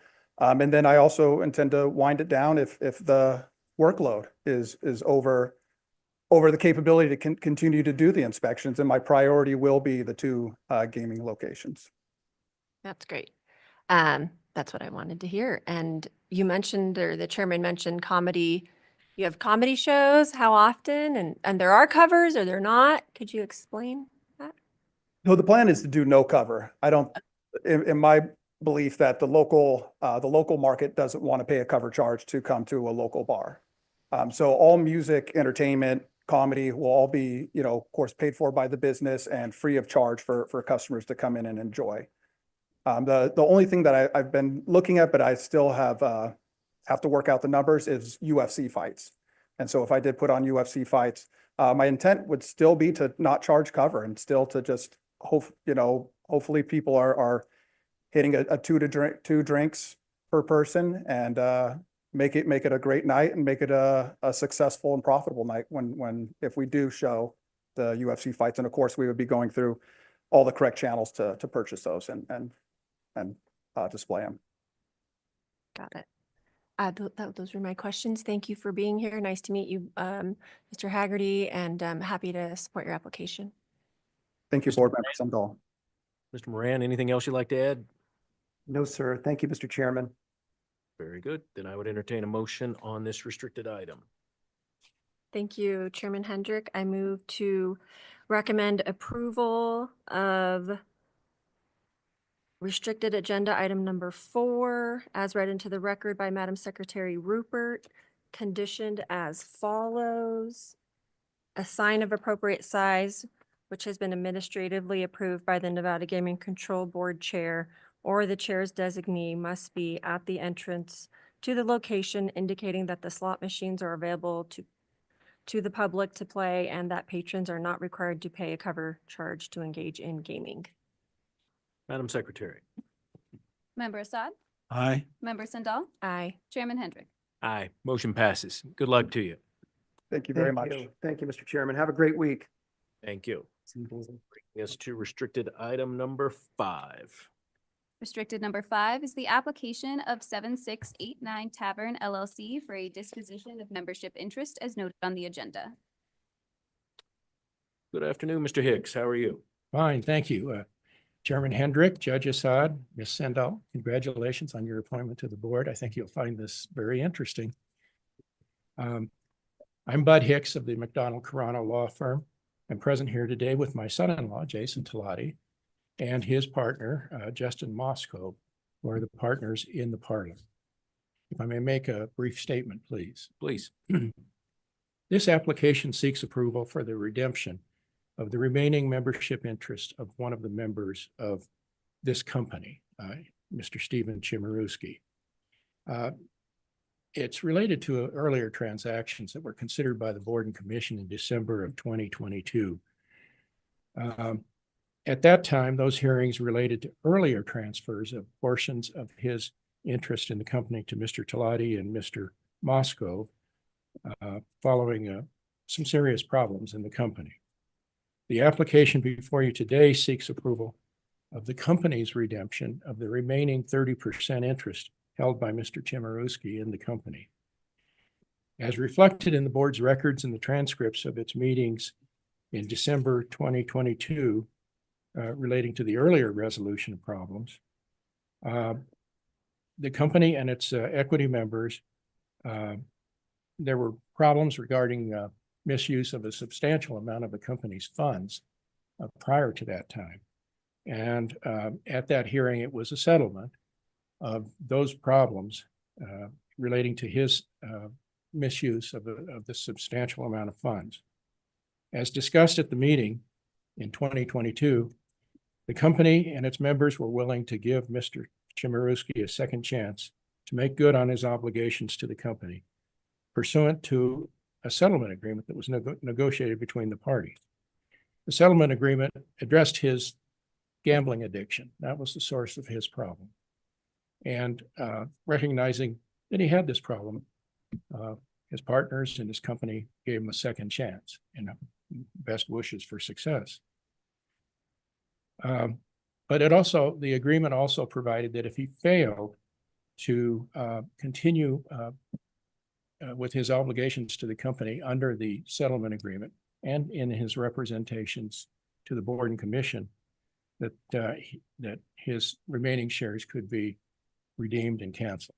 And that's the situation we have today.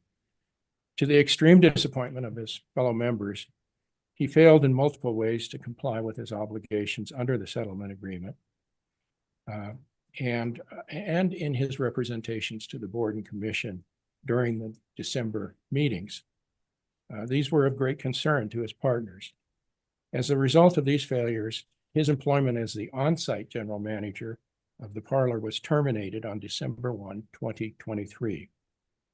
And the company subsequently decided to exercise the right that was granted under the settlement agreement to redeem and cancel his then remaining 30% interest in the company, pursuant to the terms of the settlement agreement.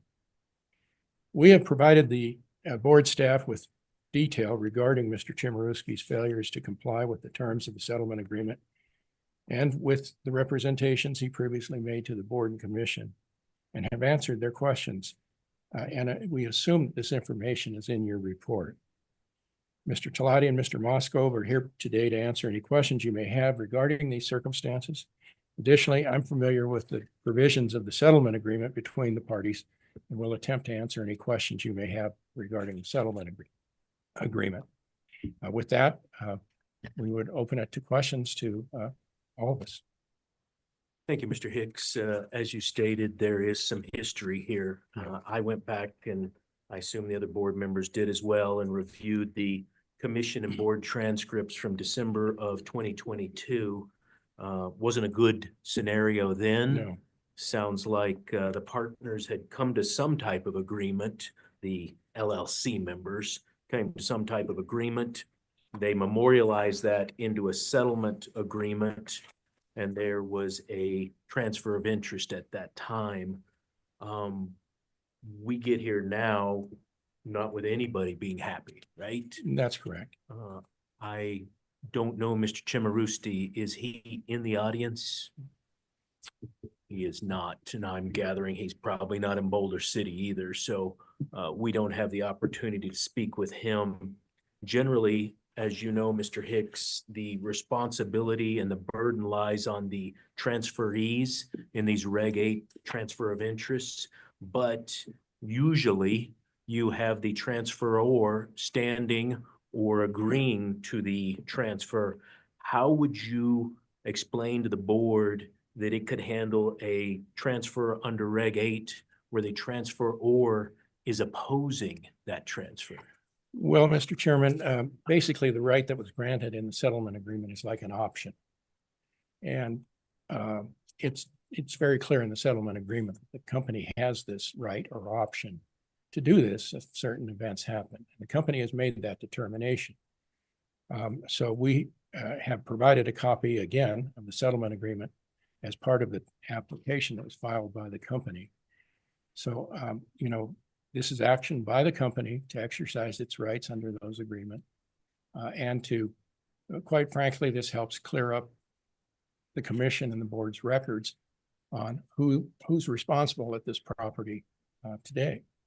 And so, you know, it's like again, it goes back to, it's like an option and somebody who now regrets granting the option in the first place. But they may refuse to cooperate, which apparently Mr. Chemeriwski has done. But, you know, the company chooses to the alternative, that is to exercise the option, clear it up and get it done. Is there ongoing litigation now? Has litigation been filed or threatened? There has been no litigation filed that we're aware of. It has been threatened. There were some settlement negotiations that went on for a period of time, but they were not successful. And so we don't have anything resolved there. But the company is prepared if it has to defend this. There are provisions in the agreement that provide course for litigation between the parties. And if that happens, the company will defend as necessary. Are you aware that Chemeriwski has his own allegations regarding this situation? You said you've had settlement negotiations, so I'm Yes. taking it that maybe he has presented some of his side of the story? Well, he has made allegations which has been repeated to us by his counsel. We do not agree with his allegations. Clearly, he's a very unhappy, disgruntled former partner. You know, again, the company's prepared to respond to those allegations if and when they ever are made in a forum, but it hasn't been to our information yet. And as you stated earlier, Mr. Chimarusti made some representations when he was before the board and commission back in December of 22. Did similar activities go on by him during the 2023 calendar year? Is that what caused, in your mind, the breach of the settlement agreement? Yes. In summary, I mean, he made representations about he had a therapist he was going to, he had a counselor that he and his wife were going to. He was seeing a doctor and receiving medications for depression and other issues that fed into this, and that he would continue those treatments. We learned that he discontinued them rather quickly early in 2023, much to the disappointment of his partners. Additionally, he again misused company funds. Not as much as before, but still, because they were monitoring it during this period, but he clearly took additional amount of funds from the company for gambling. And he was observed again, gambling, playing slot machines by Mr. Moscove. Well, Mr. Moscove saw the video of it, of the incident, which happened at one of their golf tournaments at the golf course bar. And Mr. Chimaruski was in there gambling and hit a taxable reportable win. This was all recorded, and the company learned of that, and then Mr. Moscove, who knew the manager there, was able to look at the video and observe this on video. There were also secondhand reports from others that he was gambling in various locations. And in particular, there was a serious and reliable report. They didn't see it themselves, but that he was again gambling on the machines in the parlor. And that was one of the issues that was discussed in December of 2022. And as we know, that's strictly forbidden. And he was counseled against doing that. You know, it was a whole variety of facts. Also, you know, some failures to follow the company's practices and protocols on handling of cash. He just fell flat on his face as he went back into his addiction. And we're very sorry that he's done that, but that's not the kind of partner that you can have, especially in a business like this. So that was my next question I was going to ask that you address, Mr. Higgs. Yeah. You believe there was continued misappropriation of Yes. funds after the board and commission meetings in December of 22? Yes, and it was he admitted it, and at one point produced an IOU that he had put in the cash register for it, but that was sort of an afterthought on his part. And, you know, it was a typical situation of a person with a gambling problem. You know, it started out with, he would tell the partners he needed some cash to pay an income tax payment, or he needed cash to, at one point he said he had to build a new fence around his house. Another one was he had some medical bills that he had to pay. And, you know, these started adding up. And then when the company looked at it, looked more clearly at it, and he had taken a final $20,000, something in excess of $20,000 at one time. They then went back and went through all of this. There was a meeting where they called him in to meet with Mr. Talati and Mr. Moscove, and he acknowledged that, yes, all these times that he had been using that cash to gamble. Is that pre the board and commission meetings in December of 22 or post? It's post. Post. It's Okay. during 2023. And like I said, this this whole process worked up over a period of time. But by, I think it was sometime in the fall, September, October, November, when Mr. Moscove and Mr. Talati, took a real careful look at all the records and sat and talked about all the different representations he had made. They decided to bring him in and talk to him about it. And then he admitted to them that, yes, he had taken the money and he had been gambling again. And, they also talked about he'd gone off the treatments and all of that. So it was just unacceptable. Understood. Mr. Talati, anything you'd like to add? I believe you were the one who stated on the record back in December 22 that you kind of believe in 2 strikes and you're out. Or was that you? Yes, no, that's me, definitely. First of all, good afternoon, Chair Hendrick, members, and Madam Secretary. Yeah, I'm Jason Talati, and yes, I'd just like to say our reputation is so important to us. And so needless to say, this is a very disturbing, disappointing set of circumstances to be once again back here regarding this matter. But yeah, I'm available for any questions. We really thought we put the guardrails in place to ensure this wouldn't happen again. And but at the end of the day, we were duped. Yeah, that was exactly what I was going to ask you. After the December 22 meetings, there were safeguards put in place. Where was the breakdown? So Justin and I, mainly Justin, was involved in all the weekly slot drops, and so that's when we're auditing everything. So I mean, it's just it's a heavy cash business, and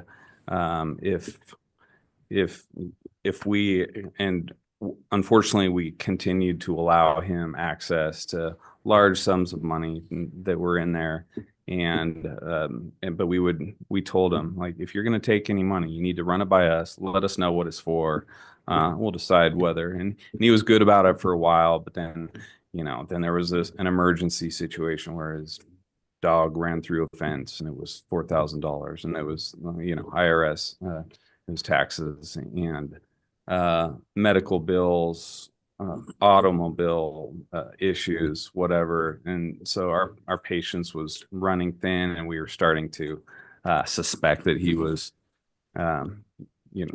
misrepresenting, lying to us about certain things, and we were always trying to be very helpful in getting him through his financial woes. And he was assuring us that he was going to treatment, as Bud said, and we he would tell us, oh, I'm 162 days clean from gambling, 212 days clean, but then we're hearing other accounts from other people that it's just not true. So we're just starting to lose faith and respect for this. And then finally it came to a head. I just said, you need to meet Justin and I at the office. You need to show proof of all these expenses that keep coming in. And that's when he came clean, let us know that he was back at it. There was a lot of discussion about value and payment and a lot of math done back in December of 22 about the transfer of interest. Then I understand you have a settlement agreement that talks about redeeming and canceling and valuation. Has that conversation gone on in terms of, if this transfer happens, is there due money to Mr. Chimarusti, or is it the other way around? Do you want to, I can kind of fumble through it, but you would probably. Mr. Chairman, if I can respond to that. The settlement agreement was drafted to provide certainty if it had to be exercised, and also to address at least what I've experienced in the past with gaming controls concerns when you have a problem with an unsuitable person in your business or company. And so based on that, the agreement was drafted to provide that if this right was exercised, it would be based on the book value of the person. It's very easy to compute that. And also, quite frankly, there's no open market for, minority interests in taverns. And so in order to avoid disputes over valuation and whatever, the book value method was right on target. But more importantly, too, I sort of drew on my experience and thought about instances in the past where the board and commission have been confronted with issues where a executive or an key employee or a tenant or whoever is found unsuitable by the gaming board, and what is done with any type of continuing contract or contractual obligation to those people. And so that's where we came up with the book value thing. It's got a high degree of certainty in it, and that is clear in the agreement. What happens? As it turns out, to go to your particular point, let's see if I've got that information here. And you don't have to tell me the amount. Yeah. I'm more interested in where you're at in the process, and was that part of your settlement negotiations? Well, it was. Well, once he hired an attorney, the attorney came in and said, well, we have to value this at fair market value. And, he had his own theories about what a minority interest in a tavern is worth. And no, we said, no, we're sticking with the book value. And Mr. Chemerinsky's book value at the end of 2023, and we've given your staff these numbers, but it was less than $40,000. And the agreement also provided that he agreed that he would reimburse the company, its expenses that it incurred on a claim that was made to the Equal Rights Commission regarding his conduct. And the company had substantial expenses on that. So he had agreed, at least orally, to reimburse the company for those expenses. He had also agreed in the settlement agreement to pay for all of the costs incurred by the company he had to file a new license application, and the company assisted him in doing that. And then the agreement also provides that if the company has any costs in regards to enforcement of the settlement agreement, he is liable for those. Well, those have been running because of the unsuccessful settlement negotiations with his counsel. So at this point, it's a very substantial sum. He's in the hole to the company. So the company feels it owes him nothing, but nevertheless, the company potentially has claims against him. And if I can anticipate your next question, as to this differential, the company they just want to make this problem go away. And right now the thinking is, look, they're not going to pursue him once this gets completed, unless, if he brings suit against the company will reserves its right to raise all of these claims against him, which he agreed to pay. But that's nothing that we want to get you involved in, and I'm sure it's nothing you want to be involved in. But anyway, that's the situation. Thank you, Mr. Hicks. Judge Assad, questions? Thank you, Chairman Hendricks. Thank you, Mr. Hicks, for that very comprehensive and thorough explanation. I think I get the picture here. I'm going to put on my former prosecutor's hat on for a minute and my former judge hat for a minute. Yes. The robe, and call it for what it is. This is embezzlement. And it sounds like Mr. Chemerinsky is way upside down. The book value is around 40,000. I'm willing to guess that the reimbursement and the costs and so forth and so on well exceed 40,000. Yes. He's lucky you're not filing a police report for embezzlement. I think he would be well advised to just acquiesce to your wishes here and let bygones be bygones. I wish him well. I hope he gets, excuse me, the help he needs. I've seen compulsive degenerative gamblers up close firsthand as a blackjack dealer, a dice dealer, a floor man, all aspects of the casino business. The worst probably is slots. When you're addicted to those machines, it can be very, very difficult to overcome that. So with all that being said, I think I think I don't have a problem with Reg 8. I think it's a technical type of requirement that the transferee be the one that filed the application. But in this case, because of these unusual circumstances and the facts being what they are, I'm willing to grant this request. Thank you. Member Sindall? Thank you. Good afternoon. Can I just get a little bit background? Is my understanding that the three of you are all friends, or how did this come about originally in starting the company? Steve was an employee of mine, dating back to, if I were to guess, maybe 2010 at one of our other locations.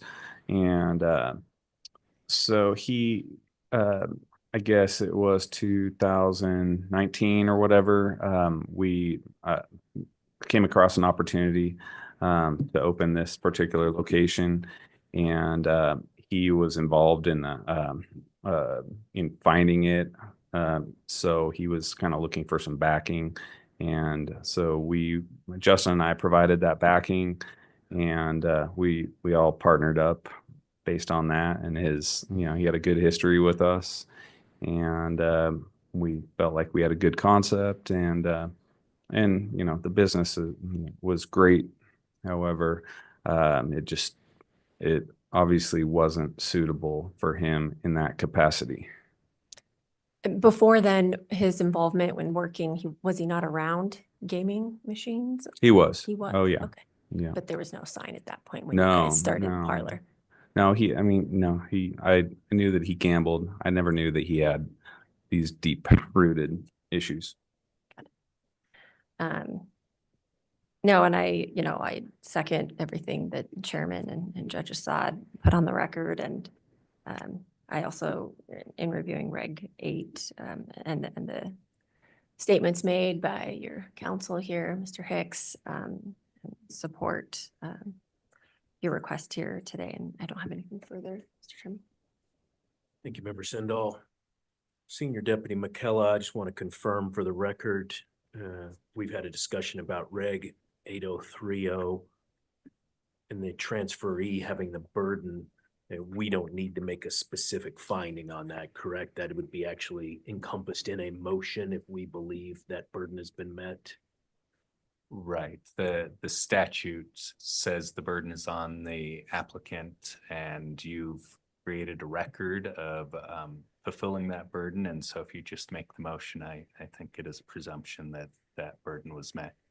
Thank you for that, Mr. McKella. That was my understanding as well. And I think, Mr. Hicks, we have laid that foundation on behalf of you and your client that there is a burden to be met by your client. You have a document that was presented to the board. You have provisions in that document that if certain things didn't happen, what would be the next step after the first transfer of interest, which was approved by the commission, that there would be a request for a second transfer of interest. We are not a court of law. We will not get involved in whether or not there was a finding that that breach of the agreement occurred. I think our burden is a much lower step here, which is, did the transferee have a basis for presenting this application? If there's a court action, that's up to the courts. That's what they're here for. We're here to be sure that generally, as I stated earlier, you usually have both parties standing in front of us. Since we don't have both parties standing in front of us, the transferee has to make that burden. I believe that's been met. I believe we have a record that shows that, and the commission can make that final determination. I'm also going to say a couple other things for the record. I'm advising our tax and license division that Mr. Chimarusti's current license be placed on administrative hold. That may result in disciplinary matters. It may not, but that will allow the board to conduct an investigation and take any disciplinary action they may want. Mr. Chimarusti has rights based on him being a current licensee. He's welcome to entertain those if and when there's an investigation or a disciplinary matter. I'll also state that I'd like the investigations division to take his application that was a condition upon the license of this establishment and activate and act on that application. He filed as a key employee to be general manager at this location, so we are not divesting either the board's rights of jurisdiction under his existing license and certainly not passing upon any rights on his current application. He may seek a waiver for that. That would be up to the board at the time, but I'm going to ask investigations to look into that. I'll also state something else for a side matter here. The board does not get paid for these investigations. In a restricted matter, there is a license fee and there's an investigative fee. Those total up to $1,050. When we get into situations like this, we're running in a real deficit. Generally, as you know, Mr. Hicks, if this was a non-restricted matter, we'd be invoking a revolving fund. We would be making the licensees pay for this. Because of that, the board ends up in a deficit with our budget. So that's a little bit of a side soapbox, which is not your client's problem. It's a legislative problem that we don't have enough money to dig as deep into restricted matters that we can dig into for non-restricted matters. But this is going to take some time. As you gentlemen all know, it's taking a lot of time out of your time. It's taking a lot of time out of the board and commission's time, but I think it's worth it to protect the industry. I would also say, as Mr. Judge Assad said, we feel for anybody who has a gambling problem. We understand that that is a factor that involves this gaming industry, and we hope that anybody in that situation seeks help. And so we'll take all those factors into consideration if and when there's an investigation done. I'm satisfied that the transfer of interest is appropriate, so I would entertain a motion unless Mr. Hicks, Judge, Can I please ask go ahead. one more question? Go ahead. Thank you, Chairman. I just, as a matter of keeping the record clean for due process, was he aware of today's date in this hearing? Well, Judge, we have no direct communication with him, and we haven't for some period of time. But I do know that your staff sent him a notice to appear at this hearing, and we were wondering if he was going to show up or not. Great. So, yeah. And I can state for the record that our agents have spoken with him, and due to public meeting and open meeting law notices, the whole world was advised of this meeting, and Mr. Chimarusti, having spoken with our agents, was certainly advised of that. Chief Hoffman, can you confirm for the record that he was told about this day and time for this meeting? Yes. Yeah, and that's what I wanted to put on the record. And, you know, I mean, there's gambling. I mean, we all love gambling. This is a gambling state. We're all in the business of gambling and gaming and so forth. And then there's compulsive degenerative gambling. And we're going to try to address that. And there are other UNLV and other places that are addressing problem gaming. So we're not here to criticize, but there has to be a distinction and a separation between social gaming and entertainment, gaming for entertainment value. And whenever someone like Mr. Chemerinsky comes along, and there are a lot of other people like him, I think it's important to note that they need to seek help. And there's places available. There's Gamblers Anonymous. There's all kinds of available therapies for him to seek out. And he needs to do that before he can move on with his life. I wish he was here so I could tell him that in person, but hopefully he'll get that message somehow, some way.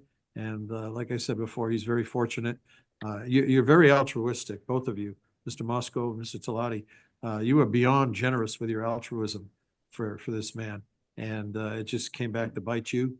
And sometimes that's the way it works. So I hope that moving forward, he'll be able to appreciate the fact that you're not filing a criminal complaint for embezzlement. Thank you. Thank you, Chairman. Thank you, Judge. Mr. Hicks, anything else you'd like to add? Mr. Chairman, I'd like to thank the board for your careful consideration of this. It's been a difficult issue, and we truly appreciate your comments and your concerns. And I'd also like to make a final goodbye to Chief Hoffman. I've worked with Chief Hoffman back when he was an Agent 1 and through his years, and he's always been very professional, done a great job for the state. And he's always been real fair to deal with, and that is truly appreciated. Thank you, and best of luck to you. Thanks, bud. Thank you, Mr. Hicks. Again, as we talked about earlier, Mr. Chimarusti has made some allegations. You're aware of those. You said his counsel had presented those. All I will state for the record is I'm not putting any credence one way or the other on that because I'm not an investigator. But to the extent that our investigations division looks into that, I know that both of you gentlemen will cooperate fully because you're current licensees, you're upstanding gentlemen. So if there are any inquiries, I would like for you to state for the record, of course, you'll be cooperating. Absolutely, I will be cooperative. Very good. Mr. Moscove, why don't you step up and introduce yourself for the record? We appreciate you being here as well, and just confirm for the record that you're cooperative if there is an investigation. Yeah, my name is Justin Moscove, and I will cooperate whatever you guys need. Very good. Thank you all. Then I would entertain a motion on this restricted item. Thank you for your time. Thank you, guys. Yes, and I just want to real quickly just echo, I agree with all of Judge's comments today, and thank you for all being here. Chairman Hendrick, I move to recommend approval of restricted agenda item number 5 as read into the record by Madam Secretary Rupert. Madam Secretary. Member Assad? Aye. Member Sandal? Aye. Chairman Hendrick? Aye. Motion passes. Thank you for the Thanks record. again. Gentlemen, thank you. Bringing us to restricted number 6. Restricted number 6 is the application of Ash S&I Corporation to receive a percentage of gaming revenue from Sartini Gaming LLC, doing business at 7-Eleven store number 23192. It is also the application of Sonika Shams for licensure as an officer, director, and shareholder as noted on the agenda. Good afternoon, Mr. Donato. Good afternoon, Mr. Chairman, members of the board, Madam Secretary Jeff Donato, and road agent here with the applicant, Mrs. Shams. The applicant and I appreciate the board's approval to allow us to appear from Boulder City today. Mr. Chairman, with your permission, I'd like to provide a brief overview of the application, allow the applicant to provide some information about herself, and then we'd be glad to answer any questions you may have. Please. Thank you. This location is an existing convenience store known as 7-Eleven store number 23192 and is located in Clark County at 5808 Boulder Highway. Major cross streets are Boulder Highway and Tropicana. On or about October 4th of 2024, the applicant took over the operations of the store that currently has 5 slot machines. Since the SRO Sartini Gaming held and continues to hold the restricted gaming license, the gaming has been operating under a space lease agreement, and the applicant has only been collecting space lease rent from the time she took over the operations of the store. If this application is approved, however, the space lease agreement will convert to a share in revenue agreement, and the applicant will commence participating in the gaming revenue under the SRO's restricted license for the location. The applicant did attend the restricted compliance seminar on February 18th of 2025, and with that, I'll have Mrs. Shams provide some information about herself. Good afternoon. Good afternoon, everyone. Thank you. My name is Sunika. I'm from Afghanistan. I've moved in the United States 20 years ago. My first business was a UPS store, which I sold it a couple of years ago. I have a 7-Eleven already that has been established for past 5 years almost. And this is my second location. I'm happy to, any question if you guys have? Thank you. Pleasure having you before us here today. As stated, you have completed the compliance seminar, correct? Yes. You find that seminar to be insightful? Did you learn quite a bit about how regulated gaming is, or being a current licensee, did you feel like you were already up to date on all the requirements? I was already up to date, but it was a good refreshing. My memory was good learning experience. Wonderful. Glad to hear that. How do you plan on splitting your time? I mean, you're already doing it. How do you spend your time between the 2 locations? I'm overlooking both locations. I do have managers for both of my stores. However, I'm spending around between 30 to 32 hours in each stores. I'm mostly involved into day-to-day business, scheduling, hiring, firing, inventory management, ordering, overlooking financials, and all other, everything. Great. Glad to hear it. That's a lot of hours, and We always appreciate entrepreneurs who are willing to expand, and certainly having current licensees move into other locations makes our lives easier. So with that and you staying on top of the restricted licensee seminar, I'm very happy to support your application again today. Thank you so much. I appreciate it. Yeah, thank you, Chairman Hendricks. Yeah, congratulations on your second store. This is really a credit to you and your ambition and initiative to become a very productive member of society. I appreciate the fact that you're employing people, and I'm thrilled to support your application. Thank you so much. I appreciate it. Member Sendall. Thank you. Good afternoon. Thank you for being here, and nice to meet you, Ms. Shams. I think everything was about covered by the chairman, and I echo the comments made. The only maybe one question I had remaining is the operation of the two stores very similar, same design? Are the slot machines set up the same way, or how do you oversee them each store? Yes, for most part, it's similar. However, the new store is a little smaller. It's easier for as far as inventory management, but other than that, it's the same. The demographic and the customer clienteles are different, but this is both of my stores are neighborhood store. All the customers are happy. The sale is up 25%.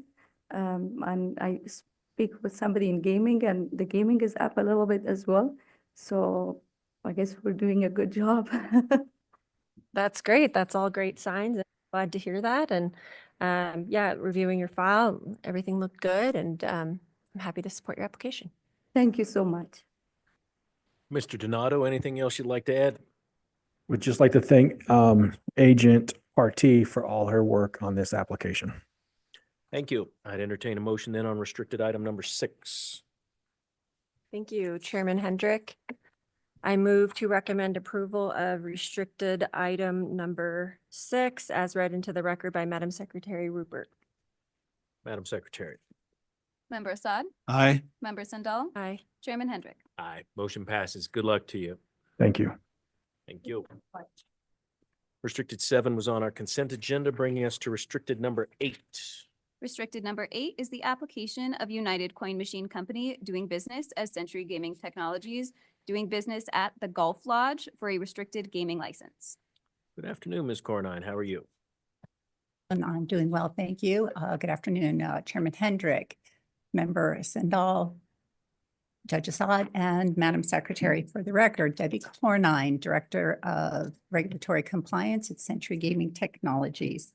The item before you today is that of United Coin Machine Co. doing business as Century Gaming Technologies at the Golf Lodge.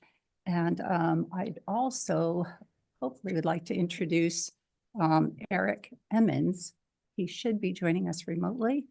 Okay, let's He is see if the- we can get him on the line. Yeah, he is the Business owner. business owner operator of the lodge. So hopefully he'll be able to join us. But until we can, oh, there. Can everyone hear me? We can. Can you hear us? Awesome.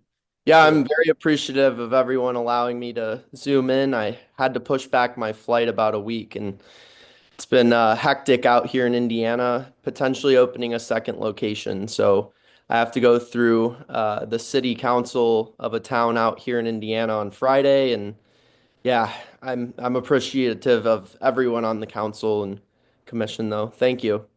Good, yeah. And we understand that you are not the licensee applicant, so we appreciate you being here today in case we've got questions, which I'm guessing we do because this is a little interesting to us. It's not normal. So let me start with you, Ms. Cornine.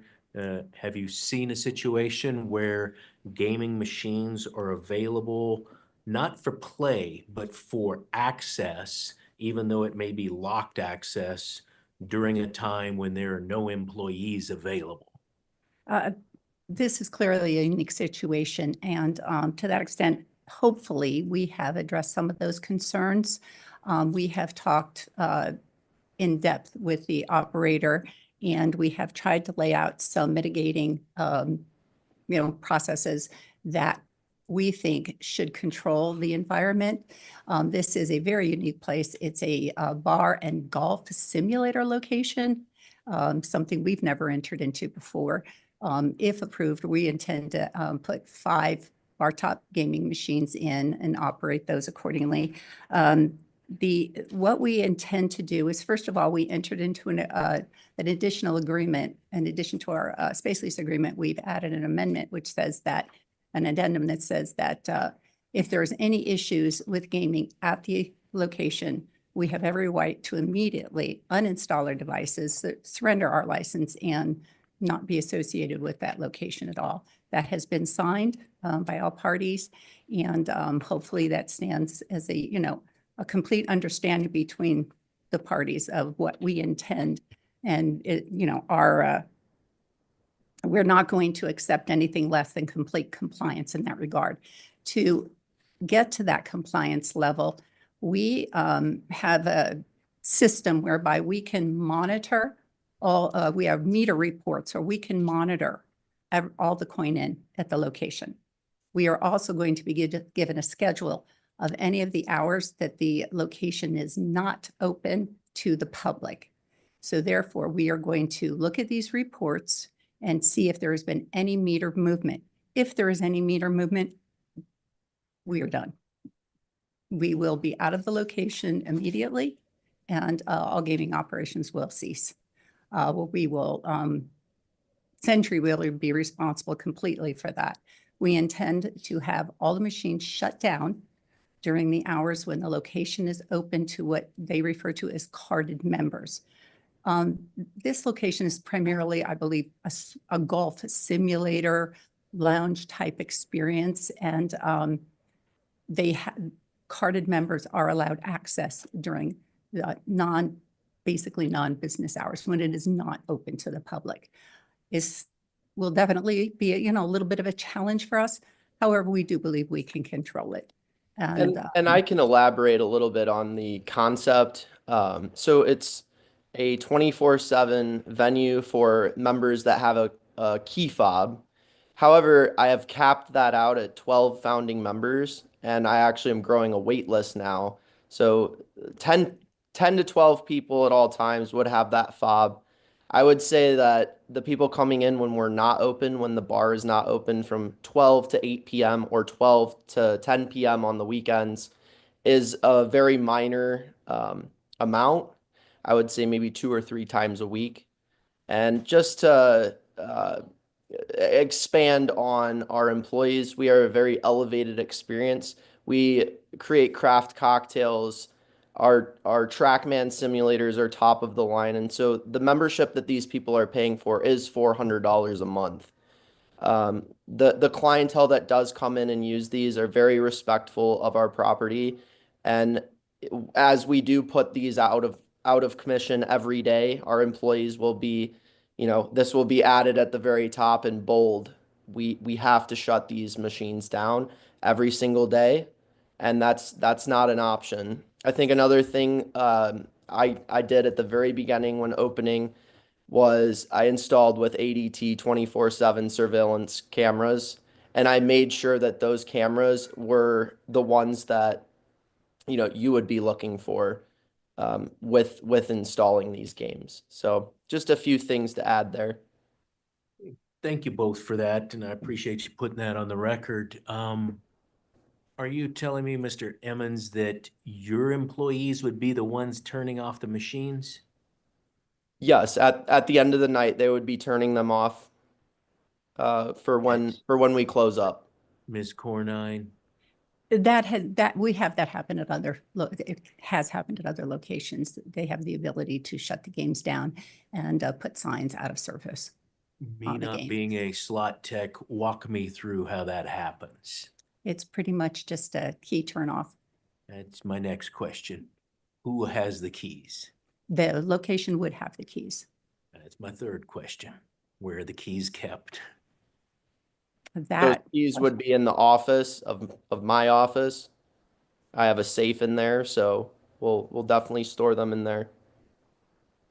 What has the liquor authority said about your locking up liquor at a location that has no bartenders, but customers are allowed to be in the facility without there being alcohol. Does that explain to them, and what did they say?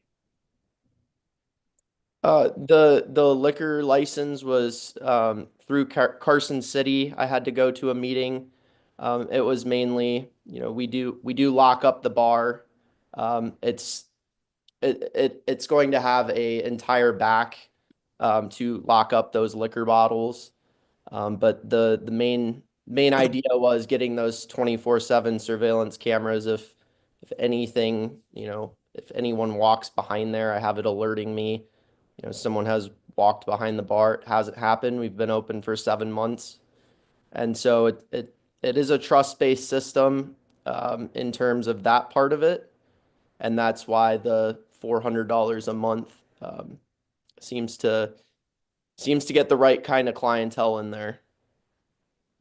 Yeah, I appreciate that, and I'm a big fan of trust but verify is kind of Exactly. where I usually start from. And the idea of the cameras with alerts, those all give me some level of comfort. Century Gaming having technology that you could monitor coin in. I appreciate that Century Gaming says if there ever is a violation, that is a separate agreement and gives the right to terminate it. Here's my last question. If that were to happen, Ms. Cornine, who's on the hook for disciplinary for allowing, let me go worst case scenario, there's a minor who comes in with one of these founding members, and a minor somehow gets an opportunity to play one of these machines. Who's on the hook? Well, as the licensee, Century Gaming is on the hook for that. You And got that is why we will be watching this with a very close eye. Yeah. I probably have some more questions, but I want to let my colleagues jump in. Judge Assad, do you have questions? Thank you, Chairman Hendricks. Yeah, it is an interesting and unique, novel concept. So I wish you well. I do have the same concerns that Chairman Hendricks has alluded to. Is there any way to, besides just turning it off with a key, is there any way to put some type of tarp or something over the machines themselves to ensure that people really get the message that they're out of service? We typically put out of service signs right directly on the face of the games. Okay. And then So as it'd be far covering as, the. as far as the key being locked in the safe, who's has access to open it and get the safe and get the key and then put it back? Is there a manager that's going to be pretty much on call? Yeah, so as the owner, I have promoted a manager, and then I have 2 other employees. So that manager lives about 30 seconds away, so she would be on call, and I also live about a minute away. So at most of the times we could be there within, a couple minutes. And like I said, with the office key, my employees do have it because they have to go in there to get golf balls, to get different equipment throughout the facility. So the people who would have a key to that office and to that safe would be me and my 3 employees. So you live up here in Carson City as well? I do. My Okay. family is actually from Indiana, so I went to the Kelly School of Business down at IU for marketing sales, and then I got my MBA at Valparaiso University. So have a very business-oriented background, and it's kind of funny. I did just propose to my girlfriend about a week ago, so we flew home and got to show all of our family back here that, and Did she we were accept? supposed to come home yesterday, but that didn't work out, as you can tell. Hopefully she said yes. I wish she did. No, I'm just kidding. She did. Well, congratulations. And I think she's actually watching it on her phone right now, the meeting, so She she's wasn't probably happy about laughing what in you the other just room. said. Yeah, you might want to check with her right after this is over. Yeah. Congratulations. I'm gonna be in trouble. Yeah. I want to let Mr. I just have one more question. Please go ahead. How many employees altogether will you be hiring? So there's 4 of us. So me as the owner, I have a manager, and then two other employees, and then of course my fiance is there too. Okay, great. Thank you. Thank you, Chairman. Yeah, so Mr. Emmons, again, appreciate what you're trying to do. our responsibility obviously is to protect the state and the gaming industry. So I'm going to offer something again that may have a cost attached to it. But before I do that, Member Sendall, do you got questions or comments? I do, thank you. And is it Emmons? Last name? Yeah, Okay. Emmons. Congratulations on your engagement. Thank you. For zooming in and being available. You mentioned a couple things that I just, again, trying to figure out mitigating, controlling things to do in this situation. Like at the airport, and I'm sure you thought of this, can't you put down like a whole rack to cover the whole bar area and put almost like a roll down curtain? Yeah, so what we're working on right now, it's actually going to happen right when I get back because we have all of it built. There's going to be 3 posts on the back of the bar, and then we're going to do similar to what you just explained. It's going to be a draw fence type thing to lock up the back of the bar. You're just talking about the alcohol section though, right? The- That wouldn't the- cover the location where the Yeah, machine. so I guess where you're going with it would be Yeah. for gaming. Yeah. And so this was just a suggestion, exactly what you're proposing for the alcohol. Almost if you could like roll it down in the front where the stools are. I'm just looking at your diagram of the location where you could just lock up the entire area. And obviously I don't know, the diagram looks like maybe you could do something like that, but I don't know if that's really accurate. I just wanted to throw that out there as an idea. That might be a mitigating control potentially to secure the machines more if the bar is set up where you could actually close off and lock up both the alcohol and the gaming machines at the same time. Something to think about maybe. The cameras, I wasn't clear to me with do you get alerts if people cross over or were to come by the bar stools where the potential gaming machines would be, or if they come by the alcohol, how, and then do you have retention of footage for a certain amount of time where you're able to go back and check? Can you talk more about all that? Yeah, so the cameras, they're all through ADT, and how we installed one of them is looking directly at the bar area. So if someone does, if there's any movement in that bar area, then that specific camera, it's recorded in the history, and so I can then see, oh, okay, someone just, walked in this area. I can click into that and then pull up the camera. Yeah, and it saves forever. I have a black box in my office. I went with the recommendation of the ADT company, knowing that I would be putting gaming machines in the future. So I consulted with them pretty heavily in the beginning stages before we even opened our doors. Got it. So forever you have footage going back. Oh yeah, I can go back months and check that out. Yep. Okay. The membership, you said there's 12 members right now, but Yep. is there any, what if you let's assume maybe this gets approved with some sort of mitigating controls or there's a condition, but then, perhaps you expand to 25 members or 50 members. And I'm just throwing numbers out there and trying to think of different scenarios that would increase the risk, right? Associated with these gaming machines there. And so just if you can touch on the membership number, and then if you expand this location, I didn't Google it. I don't know if this is a standing alone building. Yeah, I created the whole thing from the ground up. Okay. Yeah, it's my brand, it's my baby.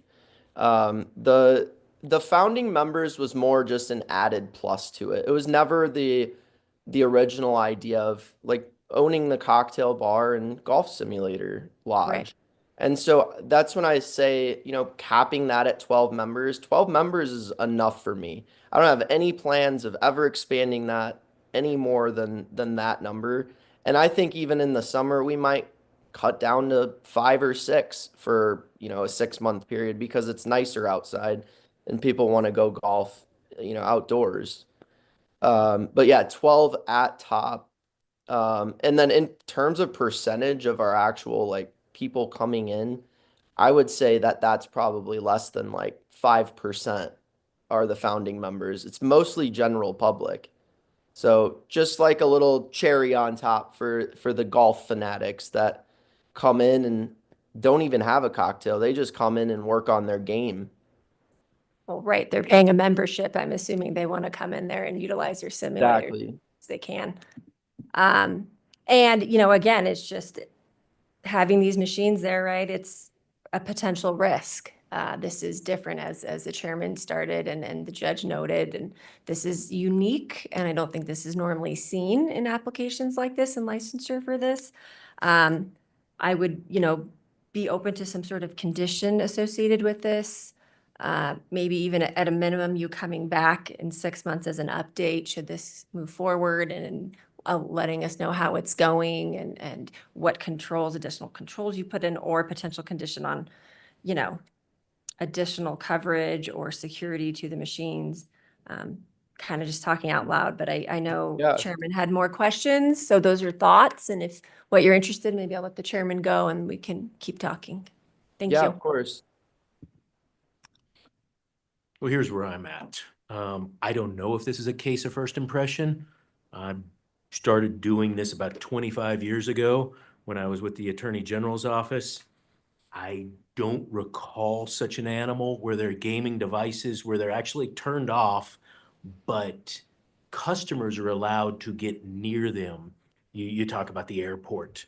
Well, there's police around, there's security around. So when those machines get turned off, there is security saying you can't be there, you can't sit there. When you talk about grocery stores and they may shut off the devices at the grocery store, but there may still be some customers left. There's employees there. There's people watching that and saying, there's no reason for you to go near the gaming machines because it's closed. Here you have a situation where 12 members, as Member Sindall mentioned, we haven't put a condition on 12. You may decide you want to make it 24. If we don't condition it, we wouldn't have any authority over that. So you end up with a situation where customers could be near the devices. They're turned off. The key is supposed to be away, but having not seen this before, I'm personally not comfortable. But here was my thought on why this may cost you some money, and I'll piggyback on what the judge was asking and Member Sindall was asking is, you could spend some money and create a gate barrier, which is very similar to what the airport does when the businesses close. The gates come down, it's locked off, nobody can get near it. There's obviously still cameras in the airport if you go past those barriers. I'm guessing that the liquor authorities would be happy about that as well. If it just said, you can't physically get into this area unless you criminally break in. Shouldn't have that happen because you mentioned that these are kind of a high-class clientele paying a monthly fee. Why would they be breaking in? Can't use the devices anyway because they're locked and turned off. So that would cost you money to create that barrier. And that's not really a route that I would be interested in pursuing because of, you know, that cost. So it would cost you money. Let me tell you the other thing that may cost you money. You can have no founding members come in when the machines are not available for play. So you said you're only doing this for 12 people. You need to figure out whether or not that was a perk to have founding members be in there. If you told me that when the devices are turned off, the building's closed. It's very similar to all kind of other businesses. If they have gaming devices, they turn off the gaming devices, they lock the door, they go home, gaming devices, and the business isn't available till they come back again. So both of those are going to cost you money. I'm open to other options, but I'm not comfortable in moving forward here today because there'd be so many conditions that would be kind of theoretical because we don't know what would be happening. So I think Ms. Cornine, you being the applicant, Mr. Emmons, we appreciate you being here and answering all of our questions. You may want to go back to the drawing board and decide with some of the guidance you've got today, unless my fellow board members want to move forward today, I'd say go back to the drawing board. We can refer this back and then put it back on an agenda when there's some more options for us to look at in terms of safety. You may go back and do some institutional history and find out that maybe this does happen before and maybe there was a way that the board figured it out through enforcement. I just don't have those details in front of me. So, Judge, do you have Yeah, no, I concur. I think it's a great idea. I don't think it's going to cost that much money to put up one of those roll-on type of shutter things where you can just slide it across the bar top for the machines, and then maybe similar type of thing for the bar itself where the liquor is. So I concur. I agree. Member Sindall? Yeah, I concur, and just sitting here thinking about, yeah, you have 12 fobs. And I hate to say it this way, now, you've put a burden then on these 12 members. What if their teenager goes and grabs the key, and oh, dad, mom's got a key to this place. We can go hang out. Those are just things just starting to run into my head. And so I do, I feel comfort with perhaps doing a little bit more work and figuring out some other mitigating controls we can put on for this. But I think that's a great idea. I congratulate you on your business and that you're going to potentially be able to expand it further. And I hope you're able to come back and work something out in that regard. And again, thank you. And thank you, Chairman. Yeah, absolutely. We applaud your Thank you. entrepreneurship, and my son also went to IU, and my future daughter-in-law went to Kelly School of Business. So I wish you all the best, and I hope you and Century and Ms. Cornine are able to come back to us very shortly with some other ideas on how we can protect the industry and these devices. Do we need to make a motion to We table do it? not. I am going to refer this back to staff. Very good.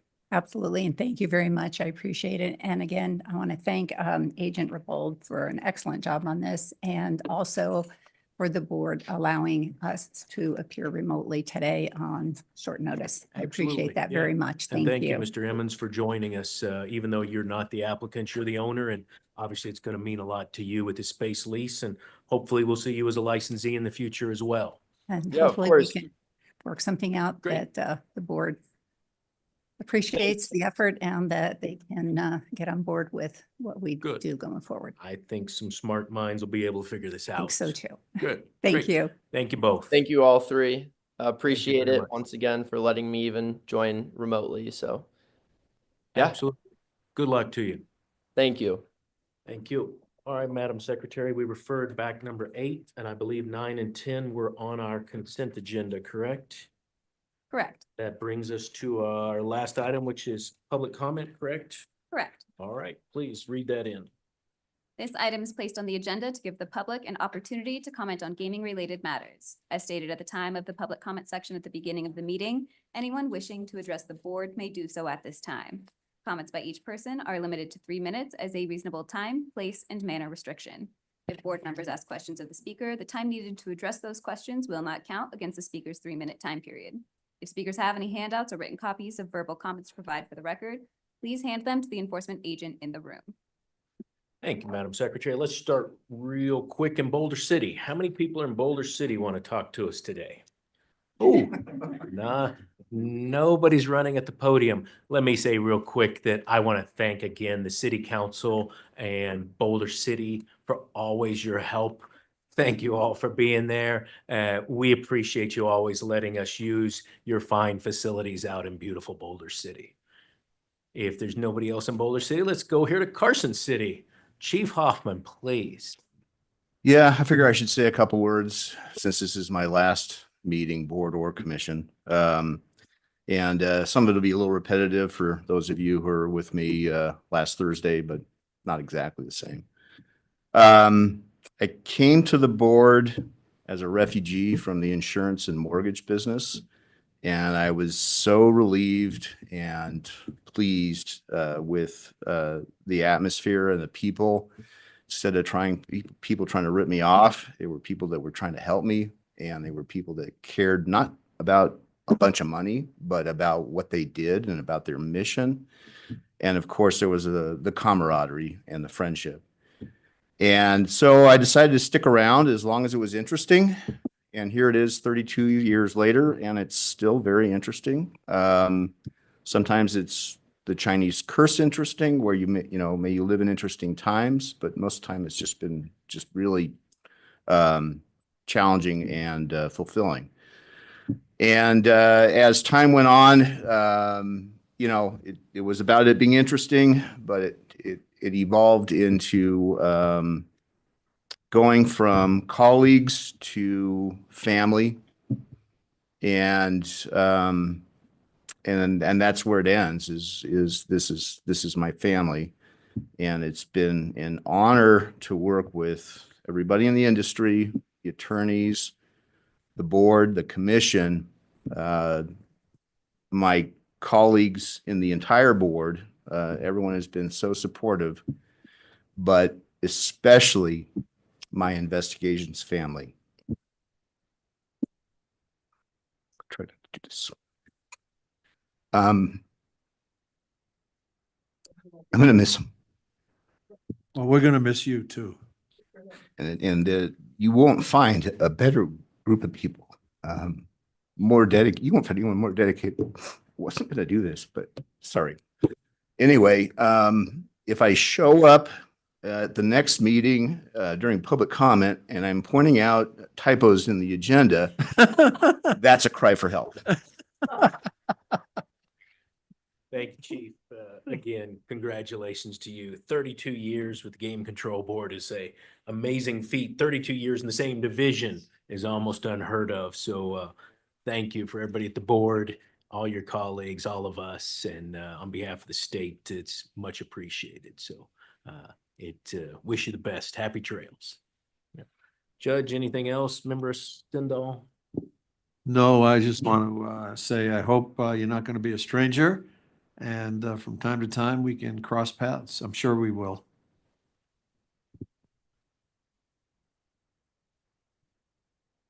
Yes, it's been an honor. Month and a half, but I feel like I've known you for 32 years. So look forward to seeing you more in a different role. But I'm sure I'll hear a lot about, well, Carl said this, well, Carl said do that. So I'll still hear your name, I'm sure. So, yeah. Thank you, everyone. Very good.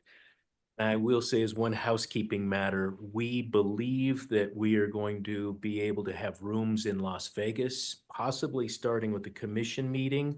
I haven't been on emails today, but if not this commission meeting, starting in April, we hopefully will be near the new Las Vegas offices and then be able to, of course, continue to stream up here to the Carson City. So hopefully we'll get that figured out in the next couple of days. And I think that's it. Unless anybody else has further public comment, then we'll close public comment. And that concludes our agenda for the Nevada Game Control Board meeting for the month of March 2025. Thank you all for attending in person or virtually with us today, and we are adjourned.